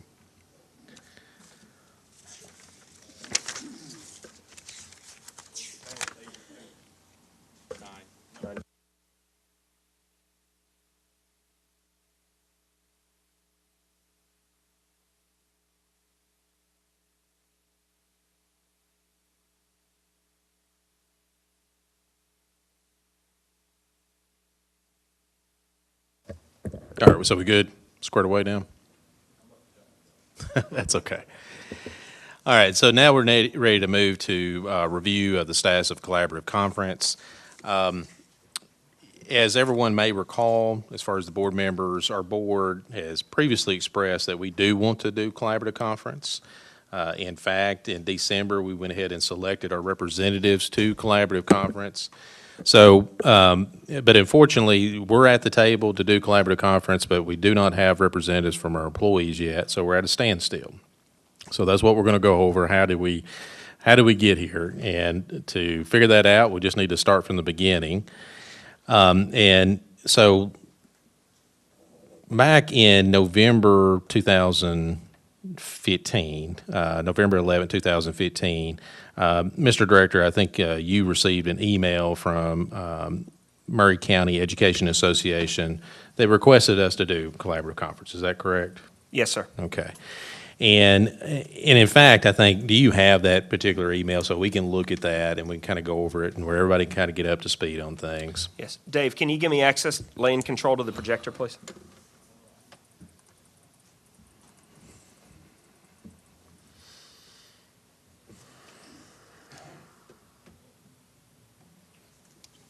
Document 1.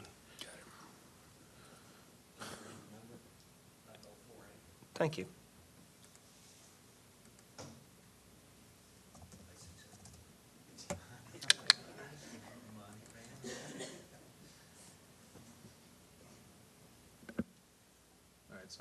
So we have some emails that we're going to go over, and let's start from the very beginning. You're going to have to go to the very end. We'll kind of go backwards in time. If you go to the very last email.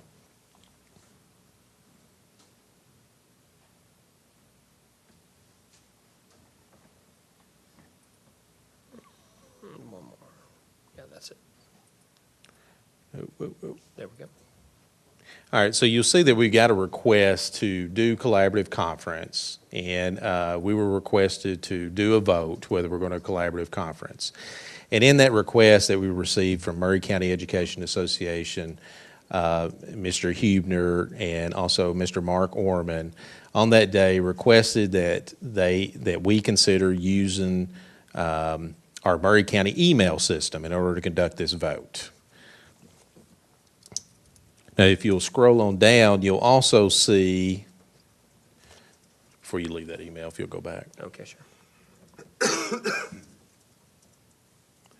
We were also, there was an inquiry made that you'll see and highlighted that this was about something that was done at Williamson County Schools.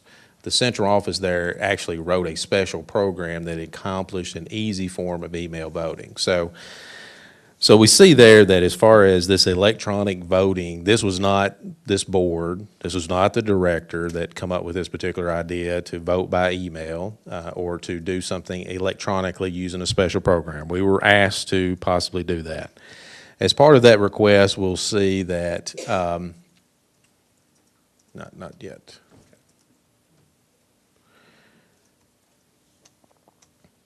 There was also a letter that was requested that we send to all the educators as part of that ballot system. So it wasn't just, let's do the vote. It was also a letter that we were requested to send on behalf of the Maury County Education Association. So we'll next look at the next email, and we'll see what the director's response is. On November 11, 2015, the director did explain that as far as the statute that governs collaborative conference, that the statute says that the board actually has to appoint a special question committee in order to conduct this poll. In other words, this is something we just can't just run out and do a poll. The law says that there's a procedure for doing that. And as far as reviewing that particular statute, if you can pull up number 2.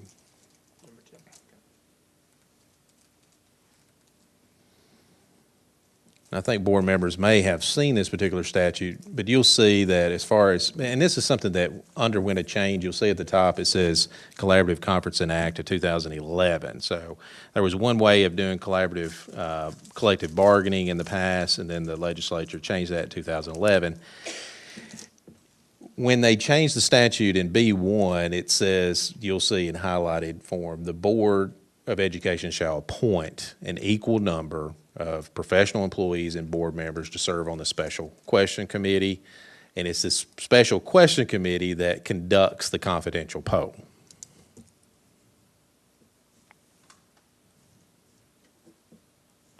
Now, if you go back to that email, so where you would responded. Right back on that. So you'll see that the director responded on that day that, sure, we'll be glad to do the email. It sounds great as long as that complies with the statute. So the director was certainly cooperative, willing to do, any sort of request, willing to cooperate in any way. Then on November the 11th, the same day, if you'll go to the next email that's highlighted. All right, okay, so you'll see that we were informed that email was okay, that this doesn't violate state law. There was also a request of us, can we extend the voting through November 30th? Again, this is not something the director came up with. This is not something that the school board came up with. This is something we were requested to extend the voting through November 30th. And we were also asked, or it was suggested, can we, and you'll see there's about tabulating the votes, or if someone in tech can do that, which some other school districts do now as well. So there's a suggested thing to do. And then also there was a request of us to send out frequent reminders to all the educators, not just Maury County Education Association or MCEA, but to all. So that request was made. All right, if you'll go to the next email. That's highlighted. All right, you'll see that as far as the director had actually came up with a system, this electronic system, pursuant to the request to figure out a program to tabulate these votes. The director took his time to come up with a system to be able to do this. We were told on November 12, 2015, that Dr. M's system is objective with Google Docs. Now, this may be a good time, Dr. Barzak, I'm not very familiar with Google Docs, but just if you could tell the board members what exactly you did at the request of Maury County Education Association. So I asked Maury County Education Association to send me the ballot that they would normally use in a paper pencil format, and I would go ahead and format that into a Google survey, which is also called Google Docs. And then I sent that back to the Maury County Education Association and asked them, does this look like what you would like? And I received an email back that says, yes, that looks good. Can we go ahead and send that out? All right, and in fact, if you'll pull up document number 3.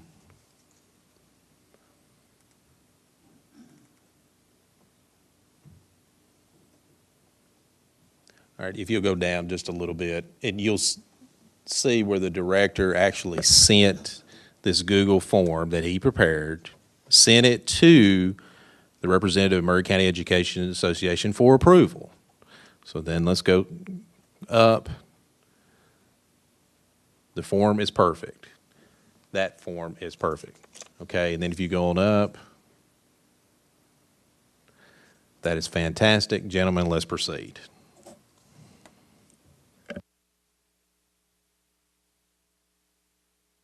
All right, so again, pursuant to the statute, board members may recall that on November 12th, 2015, that we, pursuant to the law, we had a vote to appoint someone to represent the board on the special question committee. We appointed Mr. Pennings.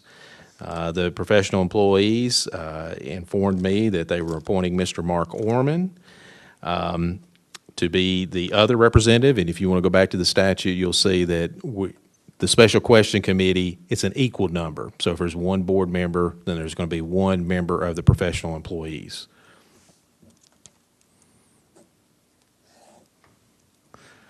All right, so let's go back to document number 1.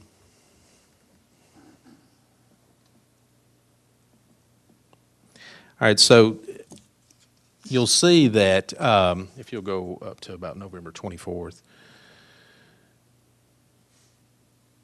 and you'll see I redacted some things. There's just some family matters that was not relevant, so to protect privacy and respect privacy. On November 24, 2015, I actually informed Mr. Mark Orman of Maury County Education Associations and Mr. Jim Pennings that they were both commissioned to monitor the voting process as you all deem appropriate and to report the results of the vote.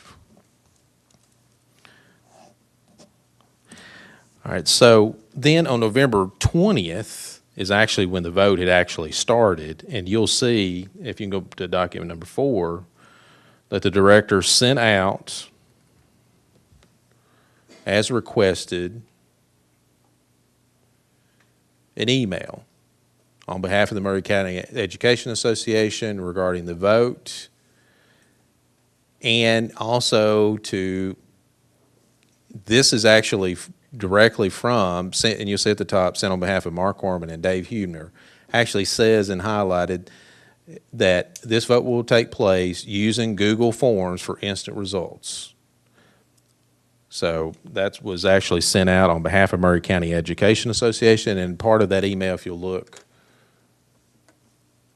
that as requested by Maury County Education Association, the director did forward the email that Maury County Education Association is the most qualified option to choose as your representative. And this is all information that we were requested to send out to the employees. Now, I'm going to turn to the director. At some point, you were contacted by another organization that had also asked you to, since we had sent out this information on behalf of Maury County Education Association, they asked you to send the same information out on their behalf. If you can just kind of inform the board of that. Yes, I received an email from Professional Educators of Tennessee that said they saw the email that was sent out on behalf of MCEA, and they asked if I could send the exact same email out on behalf of them, and I said I'd be happy to. Okay. And did you feel like that you needed to be fair and neutral between these two groups, not to have any preference for one group over the other? Yes. And did you try to treat each group fairly? Yes. Now, as far as, I believe you started sending that particular email out on behalf of PET. This was actually on November, maybe that Monday, November 23rd. Does that sound about right? Yes, that sounds about right. Yeah. Okay. And we'd already previously been sending out this email on behalf of Maury County Education Association since Friday, November 20th. Yes. Okay. Now, after you started, these votes started coming in, at some point, did you actually send out a interim report as to what the results were? Yes. Okay. If you pull up document number 5.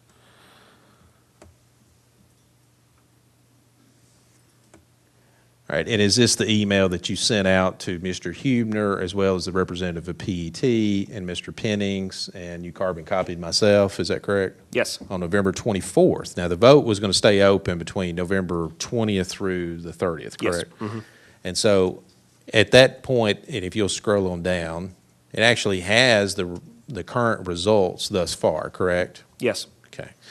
Now, after that report, using Google Docs of showing the votes coming in, did anybody ever express any objections or concerns to you? No. Did anybody say, hold on? We asked you to come up with this electronic system. Nobody compensated you for that time to come up with this. Nope. They asked you to send out an email on behalf of these organizations. Mm-hmm. Did anybody say, well, hold on, I don't like this process now? No, sir. Okay. Now then, on November November 29th, did you then send another report out? Yes. If you can pull up docket number 6. Maybe. Thinking.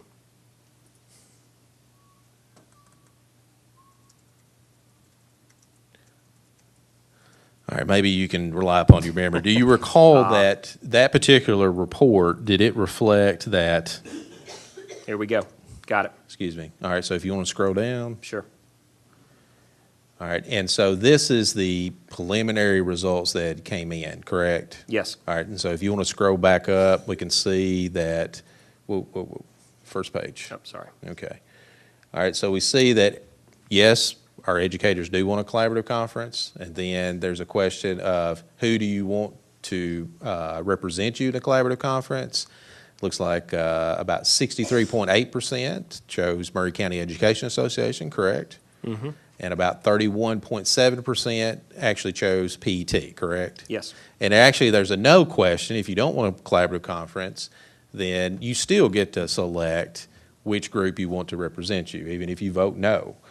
So actually, those votes are actually conjoined, but you will see that as far as the proportions are roughly the same. Mm-hmm.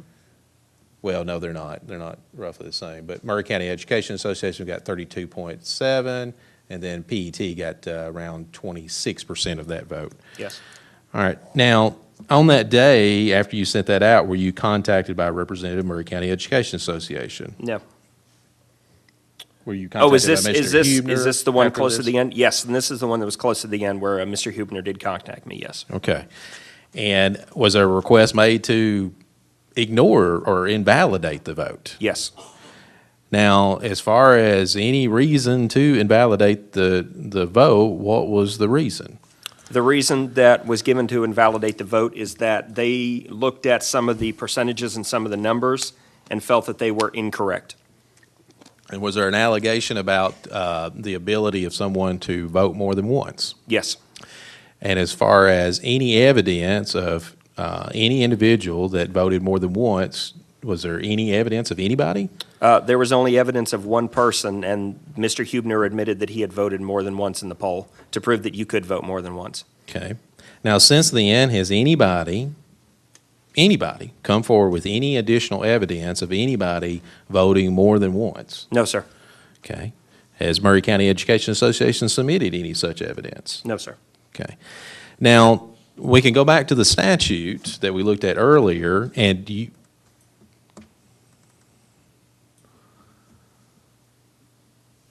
now, we can all look at the statute, but is there anything in the statute that gives you the authority to just ignore the vote? No, sir.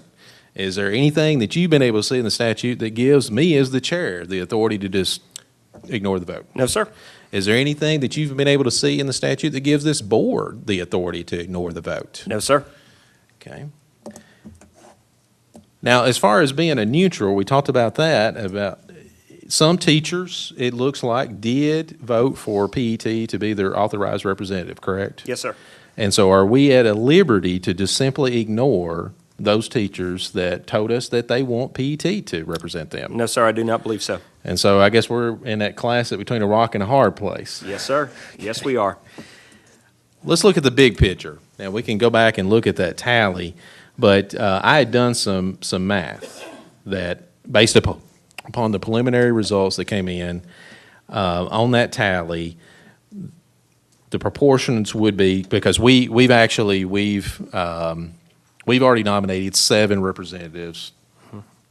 So they would actually, as far as professional employees, would have 7 representatives, and those proportions would be, based upon that preliminary vote, would be that Maury County Education Association would have 5 of the representatives, and PET would have 2 representatives. Yes, sir. And this is what this all is boiling down to, those 2 representatives. Yes, sir. Now, did I do some math that actually we could remove 100 votes from PET? Yes, sir. And it would not proportionally change anything. That's correct. And actually, Maury County Education Association asked to meet with us in your office, didn't they? Yes, they did. And I went over the exact same information from a practical standpoint. Even if we took out 100 votes for PET, we'd still be left with 2 representatives for PET, 5 representatives for Maury County Education Association. Yes, sir, it's correct. And has anybody ever disputed that math? No, sir. Has anybody ever come to you and said, well, no, if it's 100 votes, it would actually change the outcome? No, sir. Now, after we were asked to meet with Maury Education Association, did I ask them to possibly did I say that I'm okay, personally, if they do a revote, if that's okay with PET? Yes, sir, you did. Okay. Now, then actually I sent an email, if we can pull up document number 7.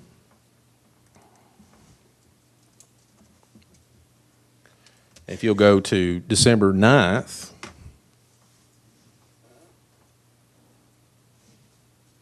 All right, up to the highlighted portion. Okay, I got you, sorry. And there, I repeat, you'll recall from the review that it would appear that PET would still have 2 representatives, even if you remove 100 votes from PET, as my math indicates, it would still statistically have 24.1% of the votes, which equates to, and you'll see, it ends up being rounded up to 2 representatives. Now, in that email on December the 9th, while I say, on the other hand, while I respectfully do not feel that it's necessary based upon current understanding, and I would prefer to avoid further delay, as we discussed, I am personally not opposed to a revote if that is acceptable to both organizations that receive votes. Did I read that accurately? Yes, sir. Now, to your knowledge, has Maury County Education Association made any effort to reach out to this other organization to work something out where we could do a revote? To my knowledge, no. And again, as far as any authority for us to simply ignore the votes, we don't have that authority. No, sir, we don't.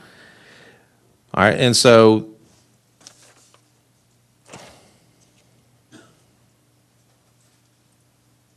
you'll see if you scroll on up, then on December 27th, when we didn't hear anything back, I did a follow-up email. As discussed before, our board is eager to begin collaborative conference.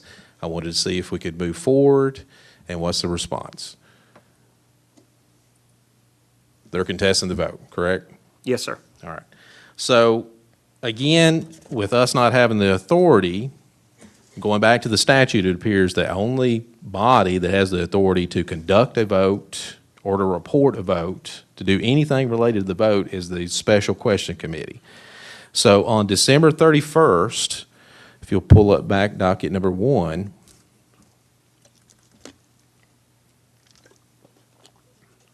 go to all the way to the top.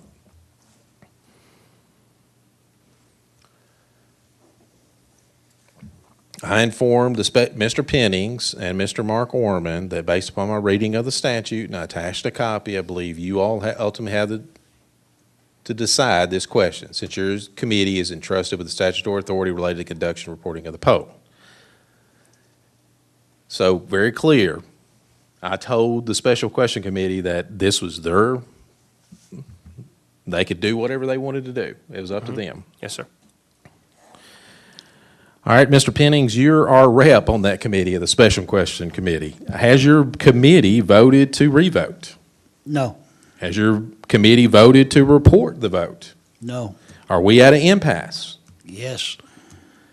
Now, I was very clear to you that you all were free to do whatever you want to do. Has anyone on this board told you what to do? No, sir, they have not. Has the director told you what to do? No, sir. Has anyone else told you what to do? No, sir. And I think as board members, we all know the personality of Mr. Pennings. Would it do us any good to try to tell you what to do? You're correct, sir.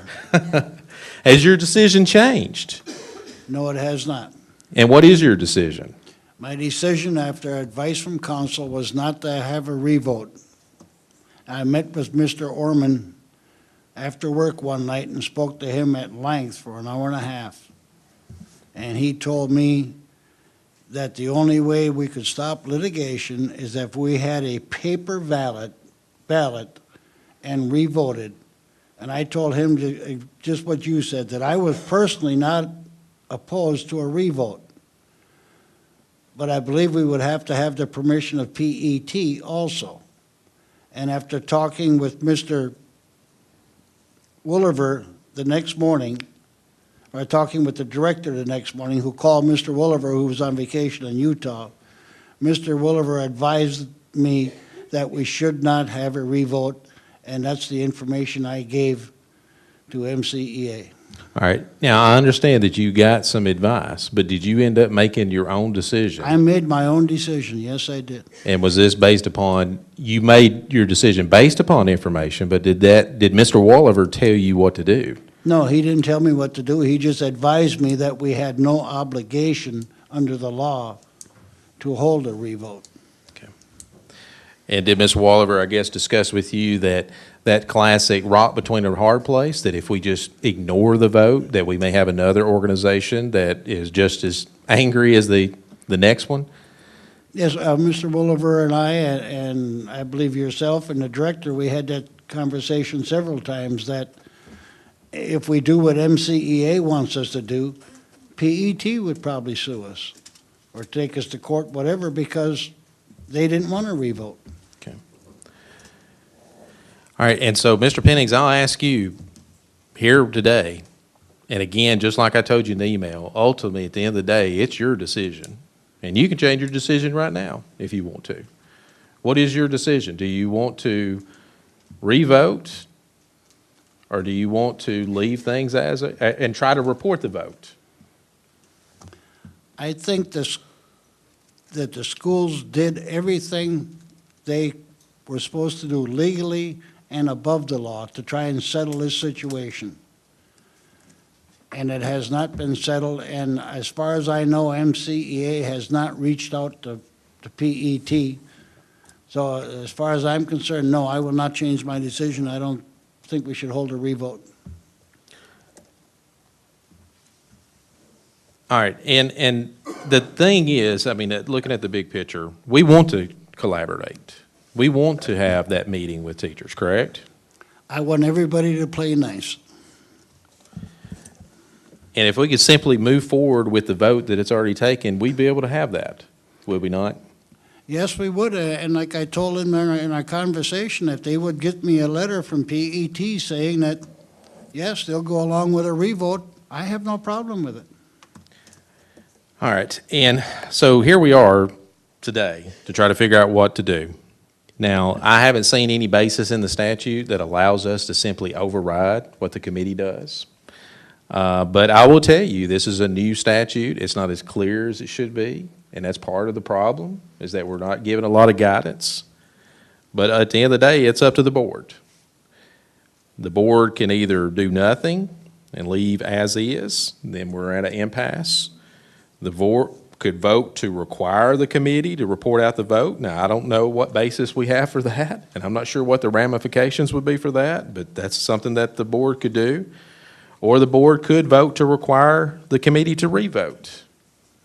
And again, I don't know what statutory authority we have to do that, and I'm not sure what the ramifications are, but ultimately, that's kind of how it is. It's either do nothing and leave things as are, or we can try to vote to try to require the committee to do something. So I'm going to open the floor to discussions or any motions. Well, I based my decision on 17 and a half years as a union rep.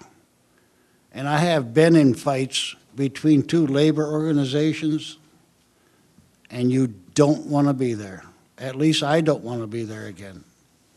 If PET and MCEA could come to an understanding, I would love to have collaborative conferencing, but I'm not personally going to go against one union against another. All right, I'm going to open the floor for discussion and questions. Mr. Lindsay.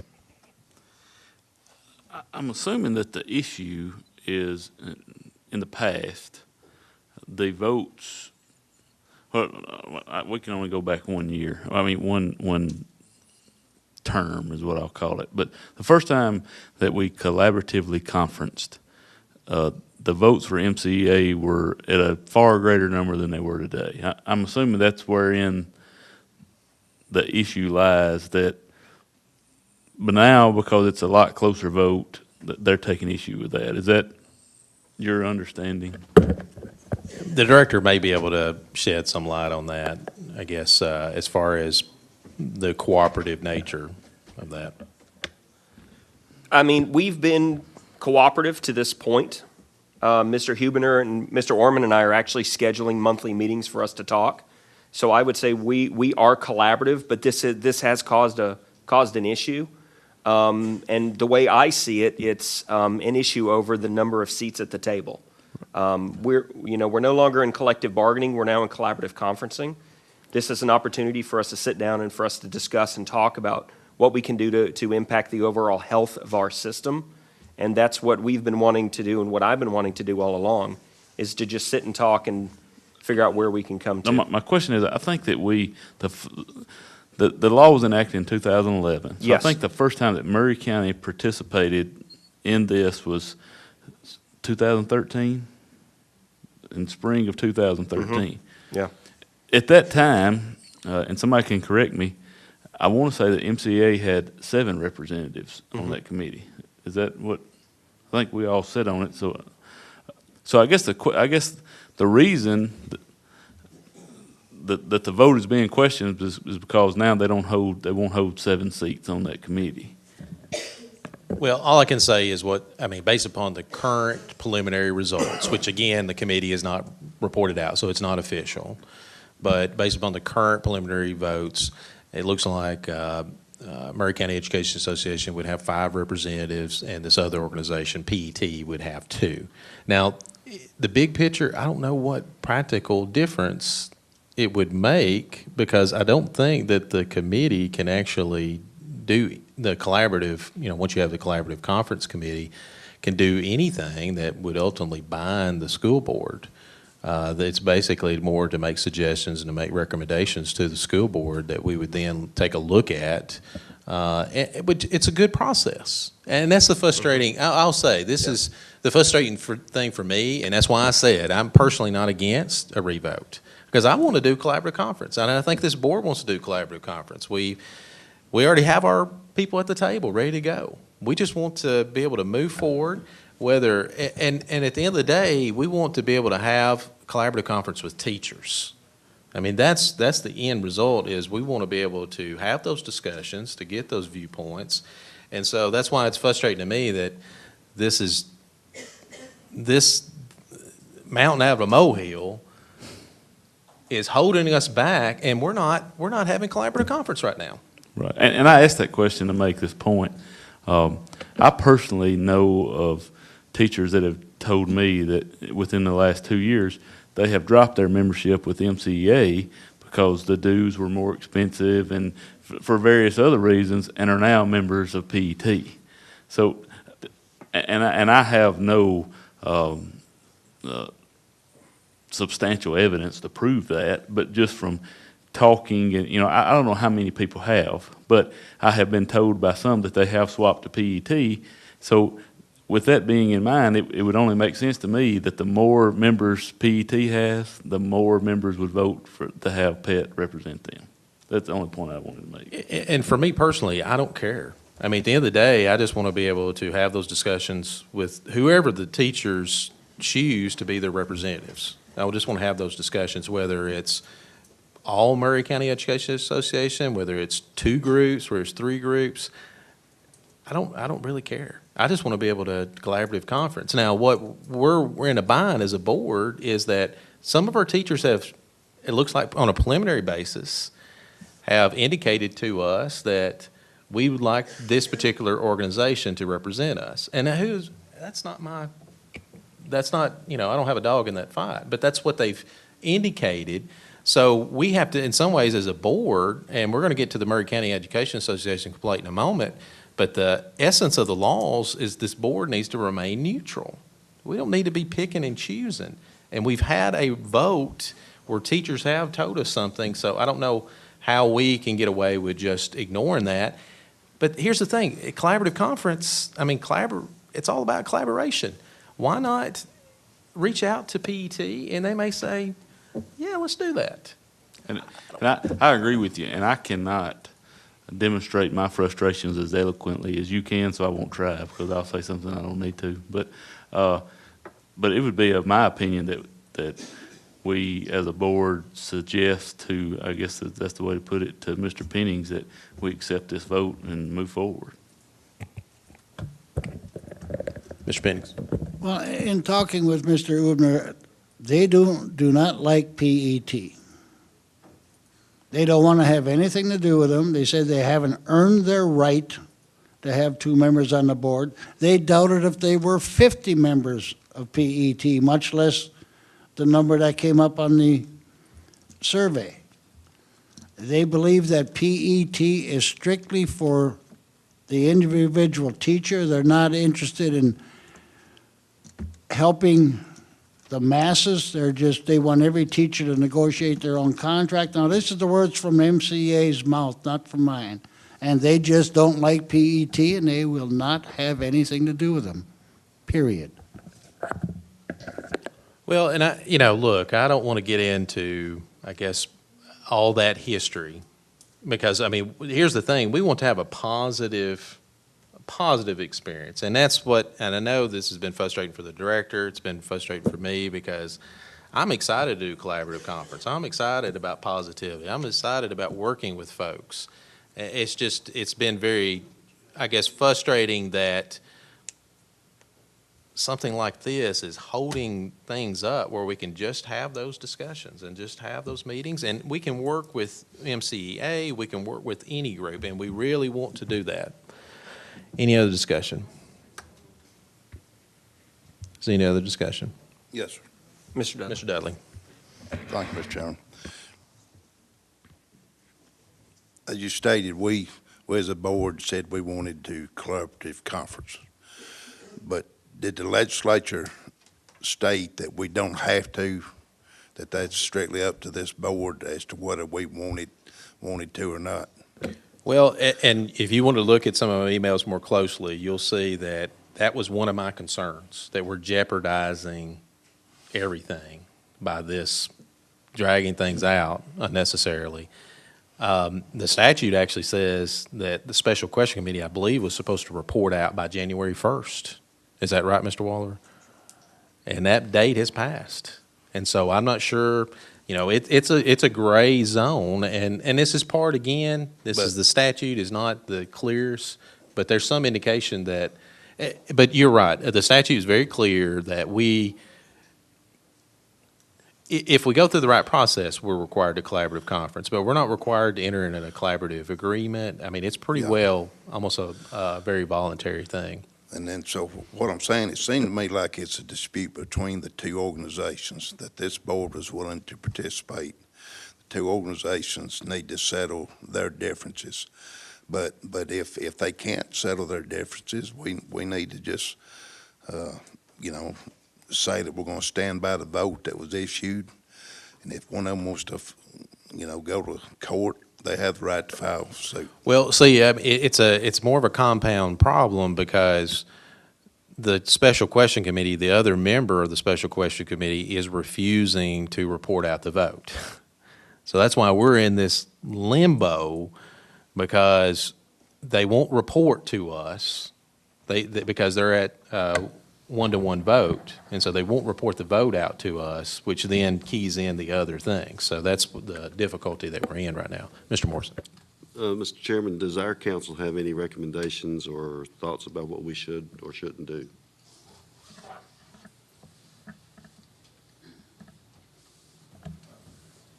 Not that I'm willing to give you this form. I mean, you've heard from the chairman. I support your decision whichever way you go. I agree that, I don't know that you, at this point in time, we're past the January 1 deadline. We're in legal gray areas, what you can do now. I mean, I suppose that if the special question committee reported it out at this point, that you could revote, but even then, we're subject to lawsuit. So at this point, no, I don't really have a recommendation. I think Mr. Pennings has stated his position, so I think I support you 100% whichever way you go. A long way to say I don't have a clue. Mr. Lasser. I guess, having heard all of this and having been through this before, certainly we do want to have collaborative conferencing if that's the desire of the teachers.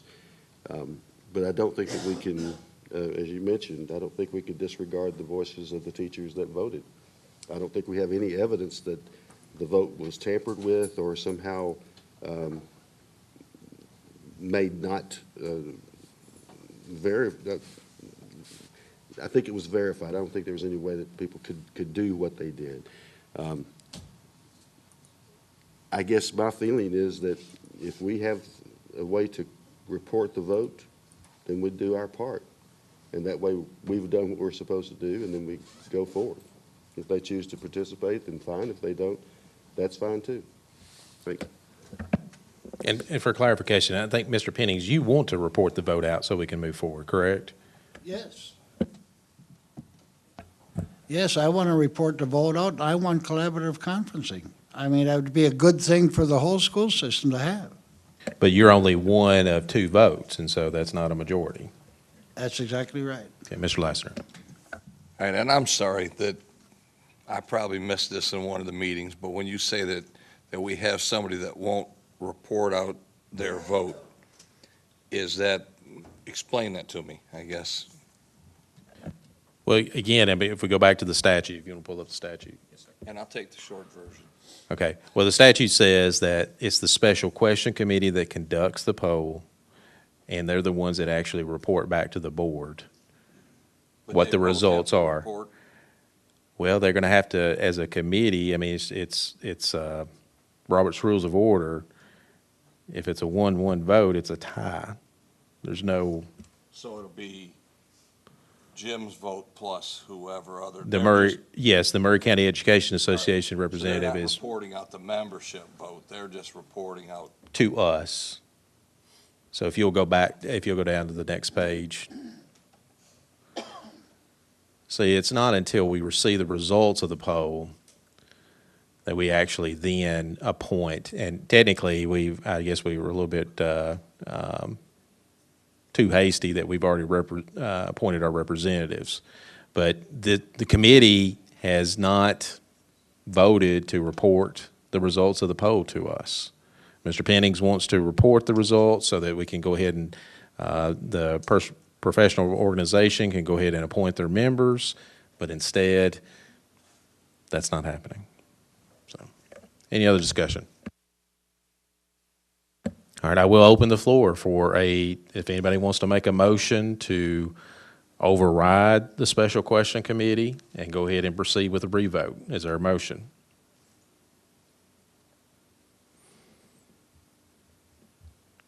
Okay. If not, we're ready to move to the next item on the agenda. We have a complaint by Maury County Education Association. Do we have a representative of Maury County Education Association here?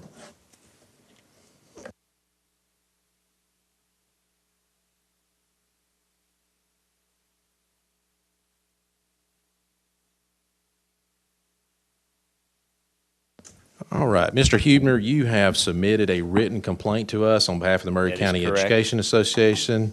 The board members have had an opportunity to review that. I see in paragraph 19, you make an allegation that on January 7th, 2016, and let's turn to that, if you can pull up the complaint. Dave, can you give me control again?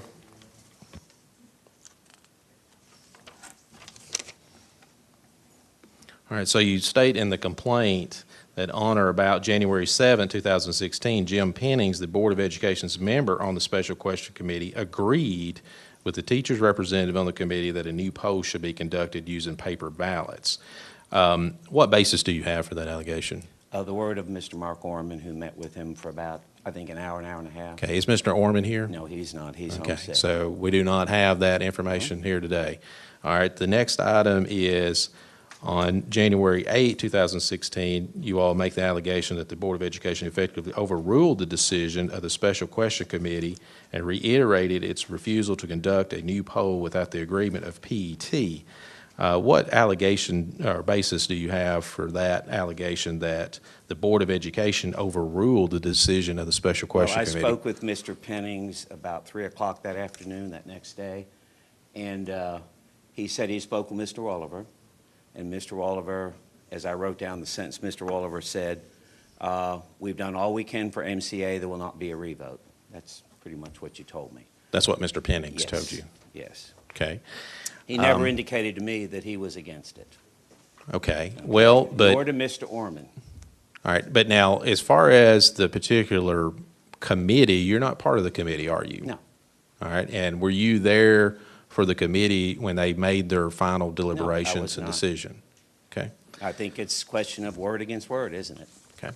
All right, well, looking at the complaint, those were the two factual allegations for the complaint. I see no basis for the complaint, and so I would move to dismiss. Is there a second?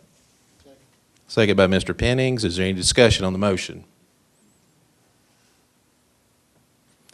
Seeing none, we're ready to vote.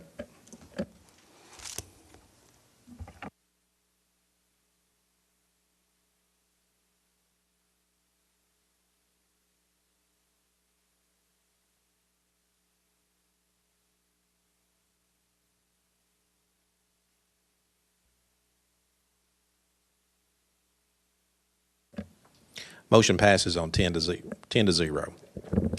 All right, so we're now ready to move to the next items on the agenda.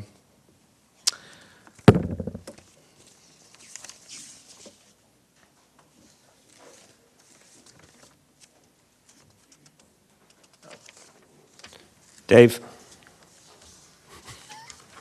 Thank you. All right, looks like we have some kind of FYI items. Does anybody have any questions, want any additional information on those? Executive reports, any other questions? All right, Mr. Chairman, we're ready to move to you, or actually, I'm the chairman, aren't I? Yes. I want to thank I've been promoted. McDowell Elementary School for the artwork and pledge. It's been a long night. All right, and now we can move to the director, excuse me. Yes, thank you very much, Mr. Chairman. I'd like to make the board aware, and I'd like to make the general public aware and everybody listening. At 2:30 this coming Wednesday at Lower Plaza, at the Legislative Plaza number 12, the Senate Education Committee is actually going to hear Senate Bill 1984.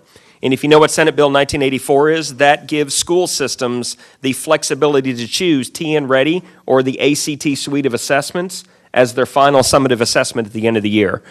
This is something that Kristen Parker and I have been working on. All of our legislators support it. Sheila Butt and I actually went to Senator Bowling, who has written this bill out of Tullahoma, and Sheila Butt and Joey Hensley support this bill.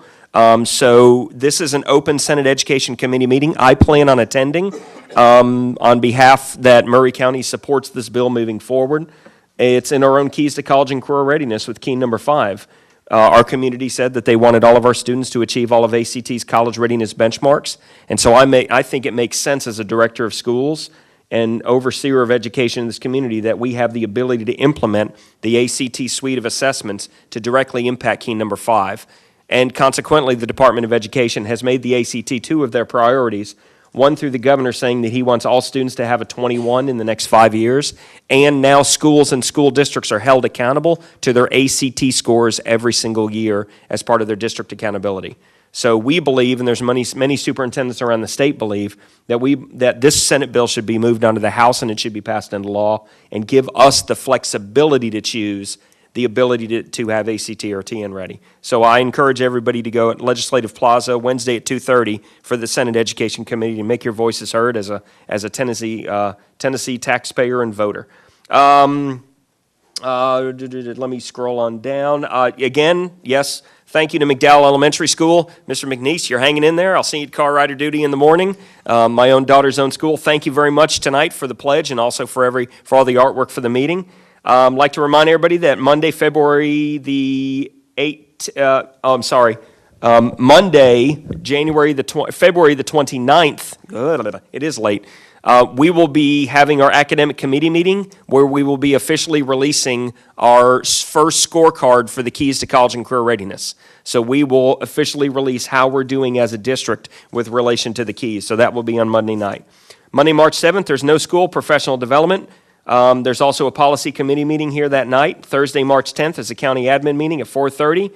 Then at March 10th, we also have a zoning and facilities meeting. March 15th, we have the county budget meeting at 4:30. March 17th, another zoning and facilities meeting here at College Hill. March 21st, another county commission meeting at 6:30. At 6:30 in the night. Thursday, March 24th, we'll have another regular board meeting here. March 25th, there's no school.